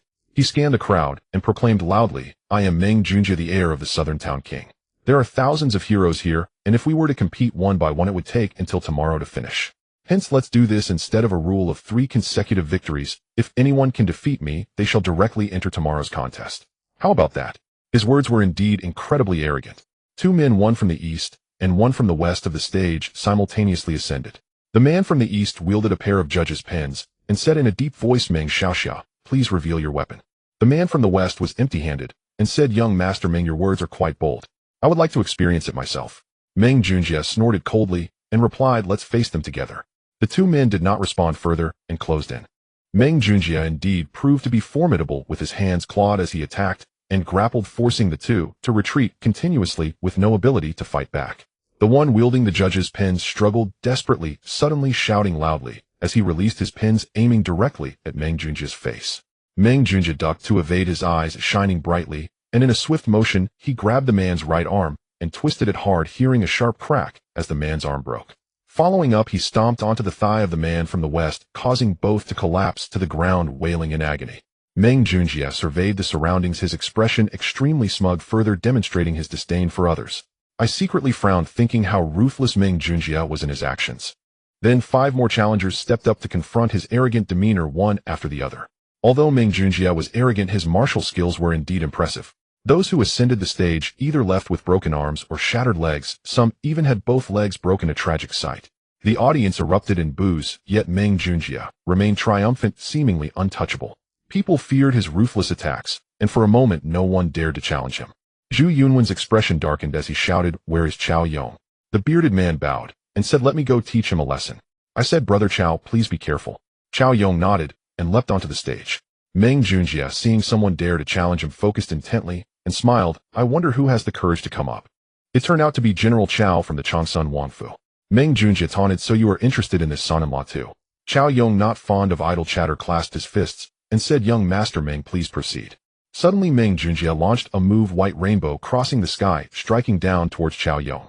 Chao Yong sidestepped to avoid it and countered with Black Tiger Prowling Heart, attacking Meng Junjie's chest with a fierce momentum. Meng Junjie hastily retreated over a foot to evade the punch, wondering how Chao Yong could be so powerful. Zhu Yunwen said to me, "Brother, this Chao Yong is a lay disciple of Shaolin. His set of Luoan fist and Fuhu fist is rarely matched by others." I felt a surge of hope, wishing that Chao Yong could defeat this arrogant man. The situation in the arena changed again as Meng Junjie had drawn a dagger, stabbing and thrusting fiercely. But Chao Yong, with only his bare hands, showed no signs of losing ground. As they fought, their figures moved rapidly, both incredibly swift. Meng Junjie, having fought several rounds, began to sweat, while Chao Yong remained steady, seemingly on the verge of victory. Suddenly Meng Junjie launched 2 fierce attacks, forcing Chao Yong back 2 steps, but he himself also retreated 2 steps, waving his hand, and called out, "Hold on." Chao Yong replied, "Does young Master Meng admit defeat?" Meng Junjie laughed heartily, asking, "May I ask General Chao how old you are today?" Chao Yong, taken aback by the question, answered without hesitation, "I am 32 this year." I silently exclaimed, "Oh no," exchanging a wry smile with Zhu Yunwen. Sure enough, Meng Junjie laughed and said, "General Chao may not have heard clearly earlier, but this selection for the son-in-law is limited to those under 30. General Chao is 32 this year. Although you may be excited about the hunt, you cannot break the rules of the event." Chao Yong was left speechless, standing there dumbfounded. I thought to myself how cunning Meng Junjie was, as seeing he could not win, he resorted to trickery. However, the fact remained, and it was hard to refute. Zhu Yunwen said, "Guanming, you go replace Chao Yong." Guanming, who was behind, bowed and said, "Yes, Your Highness." He leapt onto the stage while Chao Yong's face displayed extreme displeasure. It was understandable, he was on the verge of victory, yet due to the rules he had to concede. Meng Junjie had forced Chao Yong off with his scheme, thinking that with him gone no one else would dare to challenge. Seeing the unfamiliar face stepping onto the stage, Meng Junjie thought to strike first, putting away his dagger and executing the fallen leaves, returning to roots, kicking towards Guanming's abdomen. However, Guanming did not evade, and with a sudden kick he met Meng Junjie heat, in their strengths evenly matched. Having fought several rounds, Meng Junjie felt he was at a disadvantage in strength compared to his opponent. Thus he changed his tactics, moving around the stage, waiting for the right moment to strike. Guanming remained calm, following Meng Junjie's every move, countering with precision, steadfastly defending against Meng Junjie's flowing and seamless attacks. Meng Junjie secretly groaned, thinking how could 2 skilled fighters come up one after another. That constant movement was indeed quite exhausting, and as time passed it proved less advantageous than Guanming's strategy of waiting for an opportunity. Meng Junjie's steps grew increasingly sluggish, panting heavily, while Guanming became more spirited, occasionally launching attacks that left Meng Junjie in a fluster. It became apparent that within 10 exchanges Meng Junjie was bound to lose. Indeed, after a few exchanges, Guanming executed the capturing the tiger move, grabbing Meng Junjie's chest and shouting up. He lifted Meng Junjie and slammed him hard to the ground, causing Meng Junjie to fall flat, unable. Guanming thought that as the heir of the Southern Town King, he should not injure him, so he approached to offer a hand. Suddenly there was a flash of cold light, and Guanming cried out, stumbling back, blood gushing from his right hand where 2 fingers had been severed. It turned out Meng Junjie had feigned injury and launched a sneak attack. Voices erupted from the audience. "Sneaky attacks in the shadows, what kind of hero is that? If you can't defeat him, do you resort to underhanded tricks? Have you no shame? If you have the ability, fight him in a fair match for 300 rounds, why resort to such despicable methods?" The condemnation echoed furiously. Chao Yong moved, wanting to leap onto the stage, but Zhu Yunwen stopped him, saying, "We must not break the rules." On stage, Meng Junjie stood up, proclaiming loudly, "This young master has turned the tide. As the saying goes, all's fair in war. This young master merely employed a little trick, but what is wrong with that?" Guanming was on the ground, gritting his teeth in pain, yet he did not utter a sound, clearly enduring the agony. Meng Junjie, furious that Guanming had embarrassed him in front of the heroes, kicked towards Guanming's head. Unable to bear it any longer, I gathered my energy and leapt onto the stage. Meng Junjie only sensed a blur before I stood before him, yet I did not stop my foot and kicked towards Guanming's head. I struck out with my right hand, the sound of my palm slicing through the air. Meng Junjie could not defend himself in time, hurriedly raising his right palm to block. My Jin Yong true chi surged within me, fueled by my anger at his ruthless actions. I unleashed 70% of my internal strength, and with a loud bang, Meng Junjie flew out like a kite, with a broken string soaring over the crowd, landing dozens of yards away, unable to rise. I stood there in shock, staring blankly at my palms, never expecting the Jin Yong divine skill to possess such power. When He Zhizhou hit me that day at Kunlun Manor, I had even broken my wrist. Yet in my first attack against an enemy, I had unleashed such immense power, something I had not anticipated. The audience, which had been in chaos, fell silent in an instant at this unexpected twist. Soon a thunderous applause erupted, and I became the hero, basking in the roaring applause and cheers as if I had returned to the green pitch, hearing the cheers of the fans when I scored a goal. I helped Guanming up and returned to Zhu Yunwen's side. Zhu Yunwen joyfully remarked, "Had I known you possessed such divine skills, I wouldn't have worried." I laughed and replied I had no idea I had such power either. Zhu and I laughed heartily. At that moment, Meng Junjie was helped back, his face pale and weak, clearly severely injured. The look in his eyes towards me was filled with resentment. I thought to myself, now you no longer look down on others, do you? I saw the host step onto the stage and call out the hero from earlier, "Please come up to the stage." I was taken aback and had to jump onto the stage. The host announced, "Is there anyone else in the audience who wishes to challenge? If not, this hero shall be the last one to pass today." The thousands of spectators were intimidated by the might of my earlier strike. Even someone as ferocious as Meng Junjie had been left bewildered. Who would dare to come up and test my edge? The host called out 3 times, and when no one responded, he turned to me and said, "This young master, please go over there to register your name and participate in the next round of competition tomorrow morning." I did not expect to pass so easily, and my heart was filled with joy. Thousands of people gradually dispersed. Zhu Yunwen and Feng Xiaoru praised me profusely.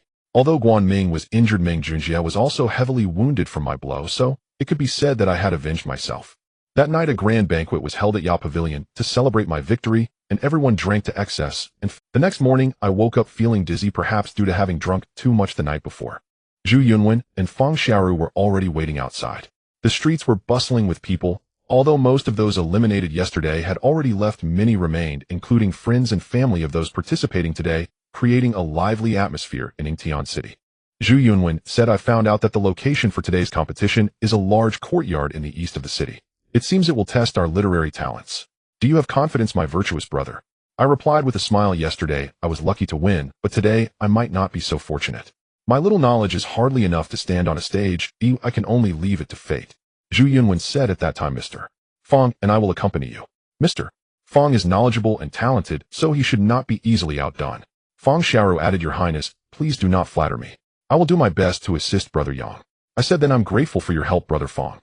By this time the sun was bright, and seeing that the hour was nearly upon us, the 3 of us took a carriage to the competition venue in the east of the city. The 20-some individuals who had passed the previous day were already waiting at the entrance, indicating that it had not yet begun. I quietly counted, including myself, there were a total of 24 participants in today's competition. These individuals varied in size and stature, some handsome and others not so much. From thousands down to 24, the competition was still fierce, and none of them spoke to each other, likely due to mutual caution. At that moment the door creaked open, and the host from yesterday stepped out, saying, "Please, those who passed yesterday may enter, others must stop here." Upon hearing this, Zhu Yunwen became anxious and asked, "Am I not allowed to enter either?" The host bowed and said, "Your Highness, please forgive me. The Emperor has ordered that only the candidates may enter." Zhu Yunwen and Feng Xiaoru exchanged glances, both looking troubled. I smiled and said, "Elder Brother Feng, you should return first. Wait for my good news." With no other choice, they could only nod in agreement. Zhu Yunwen said, "Take care, my virtuous brother." I replied, "I will be careful." Then the 24 of us entered the venue one after another, passing through the courtyard into the main hall, which was filled with benches, presumably for us to sit on. The host then said, "Please take a seat. I will go and fetch the examiners." With that he turned and entered the inner hall. After a short while he brought out 5 people and said, "Everyone, these 5 gentlemen are past champions, and they currently hold important positions. Now I will announce today's competition method. Each of you will pose a question for these 5 gentlemen. If none of them can answer your question, you will pass." We, the 24 participants, looked at each other, wondering what kind of rule this was. Traditionally, the examiners posed questions to the candidates, but today the candidates were to pose questions to the examiners, which was truly unfathomable. The host continued, "These gentlemen specialize in various fields, some in astronomy and geography, while others excel in poetry and prose. Be sure to think carefully about your questions. If any one of them can answer, you may leave. One person on the left asked, "Can we ask any question?" The host nodded and said, "Indeed, but you must have a standard answer for your question. If you pose a question that has no answer, then no one will be able to answer it. If there are no objections, let us begin." I felt secretly pleased. It was truly a blessing from heaven. If you asked me to compose poetry or recite the classics, I would be at a loss. But to ask me to pose a question to you, haha, with my modern mindset, I had already thought of several questions that would leave you all confounded. Everyone was deep in thought trying to come up with a difficult question to stump these champions. After a while, one person stood up and said, "Gentlemen, I have a question. There are 10 birds on a tree. I shoot one down with an arrow. How many are left on the tree?" I nearly choked on my own saliva upon hearing such a childish question being presented as significant. But then I thought perhaps no one had heard this question before, if they might not be able to answer it either. Just as I was thinking this, the second person from the left among the 5 said, "This question cannot stump me, good sir. When you shoot one bird, the rest will surely fly away. Thus there would be no birds left on the tree." The questioner left the hall silently, his expression blank. He was the first to be eliminated. Next, another person stood up and said, "Gentlemen, I have a couplet I'd like you to respond to." The first person on the left replied, "Please go ahead." The person said, "Listen while Chin se peepa 8 great kings above." I was taken aback. I felt like I had heard this couplet before, but couldn't recall where. I thought it would be difficult to reply, as each character in the 4 words had 2 king characters, making it a challenge to respond in a balanced manner. The first person on the left then said, "Although this couplet is clever, I can respond. Chi, Mei Wang Liang, the 4 little ghosts are troublesome." The questioner, who had originally been smiling, suddenly turned pale and had to turn away. Indeed, these 5 gentlemen were well educated.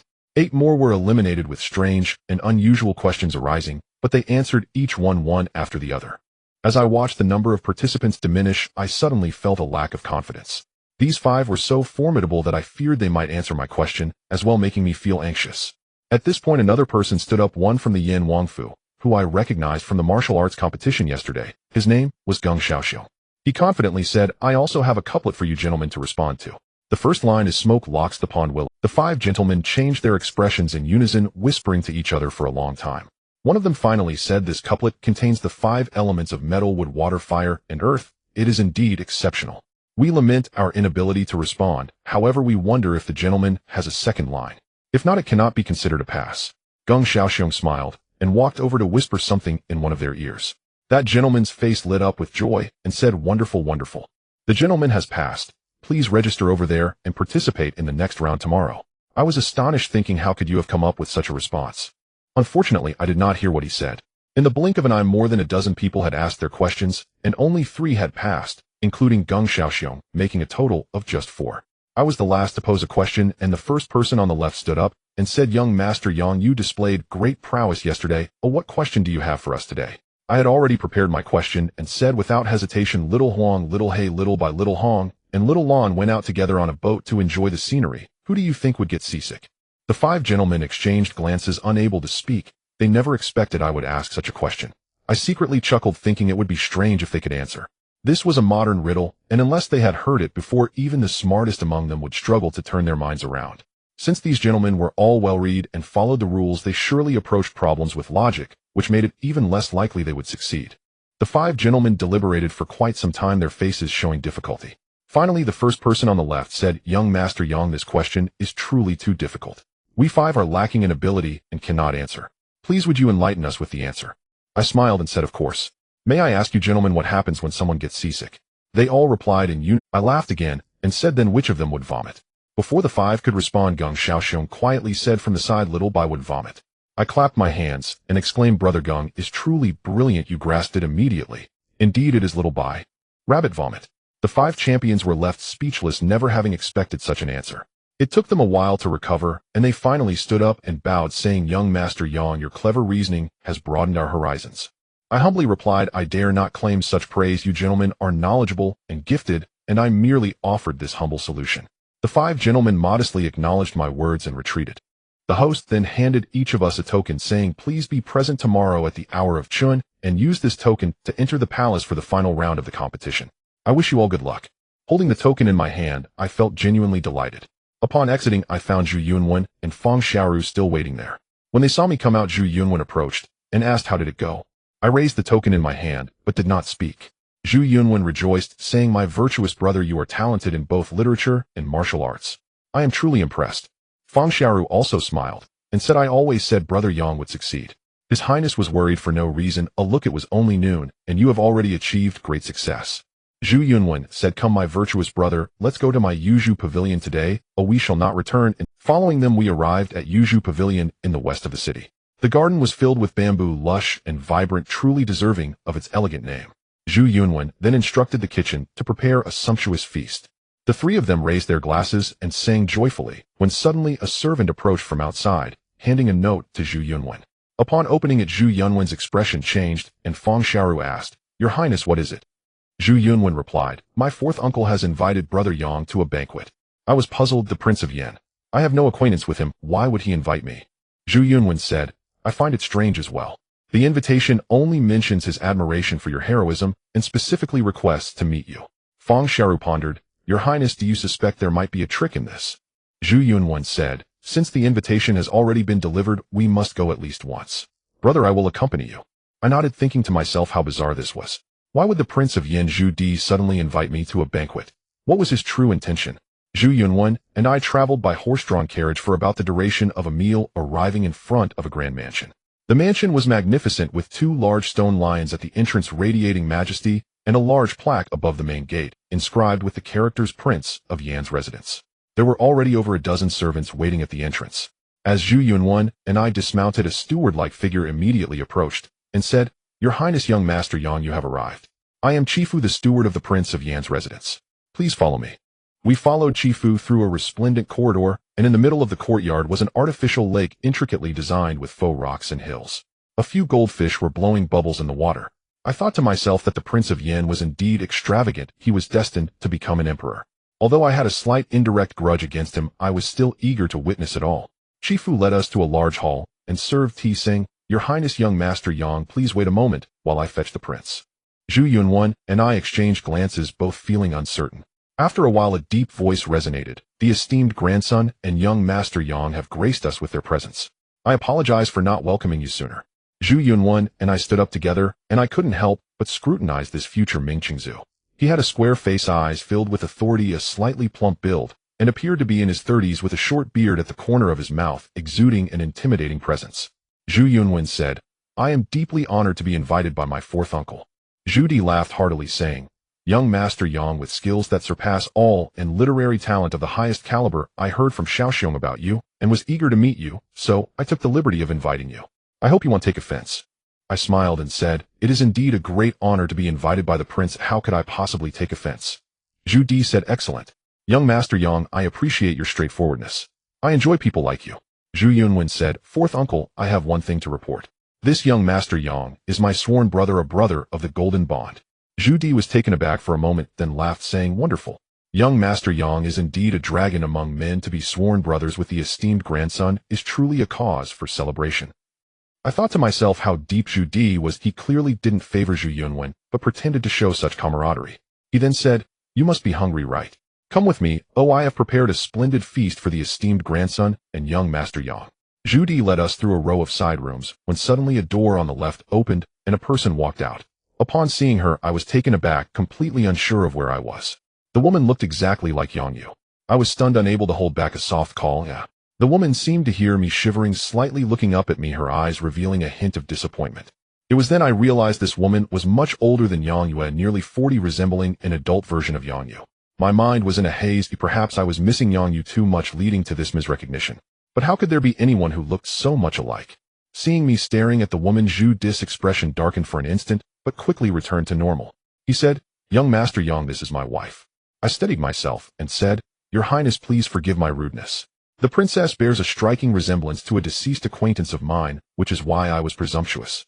I hope Your Highness will forgive me. Zhu Di smiled and said, No worries, many people in the world resemble each other. Young Master Yang's longing for an old friend and mistaking someone is quite understandable. As I watched the woman's figure disappear around the corner, a sense of melancholy washed over me. The banquet featured a sumptuous spread of delicacies: bear paws, shark fins, bird's nest, and more, all of which I had never seen before. The luxurious and extravagant lifestyle of the Prince of Yen was evident. During the meal, I heard Zhu Di say, Young Master Yang, being a young hero with great potential, have you ever considered serving the royal family and assisting the emperor? I was taken aback, finally understanding Zhu Di's true intention. He saw my formidable martial skills and my close ties with Zhu Yunwen, and thus wanted to recruit me. If he were to recommend me for an official position, I would naturally become his man. However, he didn't anticipate that Zhu Yunwen and I would be sworn brothers. Having figured this out, I felt a sense of calm. Zhu Yunwen and I exchanged a glance, and I smiled, saying, "To serve the emperor is indeed a wish of mine, especially if it's a personal recommendation from the prince. However, I still have a few matters to attend to in the martial world. Once those are settled, I hope you will lend me your support, your highness." Zhu Di laughed and said, "Of course. As the saying goes, gold is easy to obtain, but a good general is hard to find. With a talent like young Master Yang, I could never hope to recruit you." I thought to first keep him steady with words, and said, "Then I thank you, your highness."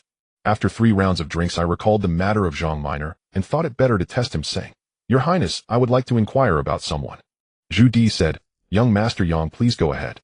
I said, "Is there a servant in your residence named by..." A fleeting, barely perceptible expression crossed Zhu Di's face, vanishing in an instant. He replied, "Yes, there is such a person.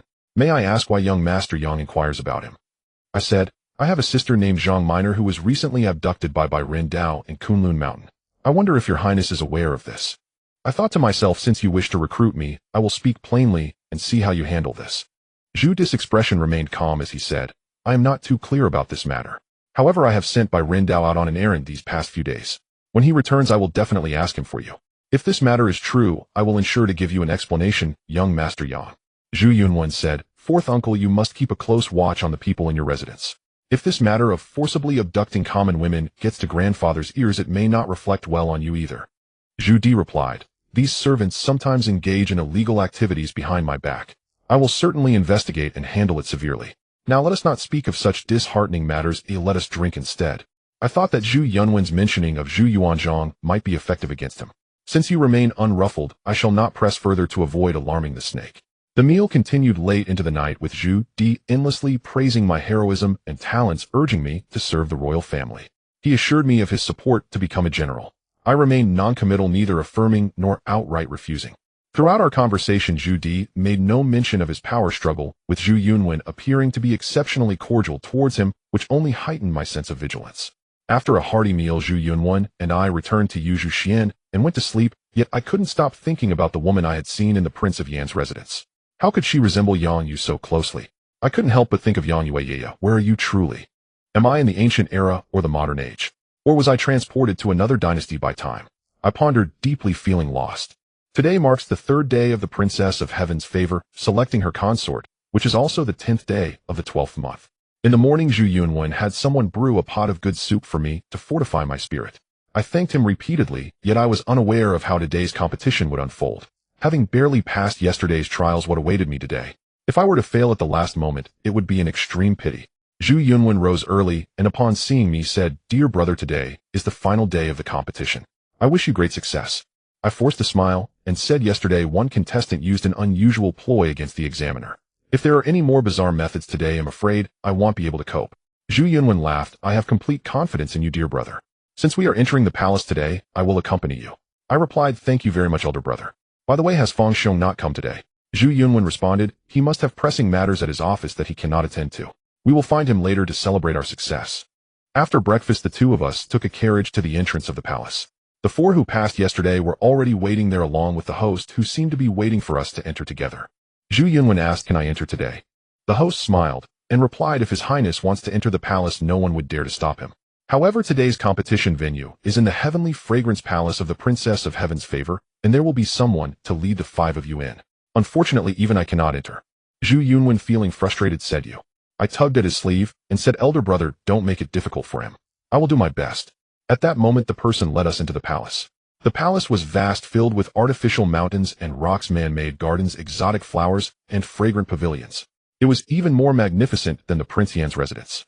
Guards were stationed everywhere, likely because it had not been long since the fall of the Yuan dynasty. They had to guard against potential assassins sent by the Yuan, as well as prevent former followers of Chun Yuliang and Zhang Shiqing from infiltrating. It could be said to be impenetrable. The host brought us before a palace which was undoubtedly the Heavenly Fragrance Palace. 3 women resembling palace maids stood at the entrance. The host said, "I have brought the 5 young gentlemen who passed yesterday. Please take them in, elder sister." The maid in the middle said, "Thank you, lordly. Gentlemen, please follow me." I smiled at Zhu Yunwen, signaling him not to be anxious and to let fate decide. The maid led the 5 of us into the Heavenly Fragrance Palace. I caught a whiff of a peculiar fragrance, faint, yet indescribably pleasant. The other four noticed it as well, but did not speak, silently following along. We entered a moderately sized inner hall where the aroma was even more intense, intoxicating, and making one feel at ease, as if enveloped in a warm spring. The maid said, "Please take a seat, I will go report to the princess." I was startled. It seemed we had arrived in the depths of the Princess of Heaven's Favor's inner sanctum.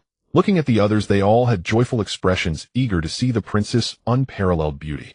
After a short while the maid reappeared, and said, "The princess said there is only one question for today, but each must answer it separately. Which of you will come with me first?" Before I could speak, one person stood up and said, "I will go first." He seemed to know that the Princess of Heaven's Favor was inside, and was impatient. The maid replied, "Good, this gentleman, please follow me." The person followed the maid into the inner hall, while I inhaled the heavenly fragrance, pondering what question the princess would pose. Before long, I saw the person who had just entered emerge with a pale face, rushing out in panic, knocking over a tea cup, mumbling, I don't know anything." The remaining four of us exchanged glances, fear evident on our faces. We had no idea what the Princess of Heaven's Favor had asked to frighten him so. The maid remained unfazed and asked, "Who is next?" Another person stood up and loudly said, "That one is so useless, he was scared by a single question. Let me try." With that, he strode confidently in behind the maid. But before long, that person rushed out as well, calling out, I don't know. This was truly becoming a horrifying experience, as we could not fathom what the question could be. Next, another person followed suit, anxiously fleeing out, as if fearing disaster was about to strike. Now only Geng Xiaoxiong and I were left. Geng Xiaoxiong smiled at me, perhaps knowing about Yin Wang's invitation yesterday, and wanting to befriend me. He too took less than half a stick of incense before he emerged, his expression quite peculiar, unlike the previous ones who were in a panic. I heard him say, "What kind of question is this? Isn't this absurd?" I asked Brother Geng what happened. Geng Xiaoxiong replied, "She actually asked. Sigh.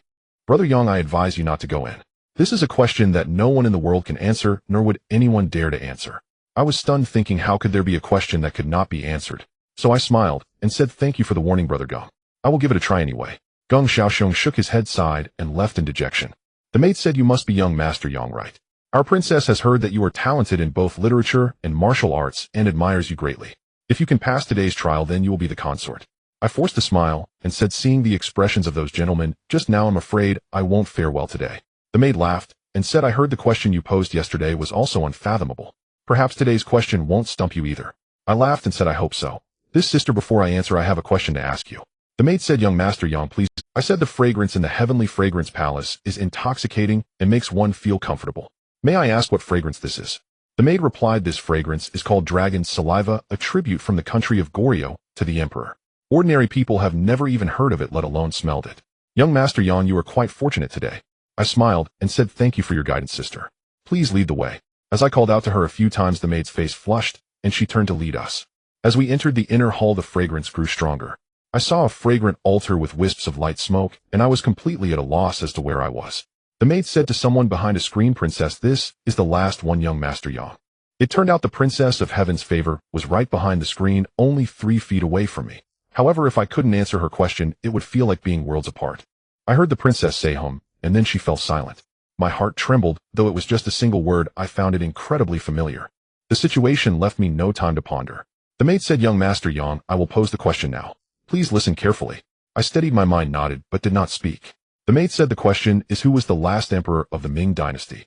I felt as though I had been struck by lightning. I immediately understood the cause of the panic of the others who had gone before me. It was indeed the early years of the Ming dynasty, and yet she asked who the last emperor of the Ming was.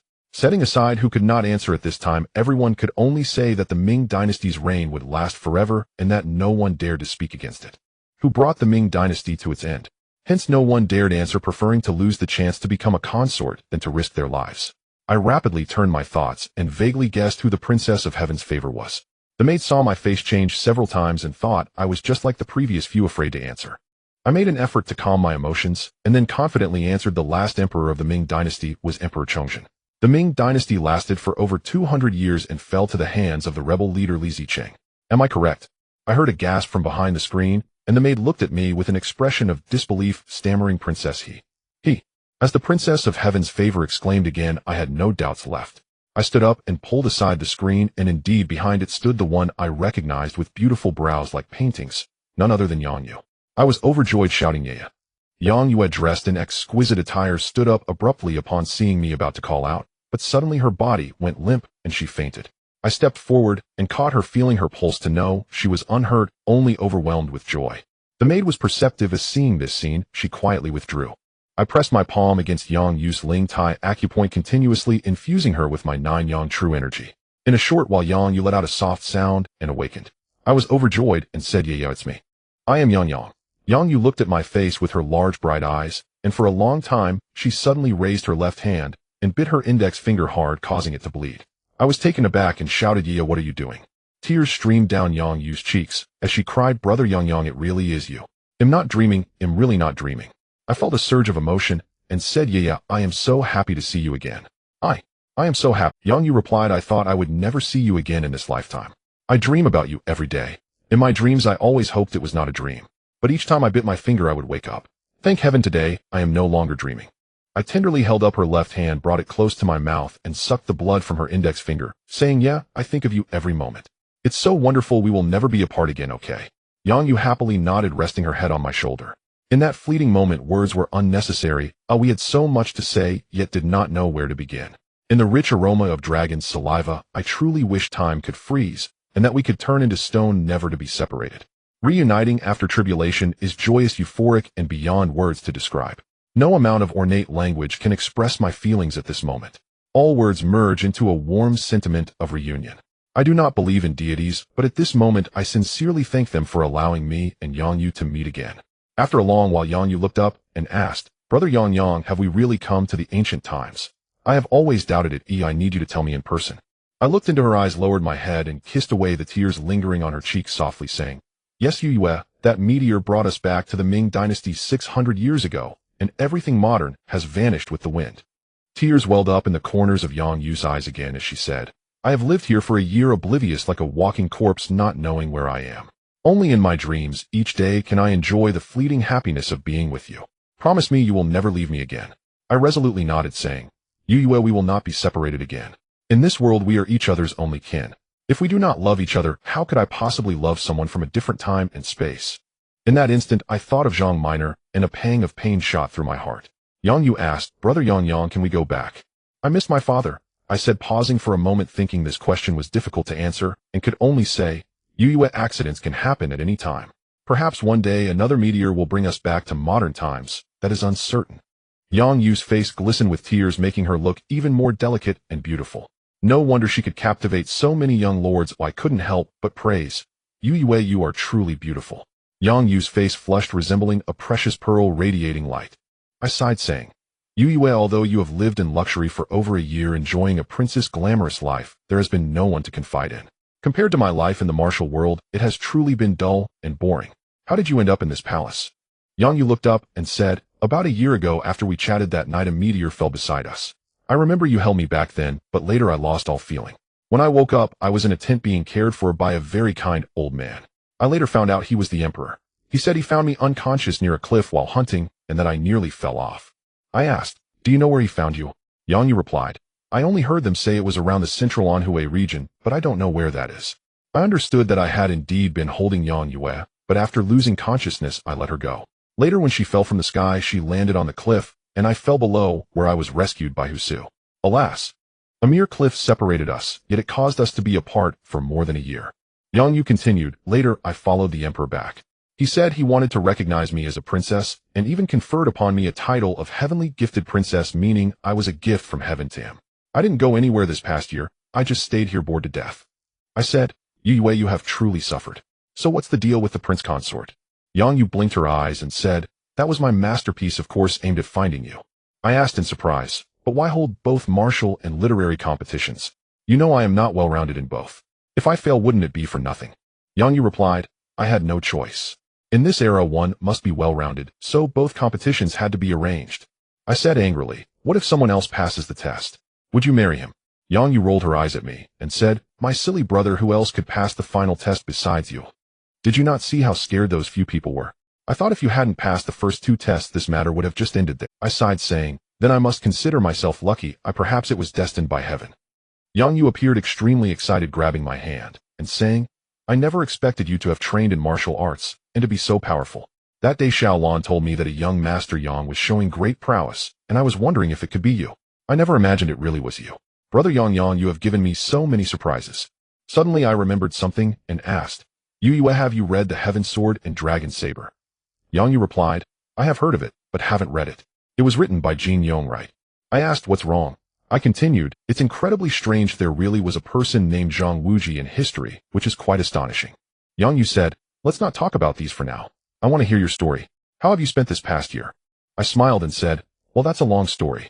So I began from the Butterfly Valley to learning the 9 Yang divine art on Kunlun Mountain, and then to Yingtian Prefecture. Naturally, I did not hide anything about Zhang Minor, and shared everything honestly. Yang listened enraptured, and when I mentioned Zhang Minor's deep feelings for me, she sighed deeply and resented the 100 endurance Taoist. I couldn't help but ask Yue how. How could you? But felt it was inappropriate to say. Yang laughed, and said, you want to ask why I'm not jealous of Sister Minor, right? Why would I be jealous? She treats you well, and I am grateful to her. I know you will definitely treat me better than her, because we are fellow villagers. Besides, since I am in this era, I must adapt to it. Men can have multiple wives, and I won't mind as long as she treats you well. I was left speechless as if I didn't recognize the person before me. I exclaimed, Yue, I am truly impressed by you. I may not have learned much else, but you certainly have a way with words. Yang said, I've seen the Emperor's 3 palaces and 6 courtyards with so many wives I've become accustomed to it. I was momentarily stunned. What Yang said solved my biggest dilemma. Haha, in ancient society, if there's no other benefit, the greatest benefit is being able to marry multiple wives. However, since Zhang Minor is still in the Yanwang mansion, I must first rescue her. But how to save her I was at a loss. I asked, Yue's Sister Minor is still in the Yanwang mansion. How can we think of a way to rescue her? Yang replied, that's easy. Tomorrow I will ask the Emperor. No matter how arrogant the Yanwang is, he must listen to the Emperor, right? I was overjoyed and said, that's wonderful. Yang softly said, you are now my husband, how could I not do my best to help you? After saying that, she buried her face deep in my embrace, her face blushing like a begonia flower. It was then I remembered in a daze that I had become a prince consort, which would surely shock many. It was indeed a surprising turn of events. I had thought I could find a powerful ally to rescue Zhang Minor without much hope, but unexpectedly, I passed the tests easily and advanced to the finals. More surprisingly, the so-called heavenly gifted princess was actually Yang Yue, which was completely unexpected. Aside from the pleasant surprise, I could only describe it as a stroke of good fortune. With someone in my arms and the scent of dragon's saliva surrounding us at that moment, even a deity would sigh in admiration. Unbeknownst to me, time had passed, and suddenly the maid Xiao Lan entered to announce, Princess Young Master Yang, the Emperor summons you to see him immediately. Yang Yu and I exchanged glances, and she said, all right, you can go now, we will be there shortly. I smiled and said, Yue, your adoptive father is quite something, he is the current emperor. Yang Yu laughed, and said, in truth he is really good to me, and not as fierce as people say. I said, originally I had no good feelings towards Yu and Zhang, but since he is your adoptive father, I will meet him. Yang Yu said, he is also your father-in-law. Even an ugly daughter-in-law has to meet her in-laws, you must let your father-in-law see you too, right? I could only smile bitterly in silence. The unpredictability of life is astounding. Over a year later, I unexpectedly reunited with Yang Yu in this inner palace, and she had become a princess, which was simply filled with dramatic meaning. But I was genuinely excited. Finally, there was someone from my own time. Throughout this year, I had not dared to speak, and even if I did, no one would believe me. I felt anxious and stifled with nowhere to vent my frustration. Although Zhang Minor was dear to me, I knew she would never believe this. Now, having found Yang Yue, we are from the same time, sharing common interests and a common language. For me, today was truly the happiest day in over a year, even more so than mastering the 9 Yang divine art, obtaining the mother-child dragon and phoenix pill, and becoming brothers with the grandson of the emperor. I am grateful to the heavens. In the 30th year of the Hongwu era of the Ming dynasty, during the reign of Emperor Zhu Yuanzhang, I became the husband of the heavenly gift princess Yang Yu. Like me, Yang Yu was a modern person from the 21st century. An unexpected meteor brought us back to the Ming dynasty 600 years ago.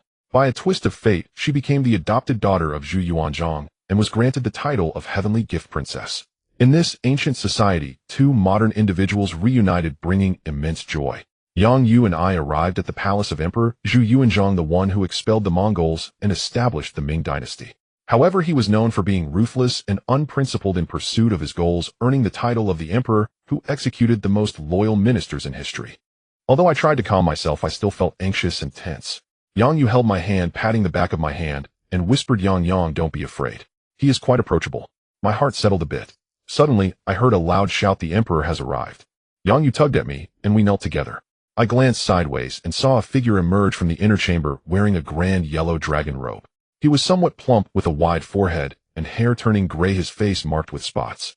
Yet his eyes were powerful and intimidating. It was none other than Emperor Zhu Yuanzhang. I had heard that Zhu Yuanzhang was of peasant origin and had once been a monk in his youth. Upon seeing him, I realized it was true. If he were to take off the dragon robe, he would look like an old bachelor from the market. Yang Yu exclaimed, "Your humble daughter pays her respects to Father Emperor." She gestured at me, and I understood, saying, "I Yang pay my respects to your majesty." Zhu Yuanzhang smiled slightly and said, "No need for excessive formality. Both of you please rise." His voice was old, yet still resonant. Yang Yu and I stood up. Yang Yu, feeling quite casual, rushed over, took Zhu Yuanzhang's hand, and said, "Father Emperor, this is the husband I have chosen. What do you think?" Zhu Yuanzhang laughed heartily and scrutinized me. I dared not meet his gaze. After a while he said, "Your name is Yang, right? I have heard from the guards that your martial arts skills are quite impressive." I humbly replied, "Your majesty flatters me. I am merely fortunate." Zhu Yuanzhang smiled and said, "Good. Not being arrogant about your achievements pleases me. I have also heard that you asked an extremely peculiar question to one of my top scholars. Could you share it with me?" I then recounted the question about the little white rabbit. Zhu Yuanzhang burst into laughter, saying, "Wonderful. Such a question is truly clever of you." I felt a slight blush on my face and internally felt embarrassed. I then heard Yang Yu say, "Father Emperor, this matter requires your decision." She blushed as she spoke. Zhu Yuanzhang chuckled and said, "My daughter has found a good husband who I can rest easy now. Yang, I will entrust the princess to you from now on, so you must treat her well. Otherwise I will not be merciful." Though his tone was stern, he still wore a smile. Overjoyed, I said, "I dare not thank you for your grace, your majesty." Just then a eunuch approached and reported, "Your majesty, the crown prince requests an audience." Zhu Yuanzhang said, "Let him in." Shortly after, a figure entered from outside. It was Zhu Yunwen. Upon seeing me, Zhu Yunwen was momentarily taken aback. I made eye contact with him and smiled. Zhu Yunwen knelt and said, "Grandson pays respects to grandfather emperor." Zhu Yuanzhang smiled and said, "Yunwen, rise. Let me introduce you to." Before he could finish, Zhu Yunwen interrupted, "Grandfather emperor, I have something to report that I haven't mentioned. Please forgive me." Zhu Yuanzhang replied, "Oh, speak and let me hear." Zhu Yunwen said, "This husband is not just anyone but my sworn brother. I had not informed grandfather emperor before." Zhu Yuanzhang laughed and said, "Isn't that even better? It's a family bond on top of a family bond." I said, "Thank you, your majesty. At the time of becoming sworn brothers with the crown prince, I was unaware that he was the crown prince." Zhu Yuanzhang said, "That is even better. This way you won't be accused of coveting Yunwen's status and wealth. Today is a day of double happiness. I am quite pleased. Yang, I would like to reward you with something. Speak up and I shall grant it." I was astonished and looked at Yang Yu. I saw her signaling me, and I understood she wanted me to mention Zhang Minor. I nodded and said, "Thank you, your majesty. I have a sister named Zhang Minor who is my only family in this world. She is currently imprisoned by a family official of the Yin Wangfu, and I humbly request your majesty to allow us to reunite." Zhu Yuanzhang's expression changed several times, which puzzled me. He then said, "The Zhang Minor you mentioned was already mentioned to me by the fourth prince yesterday. She is the daughter of the rebel Zhang Wuji." I was taken aback, thinking how cunning Zhu Di was to use this against the emperor. But when did Zhang Wuji become? I couldn't help but exclaim, "Your majesty, please do not listen to slander. Zhang Wuji and his daughter have never had rebellious intentions. How can you label them as rebels?" Zhu Yuanzhang's expression darkened, and he said, "Whether or not they are rebels I will determine. There is no need to discuss this matter further." I glanced at Yang Yu and then at Zhu Yunwen. They both slowly shook their heads. My heart sank. Zhu Yuanzhang indeed had reservations about Zhang Wuji labeling him a rebel. It seemed this path was not viable. Zhu Yuanzhang continued, "Today is a day of great joy. Do not bring up such disheartening matters. Tomorrow I will host a banquet for the civil and military officials. You three should prepare for it. Do not be absent tomorrow." We three answered in unison, "Yes, your majesty," and turned to exit. As we walked to Tianxiang Palace, Zhu Yunwen was all smiles, saying, "Brother, I knew you would succeed. You have not disappointed your elder brother." I smiled and replied, "Elder brother Ye is the emperor's princess. You are the crown prince, and I am your younger brother. This relationship is rather confusing." Yang Yu said, "I will follow you as the chicken follows the chicken, so I shall call you brother Zhu." Zhu Yunwen asked in surprise, "Ye, you are called Ye?" I was taken aback and said vaguely, "She even forgot her own name. This is the name I gave her to avoid the hassle of calling her princess repeatedly." Zhu Yunwen laughed and said, "Haha, Yang and Ye, aren't they a perfect pair?" Yang Yu's face flushed as she said, "Elder brother Zhu, you tease me." Zhu Yunwen was extremely pleased and said, "Brother, come to my place tonight. Let us celebrate your success. Sister-in-law, I apologize for imposing on you tonight." Yang Yu shyly replied, "What do you mean by imposing on me? You all go ahead, just don't drink too much." Zhu Yunwen laughed and said, "That won't do tonight. We must drink until we drop." Yang Yu angrily said, "I won't bother with you anymore." After saying that, she turned and entered, and the two of us burst into laughter. Zhu Yunwen took my hand and led me out of the palace only to see Feng Xiaoru waiting at the gate grinning widely rushing over and saying, "Brother Yang, congratulations on your success. How delightful." I smiled and said, "Brother Feng, you flatter me. It was merely luck on my part. I truly feel ashamed." Zhu Yunwen said, "Let's return and talk more." Upon reaching Zhu Yunwen's Yuzuxuan, a splendid banquet had already been prepared. Everyone was filled with joy. After 3 rounds of drinks, I suddenly thought of Zhang Minor and felt downcast. Zhu Yunwen, aware of my concerns, advised, "Brother, if this plan fails, we will think of another way." I replied, "I must save Sister Minor. I cannot offend the Emperor." Zhu Yunwen and Feng Xiaoru exchanged glances. Zhu Yunwen said, "Brother, this matter requires careful consideration. I think." I interrupted him and said, "Did you not hear what the Emperor just said? There was no room for negotiation. How could I not be anxious?" Feng Xiaoru said, "But the Yin Wangfu is so vast and heavily guarded. How will you save her?" I was truly at a loss, my anxiety mounting, and I could only drink heavily. Feng Xiaoru and Zhu Yunwen also had no good plans. What was once a joyous atmosphere turned extremely somber. Suddenly I gritted my teeth and said, "Brothers, I have decided to sneak into the Yin Wangfu at night." Zhu Yunwen and Feng Xiaoru exclaimed in unison, "What?" I have made up my mind. I will first investigate the situation. Even if I cannot save her, I must at least find out where she is being held. Feng Xiaoru said, "Brother Yang, the Yin Wangfu is a den of dragons and tigers. It is extremely dangerous." I replied, "Without entering the tiger's den, how can one catch the tiger cub?" With no other choice, I could only resort to this reckless plan. Zhu Yunwen, seeing he could not dissuade me, said, "Then brother, be careful and do not force yourself." He then ordered someone to bring over a set of night reconnaissance clothing, black shirt, and pants seemingly prepared in advance. I changed into my night clothes, bid farewell to the two, and relying on my memories from yesterday, arrived at the gate of the Yin Wang mansion. Finding it deserted, I lightly leaped over the wall, feeling quite pleased with my significant progress in martial arts lately. As expected, the Yin Wang mansion was heavily guarded with armed guards patrolling everywhere. I thought to myself that wandering aimlessly like this was not a viable strategy. Just as I was at a loss, I suddenly saw a woman emerge from a room. It was the lady who bore a striking resemblance to Yang Yue, whom I had seen at the Yin Wang mansion yesterday. My heart stirred, and I followed her closely. She walked slowly as if lost in thought, occasionally sighing and shaking her head. As she passed by 2 groups of guards, they respectfully greeted her, saying, "Princess." The princess merely nodded without speaking. Tonight was the 10th day of the 12th lunar month, with a crescent moon hanging in the sky, yet it felt cold with no warmth. The lady sat down in a pavilion gazing at the moon and softly recited, "When departing from my hometown, the beloved remains the same." Alas, the impermanence of life is hard to predict. The dreams of the infatuated turn to naught in the blink of an eye, turning to naught. A jolt ran through my heart. These lines seemed to echo my own sentiments. The hometown was a place I could never return to, and everything in the modern world felt like a dream, now turned to nothing. Listening to her softly recite, I found myself entranced. Suddenly, I heard footsteps approaching, and I quickly concealed myself behind a pillar. I heard a voice say, "Madam, are you thinking of home again? Every time you think of home, you recite this poem, which makes one feel so heartbroken." The speaker was none other than Zhu Di. The princess stood up and said, "Oh, it's you, your highness." Zhu Di replied, "Madam, we have known each other for 7 years, yet every time I inquire about your family and home, you remain silent. I wonder why that is." The princess said, "Please forgive me, your highness. It's not that I refuse to answer. I simply don't know where to start. Besides, the past seems like nothing but a dream. It's all turned to nothing now, so why trouble myself with it?" Zhu Di said, "Madam, that Yang from yesterday seems to know you. Is he from your hometown?" The princess shook her head and replied, "I have never seen this person. He must have mistaken me for someone else." Zhu Di nodded and said that Yang is no ordinary person. He was chosen as the prince consort today. It's quite strange. I heard Xiao Xiong mention that no one could answer the question regarding the heavenly gifted princess, yet he managed to do so. Isn't that remarkable? The princess asked what was the question. Zhu Di replied, "The question concerns treasonous words, asking who the last emperor of the Ming dynasty was." Who could answer such a question? "Oh, madam, what is wrong with you?" I noticed the princess clutching the pillar, her face pale and swaying unsteadily. Zhu Di quickly reached out to support her. I found it strange that she would react so strongly to this question. The princess composed herself and asked, "Did the heavenly gifted princess truly ask this?" Zhu Di replied, "Indeed. I have a friend, Geng Xiaoxiong, who also entered the palace for the examination, and that princess did ask this. I believe Xiaoxiong would not dare deceive me." The prince's face grew even paler, devoid of color, and she muttered, "How is this possible? How is this possible?"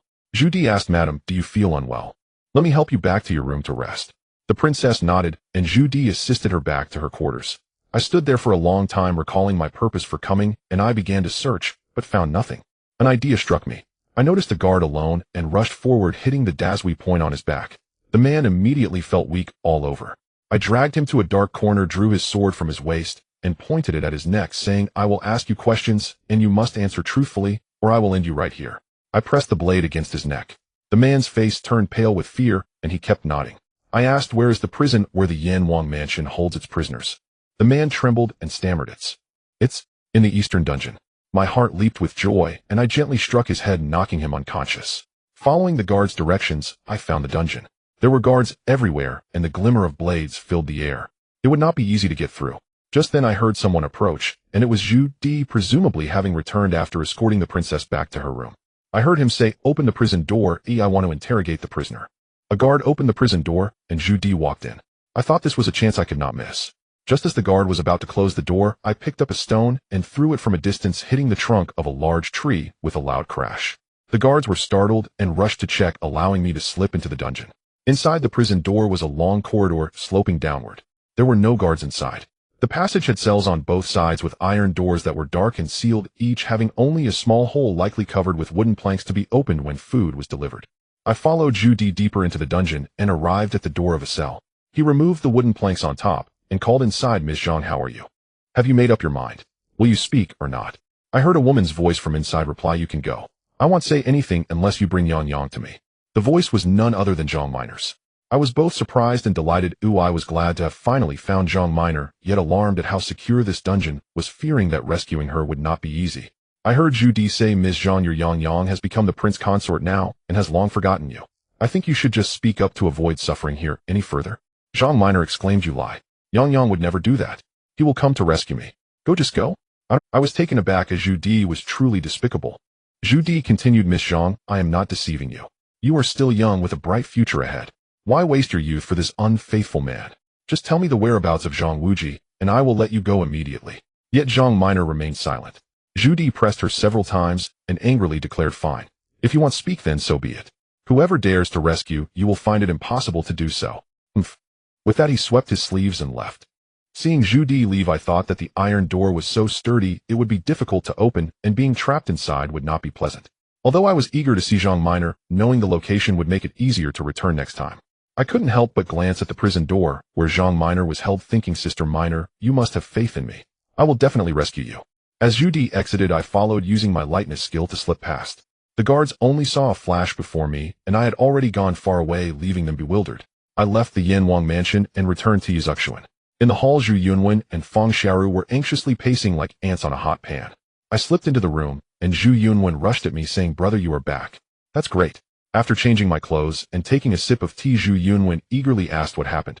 "Brother, I found the person, but rescuing her might not be easy." I then explained the situation of the dungeon, and Feng Xiaoru frowned, saying the Jin Yong mansion is tightly guarded, and the place where the prisoners are held must be even more heavily guarded. We need to devise a comprehensive plan to succeed. The key to the iron door is crucial. It's immensely strong, and without the key, it would be impossible to open with mere flesh and blood. Zhu Yunwen said, "I have a guest who used to be a notorious thief before he came to my service. He is skilled in lockpicking and deciphering. If you can bring him into the dungeon, he will surely be able to open the prison door." "That's wonderful," I exclaimed. Feng Xiaoru pondered. "According to what you said, there are many guards at the dungeon entrance, so it won't be easy to get in." I thought this was indeed a tough problem. Zhu Yunwen said, "It is already late tonight. There is plenty of time ahead. Your sister will not be in danger before the 15th day of the first month. Let's think of a long-term plan tomorrow. Everyone should rest for now." I thought it was best to follow his suggestion, so I returned to my room with Feng Xiaoru. Lying in bed, I reflected on how much had happened in just one day. First, I became the prince consort, then learned that the heavenly gifted princess was Yang Yue, and I encountered Zhu Yuanzhang, who was indeed treacherous and deep. After that, I went to the Jin Yong mansion and heard Zhang Miner's voice. Though I couldn't rescue her, it felt like I had gained a lot. And then there was the princess reciting those lines, "When departing from my hometown, the beloved remains the same." Alas, the impermanence of life is hard to predict. The dreams of the infatuated turn to naught in the blink of an eye, turning to naught. It had deeply imprinted itself in my mind. What kind of person was she after all? Having been in this era for over a year, I had already integrated into this ancient society. Apart from being with Yang Yue, I had considered myself an ancient person, adopting the demeanor and style of conduct of that era. I feared that if a few more years passed, I might truly forget that I was a 21st century person. Alas, the uncertainties of life, turning to naught in the blink of an eye. The next day, Zhu Yuanzhang held a grand banquet for his guests with all the civil and military officials present, creating an unprecedented scene unlike the martial arts competition of the previous day. The civil officials spoke in classical Chinese, reciting poetry and prose, while the military officials filled the air with boisterous and vulgar language. When Zhu Yuanzhang arrived, the entire hall fell silent. During the feast, Zhu Yuanzhang announced that I had become the heavenly gifted princess husband, and naturally, everyone congratulated me and raised their glasses. I knew I could not refuse the wine, so I drank until my cup was empty, but how could one person's strength match that of over 100? In less than no time, I was completely drunk and unaware of my surroundings. When I awoke, it was already afternoon, and I found myself in Zhu Yunwen's usual pavilion. I guessed that Zhu Yunwen had seen me fall and had helped me back. At that moment, I still had a splitting headache and my chest felt heavy, nearly making me nauseous. I knew I had overindulged in drinking, and I couldn't help but bitterly smile. I entered the hall, where Zhu Yunwen and Feng Xiaoru were laughing heartily. Upon seeing me, they both asked, "How are you, dear brother?" I smiled bitterly and replied, "I'm fine." We traveled south together until we arrived at a large mansion where above the grand entrance were 3 large golden characters reading Fu Ma Fu, surrounded by red flowers, with imposing stone lions on either side. At the entrance there were many servants and maids, and one individual stepped forward to bow and said, "I am Yang Fu, the new steward of the Fu Ma mansion. Fu Ma Yi and Tai Sun Yin Xiao, please come in." I noticed that the person had a sharp appearance and looked quite clever. Haha, he is actually named Yang Fu. Yang Fu led the 3 of us into the courtyard, which was still empty. Yang Fu said, "I do not know what kind of flowers or plants Fu Ma Yi prefers, so the garden is left empty. Please give your instructions, and I will send someone to handle it immediately." Yang Fu led the 3 of us into the courtyard, which was still empty. Yang Fu said, "I do not know what kind of flowers or plants Fu Ma Yi prefers." Yang Fu was taken aback, but quickly replied, "Yes, I will take care of it right away." Zhu Yunwen asked, "Dear brother, why only grass? What does that mean?" Seeing Feng Xiaoru also looked puzzled, I thought I couldn't tell them I liked soccer, so I said I like the green grass. It gives me a refreshing feeling of returning to nature. The earthy scent of the grass can make one feel relaxed and at ease. Feng Xiaoru sighed, "Brother Yang truly has a profound insight."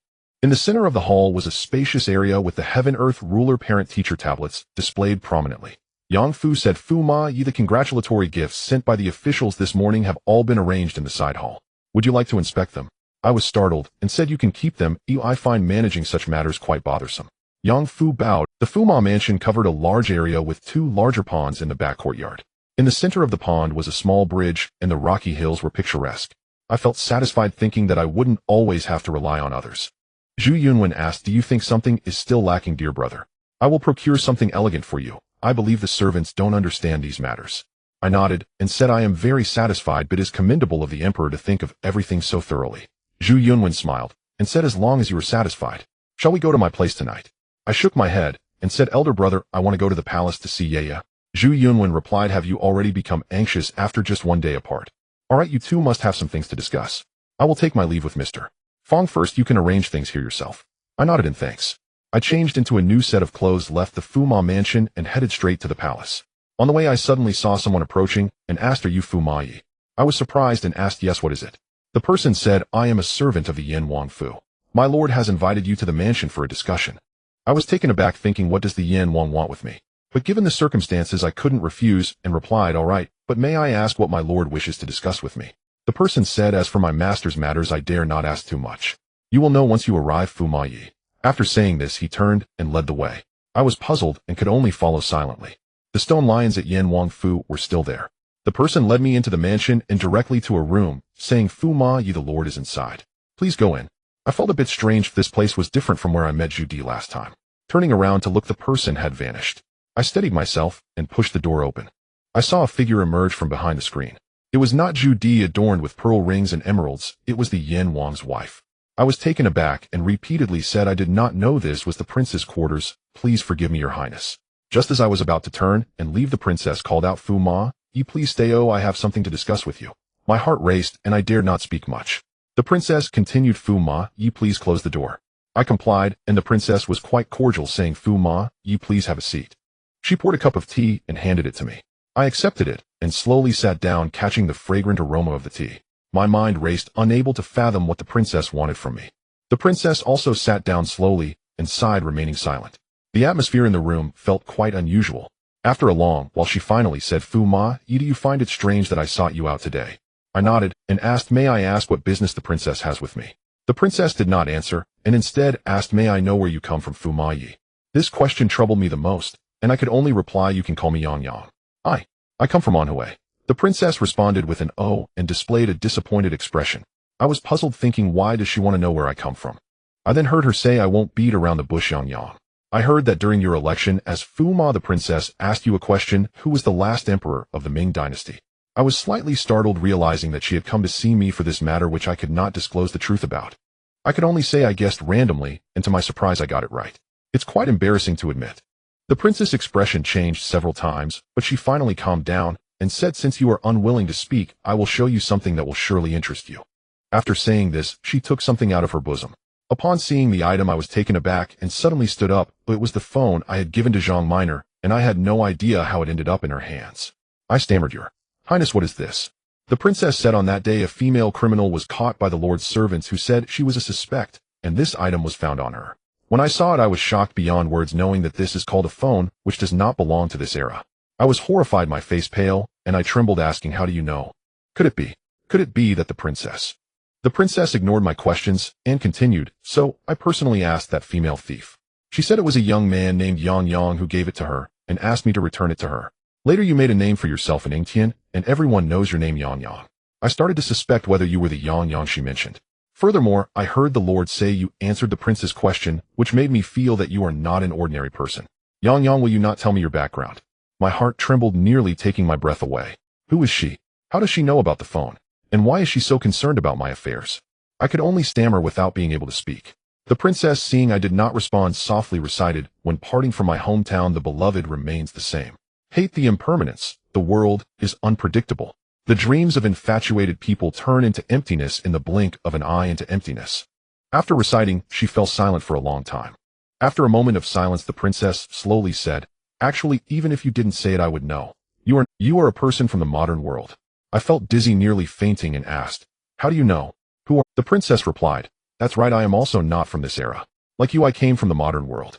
I slumped down in my chair, feeling weak in my limbs. 1,000 thoughts rushed through my mind. It turned out that the princess was also a modern person, just like me. This revelation made all her previous strange behaviors seem less surprising. The princess continued, "I have been here for more than 7 years. Today I finally met someone from my hometown. I am truly happy, who I can finally reveal the secrets I have kept in my heart." I steadied myself, took a deep breath, and asked, "Princess, could you share your experience of coming here?" The princess nodded and said, "It was an evening 7 years ago. I was still an astronomy enthusiast, always fond of stargazing. That night the sky was incredibly beautiful, and unexpectedly a meteor fell right beside me, forever changing my fate. For 7 years I haven't dared to tell anyone about my origins, because no one would believe me. The feeling has been torturous." After hearing her, I thought how similar our experiences are. It was also a meteor that brought her here. I began to speak, "Princess." But she interrupted me, saying, "Can you call me aunt?" "Sure," I replied. The princess suddenly stood up, trembling, and asked, "What did you say, Yaya? Is there another person who also came from the modern world?" I nodded and said, "Yes, her name is Yang Yue. She is the heavenly gift princess." "And what's wrong?" I saw the prince's face turn pale. Her breathing quickened as she grasped my hand, saying, "You said her name is Yang Yu. Who is her father?" I mentioned Coach Yang's name. Suddenly the princess knelt down on the ground, murmuring, "This is truly the will of heaven. Yaya, my daughter, I have missed you so much." I felt a buzzing in my head, one strange event after another. Could it be that this princess is also Yang Yu's mother? I hurried to help her up and asked, "Aunt, is Yaya your daughter?" Tears streamed down her face as she choked out, "Yes, Yaya is my daughter. For the past 7 years I have thought of her every moment. I never dared to hope to see her again. I only wish for her to be well. Heaven have mercy, let me finally have the chance to see Yaya again. Thank the heavens." I recalled the story Yang Yu told me over a year ago in the park. She mentioned that her mother had died 6 years ago. Now it turns out to be just over 7 years. It is truly unbelievable that 6 years apart the three of us were brought to the same era by 2 different meteors. I feared that this extraordinary fate is unprecedented and may never happen again. No one would believe such a tale if I were to share it. "Aunt, you are really Yaya's mother. That is wonderful. Yaya said she misses you very much and wants to hear you tell her stories again." I then recounted the story that Yang Yu had told me that day. She listened with tears streaming down her face, unable to speak. I joyfully said, "If Yaya knows her mother is here, she will surely be overjoyed." The princess cried tears of joy and asked, "Yaya, is she well?" I replied, "Yaya is doing great. The emperor treats her well, and you can rest assured." The princess said, "Thank the heavens. Yang Yang, can you bring Yaya to meet me?" I replied, Aunt, your identity cannot be revealed yet. Our relationship must remain undisclosed, otherwise the consequences would be dire. I will do my best to arrange for Yaya on that side. The princess said, Yang Yang, you are truly a good child. I can rest easy leaving Yaya in your care. Alas, how unpredictable the world is. Who would have thought that mother and daughter would reunite in the Ming dynasty 600 years ago? I felt very happy sharing in Yang Yu's joy as her wish to find her mother could finally be fulfilled. The peculiar circumstances of today are indeed unparalleled. I suddenly remembered something and said, Aunt, the girl who gave you the phone is my godsister. Can you think of a way to rescue her? The princess replied, I heard from the prince that she is the daughter of a rebel and must not be spared. I anxiously said, Aunt, the Prince Yenju is not a good person, you must not believe him. The princess said, he is still my husband here. Don't worry, since she is your sister, I will definitely find a way to rescue her. I joyfully said, thank you so much, Aunt. The princess said, I am very happy today. Please take good care of Yaya. I naturally agreed. As I left, I let out a long sigh of relief. This was truly an unexpected gain. The Princess of Yin turned out to be Yang Yu's mother, which was incredibly surprising. Additionally, since she is the princess, I assumed rescuing Zhang Minor should not be too difficult, which made me feel quite relieved. After exiting the Yin prince's residence, I hurried towards Tianxiang Palace, eager to share this good news with Yang Yu. I couldn't wait to see how happy she would be. While on my way, I noticed someone rushing out ahead, and it was Chao Yong, a retainer of Zhu Yunwen. He bowed and said, Your Highness, my master requests your urgent presence regarding an important matter. I was slightly startled and quickly asked, Do you know what the matter is? Chao Yong replied, I do not know, but my master said you will find out upon arrival. I immediately did not dare to delay and hurried with him to Yuzuxuan. Upon my arrival, I saw Zhu Yunwen and Feng Xiaoru pacing in the hall. When they saw me return, Zhu Yunwen rushed over and exclaimed, Dear brother, something bad has happened. I was taken aback and asked what happened. Zhu Yunwen said Meng Junjie is dead. I was stunned and replied, How could it be bad if he is dead? Zhu Yunwen anxiously said, That day during the martial arts competition you struck him with a palm that severely injured him. He was recovering slowly, but unexpectedly this afternoon his condition suddenly worsened, and he died. Now everyone at the Southern Town Prince's residence claims that you killed their young master. Southern Town Prince Meng Kai has already entered the palace to seek justice from the emperor. I was puzzled, saying, Although my palm strike was heavy, it shouldn't have cost him his life. What on earth happened? Feng Xiaoru replied, We are not entirely clear about the details, but now everyone says you accidentally killed the heir of the Meng family. We need to come up with a foolproof plan. I thought to myself that although Meng Junjie was seriously injured by my palm, he should have recovered after a few days. Could it be that my 9-yang divine skill contains hidden lethal power? Would it take several days to manifest? Logically speaking, that shouldn't be the case. I couldn't help but feel confused. Zhu Yunwen said, Now we must see how the emperor perceives this matter. He added, However, thousands of heroes witnessed you strike Meng Junjie that day. It might be hard to defend yourself. Even though Meng Junjie brought this upon himself, he is the only son of the Meng family. Wouldn't Meng Kai let this go? Everyone, please do not panic. I still feel that my palm strike shouldn't have cost him his life. Why don't we first go to the Southern Town Prince's residence to check? Zhu Yunwen and Feng Xiaoru exchanged glances, and Feng Xiaoru said, The entire Southern Town Prince's residence hates you to the bone. If you go, you might not even get a chance to speak. I think that the Southern Town Prince's residence is a prestigious family and should be reasonable. I cannot figure this out without seeing it clearly.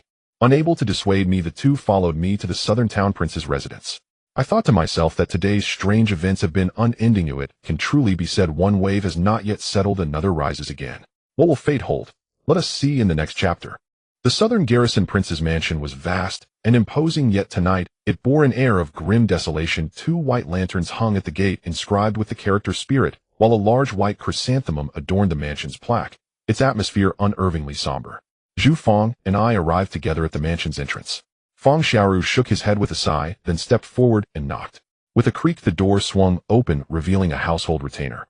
Feng Xiaoru said respectfully, Kindly inform His Highness the Southern Garrison Prince that Feng Xiaoru, Crown Prince's heir apparent and imperial son-in-law, request an audience. The Southern Garrison Prince's mansion was vast and imposing, yet tonight it bore an air of grim desolation. 2 white lanterns hung at the gate inscribed with the character Spirit, while a large white The three of us exchanged stunned glances. Never had we anticipated such a violent reaction. Within moments, dozens of armed retainers surged forth, brandishing cudgels and encircling us tightly. Feng Xiaoru's fury flared as he thundered, What do you presume to do? This is His Highness the Crown Prince's heir apparent. Do you seek rebellion? A woman in her 40s emerged from the hall, elegantly attired, unmistakably the Southern Garrison Princess consort. Her countenance was haggard, ravaged by grief for her slain son. Indeed, she declared this humble consort is the Southern Garrison Princess Consort. Greetings to His Highness the Crown Prince's heir apparent and Master Fong.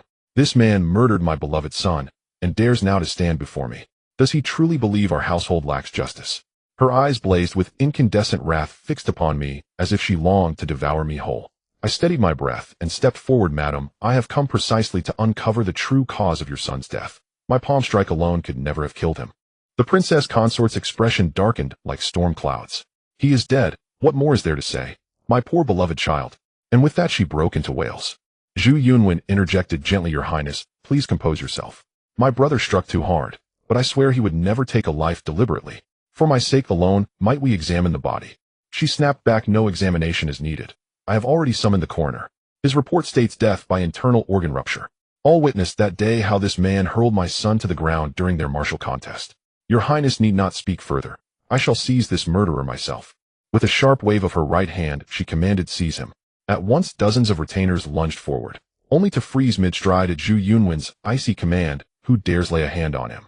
With a sharp wave of her right hand, she commanded, seize him. At once dozens of retainers lunged forward, only to freeze mid-stride at Zhu Yunwen replied, until the truth is revealed no verdict may be rendered, else I shall show no mercy. Her face turned ashen, yet she dared not raise a hand against him. A tense silence held for half a stick of incense. Then a voice rang out, His Highness the Prince has returned. Hooves clattered sharply as a mounted procession galloped toward us. At its head rode a towering figure, broad-shouldered, thick-bearded hands, and feet massive, bearing an aura of formidable authority. Clearly this was Prince Meng Kai of the Southern Garrison. Before even dismounting, Meng Kai boomed, Who dares stir chaos within my Southern Garrison Prince's mansion? The princess consort rushed to him like one grasping salvation, sobbing, My lord, thank heaven you've returned. The murderer of Junjia stands here before us. Oh my poor, poor child. At those words Meng Kai's gaze sharpened like twin blades. He locked eyes with me. Unflinching, I met his glare with cold resolve. Suddenly he threw back his head and laughed, a deep, thunderous peal, then roared, Seize this murderer, now? As two detachments surged forward, Zhu Yunwen's voice cut through the air frost-laced and quiet. Does your highness truly believe I am invisible? Meng Kai's eyes swept over us. Ah, the crown prince's heir apparent and Master Fong are present. My apologies. Zhu Yunwen countered. Your highness arrests men without inquiry. Do you fear the emperor's displeasure? Meng Kai scoffed. Do not invoke the emperor to intimidate me. I arrive under his majesty's imperial edict to apprehend the murderer Yang Yang. Any who resist or shelter him shall be executed on sight. That declaration struck us like lightning.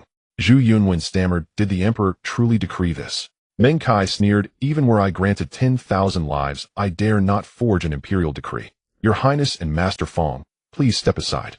Zhu Yunwen and Fong Xiaoru reeled inwardly, yet defying an imperial order was unthinkable. My mind raced. Zhu Yuanzhang's betrayal was swifter than turning a page. This morning he hosted banquets with warmth. By nightfall he'd swallowed slander, whole casting aside reason and denying me even a moment to speak. How foolish I'd been to measure such a man by noble standards. Then Meng Kai bellowed, Advance. Left and right detachments, joined by the mansion's retainers, closed in. In that instant hesitation meant death. Since Zhu Yuanzhang had abandoned honor, I would not surrender passively. Channeling the Nine Yang divine art, I unleashed ripples across the azure waves. My right palm swept leftward in a fluid arc. 5 men at the vanguard were hurled backward by sheer chi pressure. As the rest charged roaring, I knew outnumbered, I must flee. Next came ocean's boundless might, both palms thrust outward. Chi erupted like a gale, blinding all. Seizing the chaos, I leapt away, calling, I bid you farewell. Shouts echoed behind me, but none could match my speed. I fled blindly, realizing my imperial son-in-law residence was no longer safe. Not even Zhu Yunwen's or Fong Xiaoru's homes, lest I drag them into peril. With Zhu Yuanzhang's edict issued, even the city gates were surely sealed. Despair settled like fog. Hours earlier I stood bathed in acclaim. Now I ran like a hunted dog, nowhere to hide. If Zhu Yuanzhang's decree had spread, no one would dare harbor me, except one Lady Yang Yu's mother, the Yin Prince's consort. Like me, she hailed from the modern era. Imperial decrees would hold no sway over her. Moreover, Zhang Min'er remained captive. I could not abandon her. As for Yang Yu, Zhu Yuanzhang doted on her, but she would likely escape reprisal. Resolved, I made straight for the Yin Prince's mansion. Patrols combed every street door to door. Escaping the city was impossible. Finding refuge seemed equally futile. Darting past several patrols, I reached the Yin Prince's mansion, unwatched, unguarded. I slipped over the wall and headed toward the consort's quarters, when suddenly figures entered the courtyard. Concealed in shadow, I peered out and froze. Leading them was Prince Zhu Di himself. Behind him strode by Ren Daoist. Next the burly Kai Hu. whom I'd met atop Kunlun Mountain, last a slender, scholarly man in his 30s unknown to me. They moved in silence. I trailed them stealthily until they entered a chamber where lamplight flickered to life. Crouching outside, I pierced the paper window and watched the four sat around a table. Bai Ren Daoist chuckled, "Your Highness's stratagem is flawless. Yang Yang's flight proves his guilt beyond doubt." I stilled my breath, listening intently. Zhu Di replied, "Foolish boy. He chose to aid that greenhorn Zhu Yunwen. A modest ruse sufficed to send him fleeing with tail between legs." Kai Hu laughed heartily, "Truly your Highness's wisdom surpasses all. This servant bows in awe." Zhu Di grinned, "Credit belongs to Master Dongfang's counsel. Without him, how could old Meng Kai believe his son died from internal martial force?" The scholar murmured, "Your Highness flatters me. Yet pity poor Meng Junjie, who perished ignorant of his own death's cause." All four burst into laughter. My blood ran cold. Zhu Di, having failed to recruit me, had engineered this frame, stripping Zhu Yunwen of my support while driving a fatal wedge between him and Prince Meng Kai. A scheme of chilling brilliance. I burned to storm in and slaughter them, but by Ren Daoist's treachery, Kai Hu's brute strength and the scholar's unknown prowess demanded patience. I must wait for the perfect moment. Bai Ren Daoist said, "Your Highness Zhang Min'er has been imprisoned 2 months. Zhang Wuji still hasn't appeared. What now?" Zhu Di smiled, "Patience. So long as she remains in my grasp, he cannot resist coming. I've laid a celestial net. No matter his power, he'll fall into my hands." The scholar added, "Pity Yang Yang escaped. His martial arts are formidable. He may yet prove dangerous." Zhu Di laughed, "Fear not. Zhang Min'er is bait, one lure to catch the great fish Zhang Wuji, another to snare the smaller fish Yang Yang. Thus we net them both." All three raised their cups. "Your Highness's brilliance knows no equal." Zhu Di added, "Master Dongfang is our honored guest. Rest well tonight. Tomorrow Kai Hu will escort you through the city." The scholar bowed. "Dongfang Shao, thanks your Highness." A name stirred memory. Dongfang Shao. Where had I heard? Then it struck me, at Kunlun Villa he Zhizhou had mentioned the Huashan sect's master bore that name. Was this the same man? Their conversation yielded no further revelations, so I withdrew silently, resolved to find the Yin Prince's consort first. I strode directly to the chamber where the Prince of Yan's consort had received me that afternoon. Finding no one about, I approached the window and tapped twice upon its frame. Inside, the consort called out, "Who is it?" "Auntie, it's me, Yang Yang," I whispered softly. With a creak, the door swung open. The consort stood just as before. Glancing swiftly around to confirm we were alone, I slipped inside. I exhaled deeply. The consort said, "Yang Yang, I heard you've killed someone. Authorities across the city are hunting you down. What on earth shall we do?" "Auntie, I've been framed," I replied, then recounted everything I'd overheard moments earlier. Her face paled. Trembling, she murmured, "Unthinkable, utterly unthinkable, that His Highness would be such a man. Auntie, I've come to ask a favor. I can no longer remain in Yingtian. Is there any way you might rescue my elder sister Zhang Min'er? She's in grave danger here." "And what of Yaya? Won't you take her with you?" she asked. "Yaya is safe, for now, in the palace. I'll return once the storm passes. Our immediate priority must be rescuing Zhang Min'er." The consort fell silent for a long while, then said, "I have a plan, though I'm uncertain if it will succeed." Overjoyed, I urged, "Auntie, please tell me at once." She leaned close and whispered a few words into my ear. I beamed, "Brilliant. This plan stands an excellent chance of success." She smiled. "Then you know what to do." I returned her smile, slipped silently from the room, turned the corner, and saw 2 guards relieving themselves by the garden wall. Heaven aids me. I crept forward, struck their Dazui and Yunmin acupoints in swift succession, and they collapsed without a sound. Dragging them back into the consort's chamber, I stripped one guard's uniform, donned it myself, and pulled on his cap, transformed instantly into a stern, battle-ready sentry. The consort chuckled, well disguised. Then she turned to the 2 paralyzed men and said firmly, "What transpired tonight stays between us, or your lives end here. Do you understand?" Motionless and terrified, they nodded frantically. The consort glanced at me. "Release this one's acupoint." I nodded, unblocked the slender guard's meridians, and commanded, "Obey me without question, or my blade won't spare your heart." Drawing my dagger, I pressed its tip against his spine. The consort waved her hand. "Let's go." She led the way out the door. We followed closely behind. I pulled my cap low, nearly obscuring my face. We marched straight toward the dungeon. At the entrance, the guards bowed respectfully. "Your Highness," the consort declared, "open the gate. I must interrogate the prisoner." Without hesitation, he retrieved the key and unlocked the heavy door. We entered effortlessly. Turning back, the consort said coolly, "Hand me the inner key. I'll conduct the interrogation myself." The guard hesitated. "Your Highness, this." Her expression hardened. With these 2 guarding me, what could a mere young woman possibly attempt? He dared not protest further. Yes, your Highness." He surrendered the key. A quiet thrill surged within me. Her authority was truly formidable. We proceeded directly to Zhang Min'er's cell. The consort unlocked it. From within came her voice, resolute and unwavering. Spare yourselves the trouble. I will speak no word. My heart swelled. I flung off my cap and cried, Elder Sister Minner, look who's here. She lifted her head, disbelief flooding her eyes. After a long, breathless pause, she gasped, ah, and rushed into my arms, her voice breaking with sobs. Jin Yong, it's really you. I knew you'd come. At last. I've waited for this moment. Gazing upon her haggard face, my heart ached with tenderness. Softly I murmured, Elder Sister Minner, you've suffered so much. Words failed her. She shook her head fiercely again and again. Suddenly the consort asked, Jin Yong, are you truly siblings? Before I could answer, Zhang Minner turned and asked, and who might this lady be? I knew explanation would take too long, and this place was perilous. Elder Sister Minner, the hour grows late. Let me explain all later. For now, we must leave. The consort nodded. I tapped the guard's Hunsui acupoint, stripped his tunic, and helped Zhang Minner into it. Though slightly oversized, it fit well enough. Everything unfolded flawlessly, until from behind the building stepped Zhu Di himself, flanked by Ren Daoist and 2 others. We froze in shock, but retreat was impossible. Forcing composure, we walked forward. Zhu Di, surprised to see the consort, exclaimed, ah, madam, so late. Where might you be bound? The consort, clearly unprepared for this encounter, faltered slightly before replying, His Highness, I've suddenly grown hungry. I thought to fetch a light snack from the kitchens. Zhu Di remained unruffled. Such tasks belong to servants. Why trouble yourself? Allow me to. He extended his hand to assist her. With no choice, she accepted. Yet the moment his fingers touched her arm, he withdrew a step, and thundered, seize these two. My blood ran cold. Zhu Di's perception was terrifyingly sharp. I tossed aside my cap and laughed. Your Highness, recognize me now? So it's you, boy. You dare abduct the consort. How brazen you are. A spark of relief flashed within me. If he believed I'd taken her hostage, suspicion would fall from her entirely. I gently squeezed Zhang Minner's hand and said, Your Highness's cunning left me no recourse. I had no choice but this desperate measure to save my elder sister Minner. Zhu Di caught the implication that I knew the truth. His gaze snapped to Zhang Minner beside me. Stunned, he stammered, You guards, seize them. Kai-Hu roared and lunged. Remembering how he'd struck Zhang Minner until she spat blood, I resolved to repay him in kind. Channeling the 9 Yang divine art, I delivered a palm strike. He, proud of his thick hide, met it barehanded. Yet I'd used only 3/10 of my strength. He staggered back 6 paces, drew breath, and found none. He crumpled inert. Zhu Di recoiled in fury and shouted, Attack. Ren Daoist unsheathed his long sword and launched a sweeping cut. Go with the flow. Before I could parry, Zhang Minner cried, Old Daoist, you've tormented me long enough. Taste my palm. Her strike floated like mist, light yet precise. Ren Daoist, wary, reversed his blade to defend. Though weaponless, her palm techniques were masterful. For a dozen exchanges, sword and hand wove a fierce, intricate dance. Time was slipping away.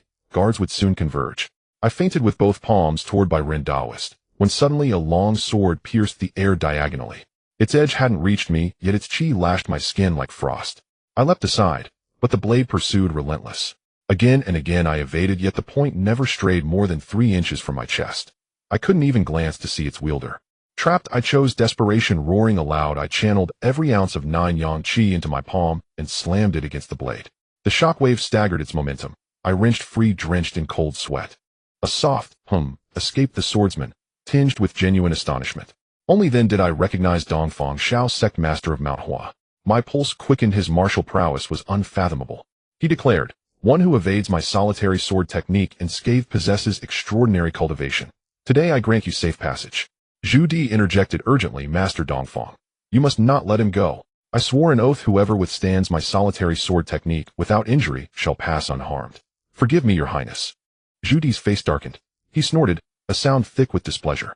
My shoulders eased just slightly. Meanwhile, Ren Daoist and Zhang Minner still clashed. Weaponless and weakened by prolonged imprisonment, she grew breathless and drenched in sweat. I vaulted forward, striking at Ren Daoist. He dared not meet the blow, retreated 1 step, and I seized Zhang Minner's hand, fleeing. A line of guards closed in from the right. Refusing battle, I planted my feet and soared over their heads. So long as Dongfang Shao held back, none could bar my path. Amid shouts and clamor, we receded into the night. This venture yielded immense gains. I'd uncovered Zhu Di's conspiracy and rescued Zhang Minner. Yet with Zhu Yuanzhang now openly hostile, Tian was no longer safe. Escape from the city demanded urgency. As for Yang Yu, I'd set her aside for now. Though Zhu Yuanzhang betrayed loyalty for profit, he wouldn't harm her outright. Not with Zhu Yunwen watching over her. That at least granted me peace of mind. Zhang Minner's cheeks flushed with radiant joy. My own heart soared. 2 months apart, reunited at last. Even amidst peril, our elation knew no bounds. Yang, they took the mobile phone you gave me. What a shame. No matter, I assured her. We'll retrieve it. The consort is kind. She'll aid us. She nodded.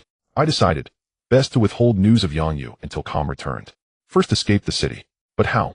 Gates would surely be sealed, patrols strict. Doubt clouded my thoughts. What's this? She murmured, pulling something from the tunic's pocket. I felt inside my own tunic, and found an identical wooden token. Both bore 3 characters, Yin Wang Ling, the Prince of Yan's seal. A surge of hope ignited. Heaven truly favors us. These men were Zhu Di's trusted guards. The seal may yet prove invaluable. Under cover of darkness, we approached the city gate. Guards spotted us immediately. Halt. Gates are sealed. No one leaves. I produced the seal. We serve the Prince of Yan's household. Ordered to pursue a fugitive who escaped the dungeon today. Open the gate, now. The guard examined the token closely, then bowed apologetically. My deepest apologies, brothers of the prince's household. He turned and bellowed, open the gate. Then turning back he asked, shall I dispatch men to assist you? I waved dismissively. No need. Bowing deeply he escorted us through the gates. A quiet triumph warmed me. Zhu Di's influence was staggering. That passage proved so effortless. It neared the 3rd watch, pitch black all around.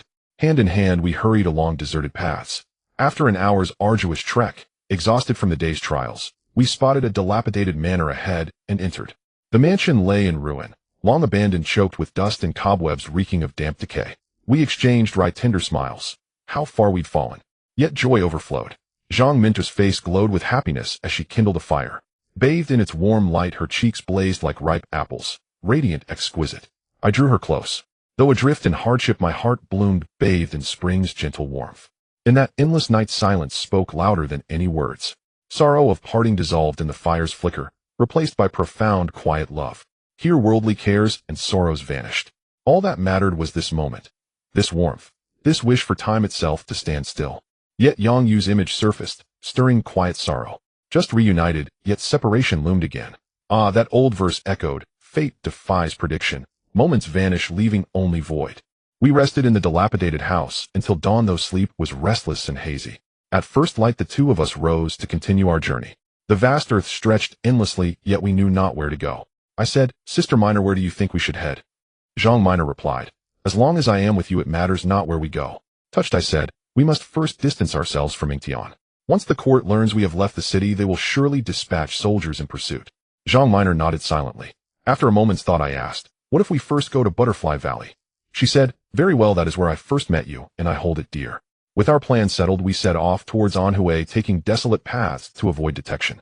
Fortunately, no pursuers appeared, and after 5 days we returned to Butterfly Valley. Butterfly Valley remained as enchanting as ever, filled with floral fragrance and birdsong. After several days of rough travel, we finally enjoyed a peaceful rest. We slept the entire day, and by evening, after freshening up, we felt rejuvenated, sweeping away the exhaustion of recent days.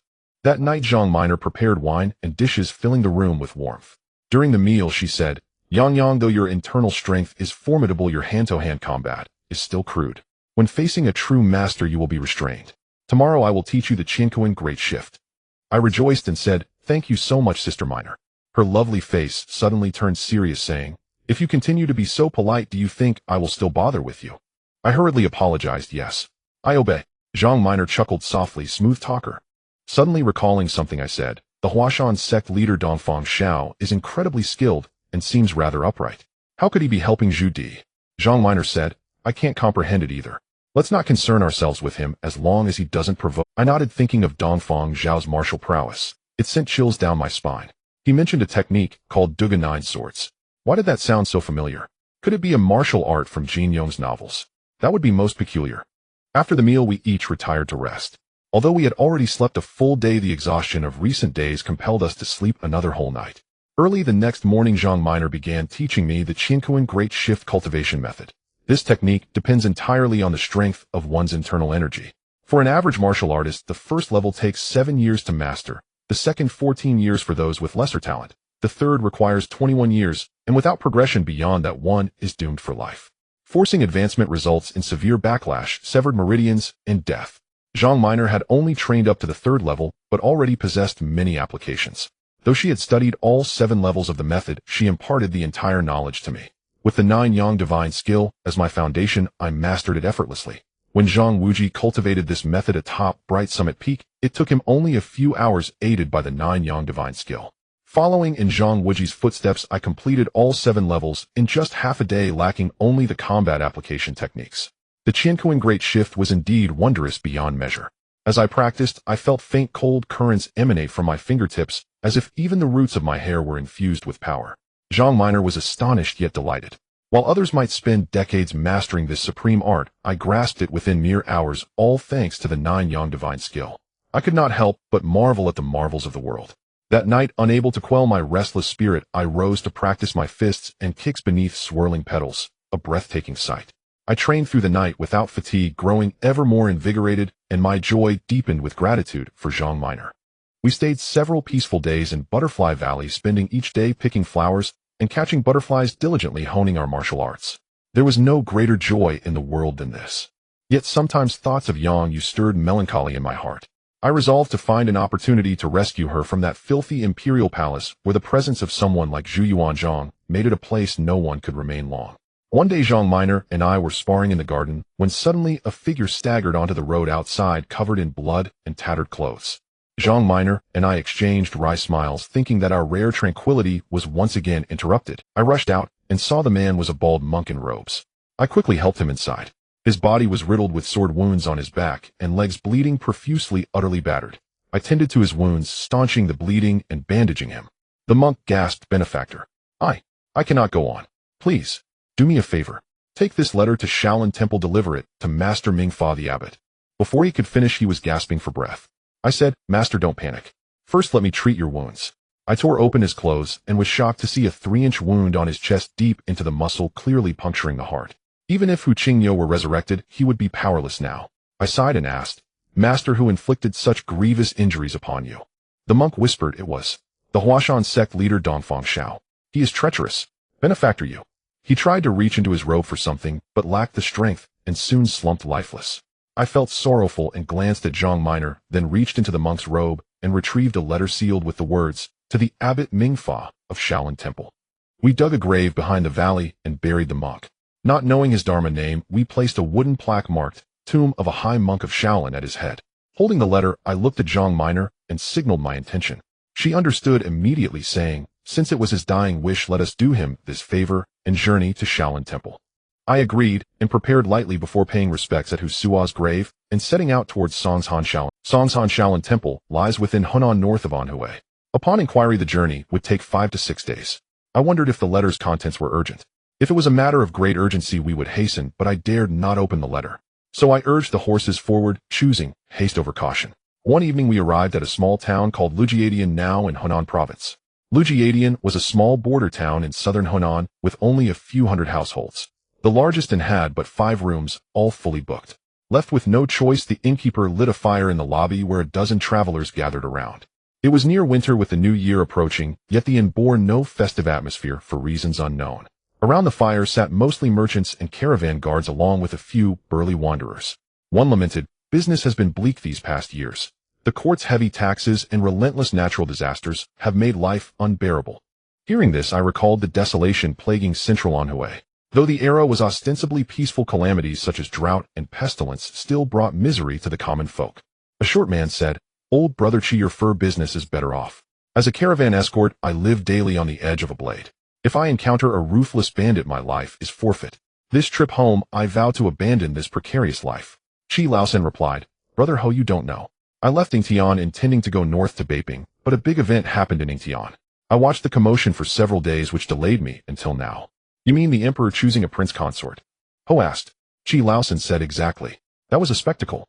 On the 8th day of the 12th lunar month, so many showed up that I couldn't even get inside, forced to watch from outside." Hearing this, I glanced at Zhang Minor, who was watching me intently. I was startled, realizing she was unaware of these events. I pondered how to tell her. A burly man took up the story. "I also attended the prince consort competition and even fought on stage, though I was defeated due to inferior skill. Ha." He then took a long drink. Hearing this, my heart stirred, and I looked towards him. Indeed, it was Yu Dashin, the Liaodong tiger, who went first. The group showed him great respect. Chi Laosen said, "Brother, you fought on stage too." "Pardon me for my early..." Yu Dashin wore a proud expression and said, "I am a rough man and never expected the princess's favor. I just wanted to meet the heroes of the world." Qi Laosen poured a bowl of wine and handed it to Yu Dashin, saying, I was too far to see clearly that day. Could you please share the details of that spectacle? Several people applauded enthusiastically. Yu Dashin drained his cup and began to recount the thrilling events. He described his fierce battle with Huang Biao lasting 300 rounds, how a momentary lapse led to a trick defeat, how Meng Junjie wounded several opponents ruthlessly, and how I struck Meng Junjie down from the stage, bringing great satisfaction. His vivid narration enthralled the listeners who regretted missing such a grand event. Zhang Minor, hearing Yu Dashin boast of my heroic deeds, squeezed my hand tightly. Another asked, did Yang Yang ultimately triumph and win the beauty? Yu Dashin took a hearty gulp and said, you guessed correctly. In the end, Yang Yang became the prince consort. I have never yielded to anyone in my life, but I am truly convinced by Yang Yang's palm strike. Hearing these words, my face flushed. Zhang Minor looked at me with a questioning gaze. I smiled softly and held her hand tightly. By the campfire, everyone listened with a sense of longing, each expressing their desire to meet me. Just then a cold voice interrupted, saying Yang Yang is a suspect in a murder case. Are you not afraid of the consequences for praising a suspect so openly? Everyone fell silent, a chill running through the air. I was startled and turned to look at the speaker. It was Geng Xiaoxiong from the Yin Wang mansion, tall and thin, his face dark and grim. He said, I have been ordered to capture the murderer Yang Yang. Have any of you seen him? If anyone dares to shelter him, they will be executed without mercy. Most of these people were merchants afraid to oppose the authorities, and none dared to speak. Then I heard Yu Dashin shout, who do you think you are? How could such a hero as Yang Yang be a murderer? Stop spouting nonsense. Geng Xiaoxiong snorted coldly. Very well. With those two words, he suddenly flashed in front of Yu Dashin. There was a loud thud as Yu Dashin's sturdy body was sent flying, crashing against the wall before collapsing to the ground. Seeing Geng Xiaoxiong so vicious, no one dared to help Yu Dashin. Geng Xiaoxiong scanned the crowd and asked, is there anyone willing to stand up for Yang Yang? Everyone remained silent. I felt a pang of guilt seeing Yu Dashin injured for my sake, and was about to step forward when Zhang Minor had already jumped out, shouting, I cannot tolerate your arrogance, and I will take action. Geng Xiaoxiong was taken aback, looking up to see a remarkably beautiful girl challenging him. Upon closer inspection, he was greatly shocked and exclaimed, it's you. He recognized Zhang Minor from when she was imprisoned in the Yin Wang mansion. Zhang Minor replied, that's right, it's me. I dislike anyone from the Yin Wang mansion, and today I want to teach you a lesson. Geng Xiaoxiong was enraged. You little girl, how dare you speak so boldly? Where is Yang Yang?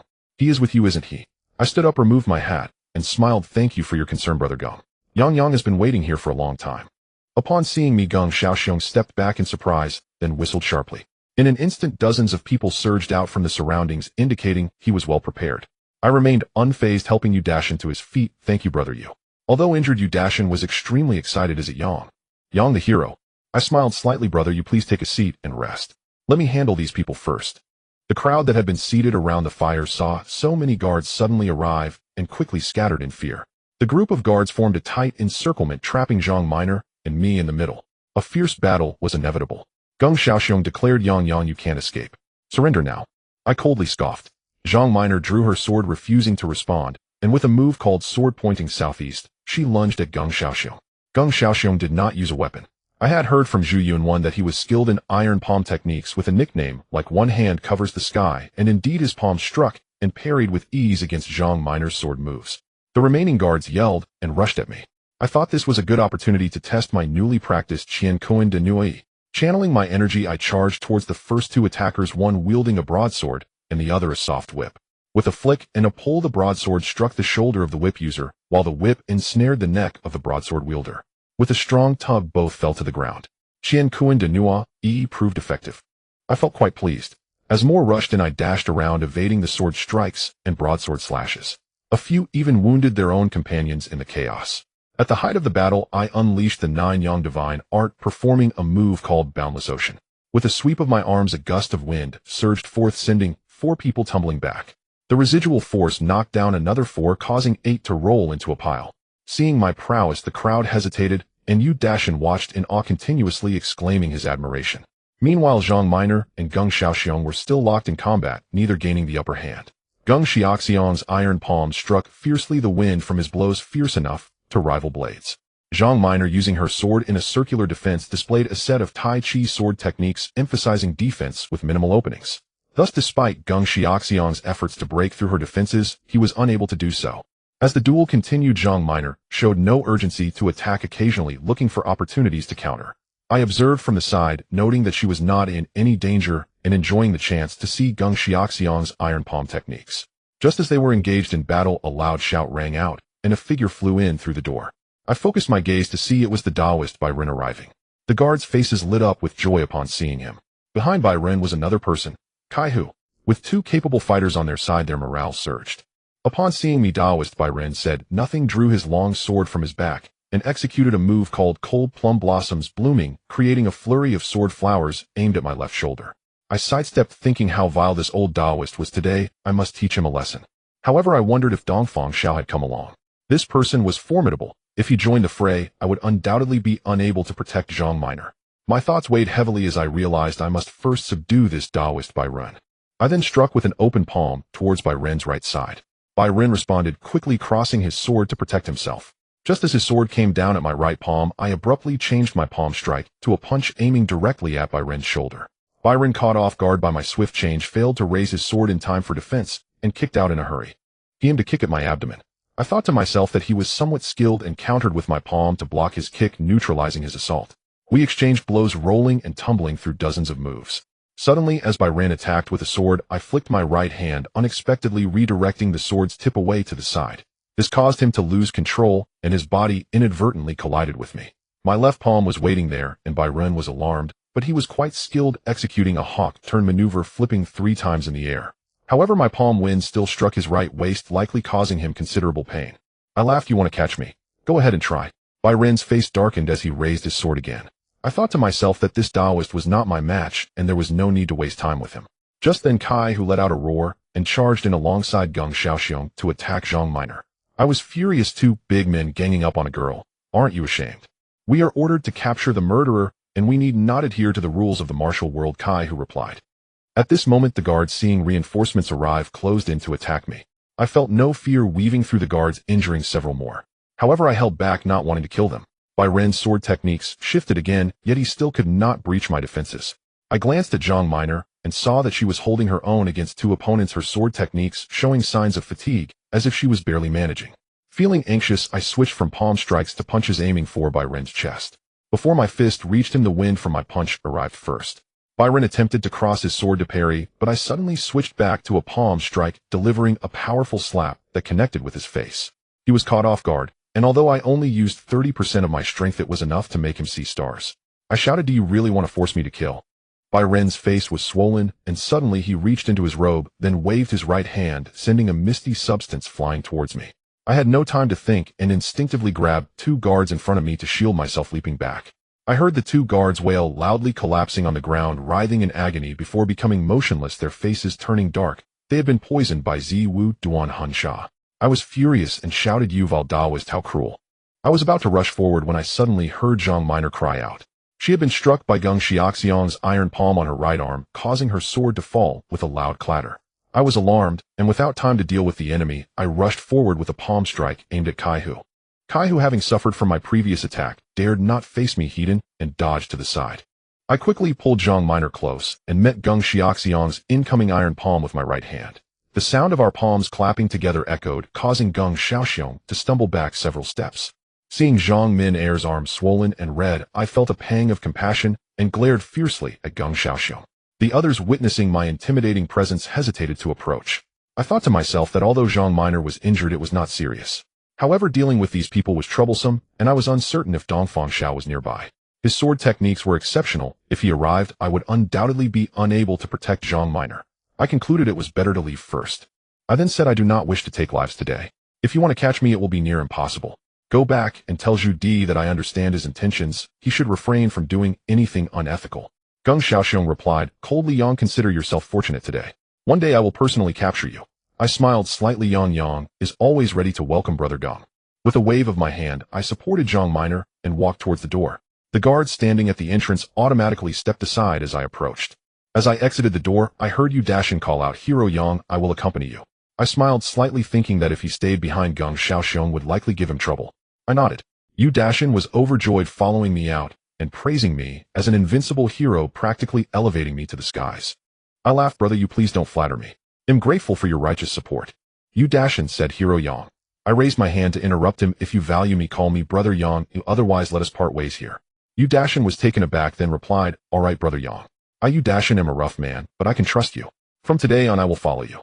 Yu Dashin was straightforward and forthright. Although reckless in action, he was far better than those petty and scheming types, making this friendship worthwhile. He added, "As brothers we need not specify who follows whom." Yu Dashin happily said, "Thank you, brother Yang.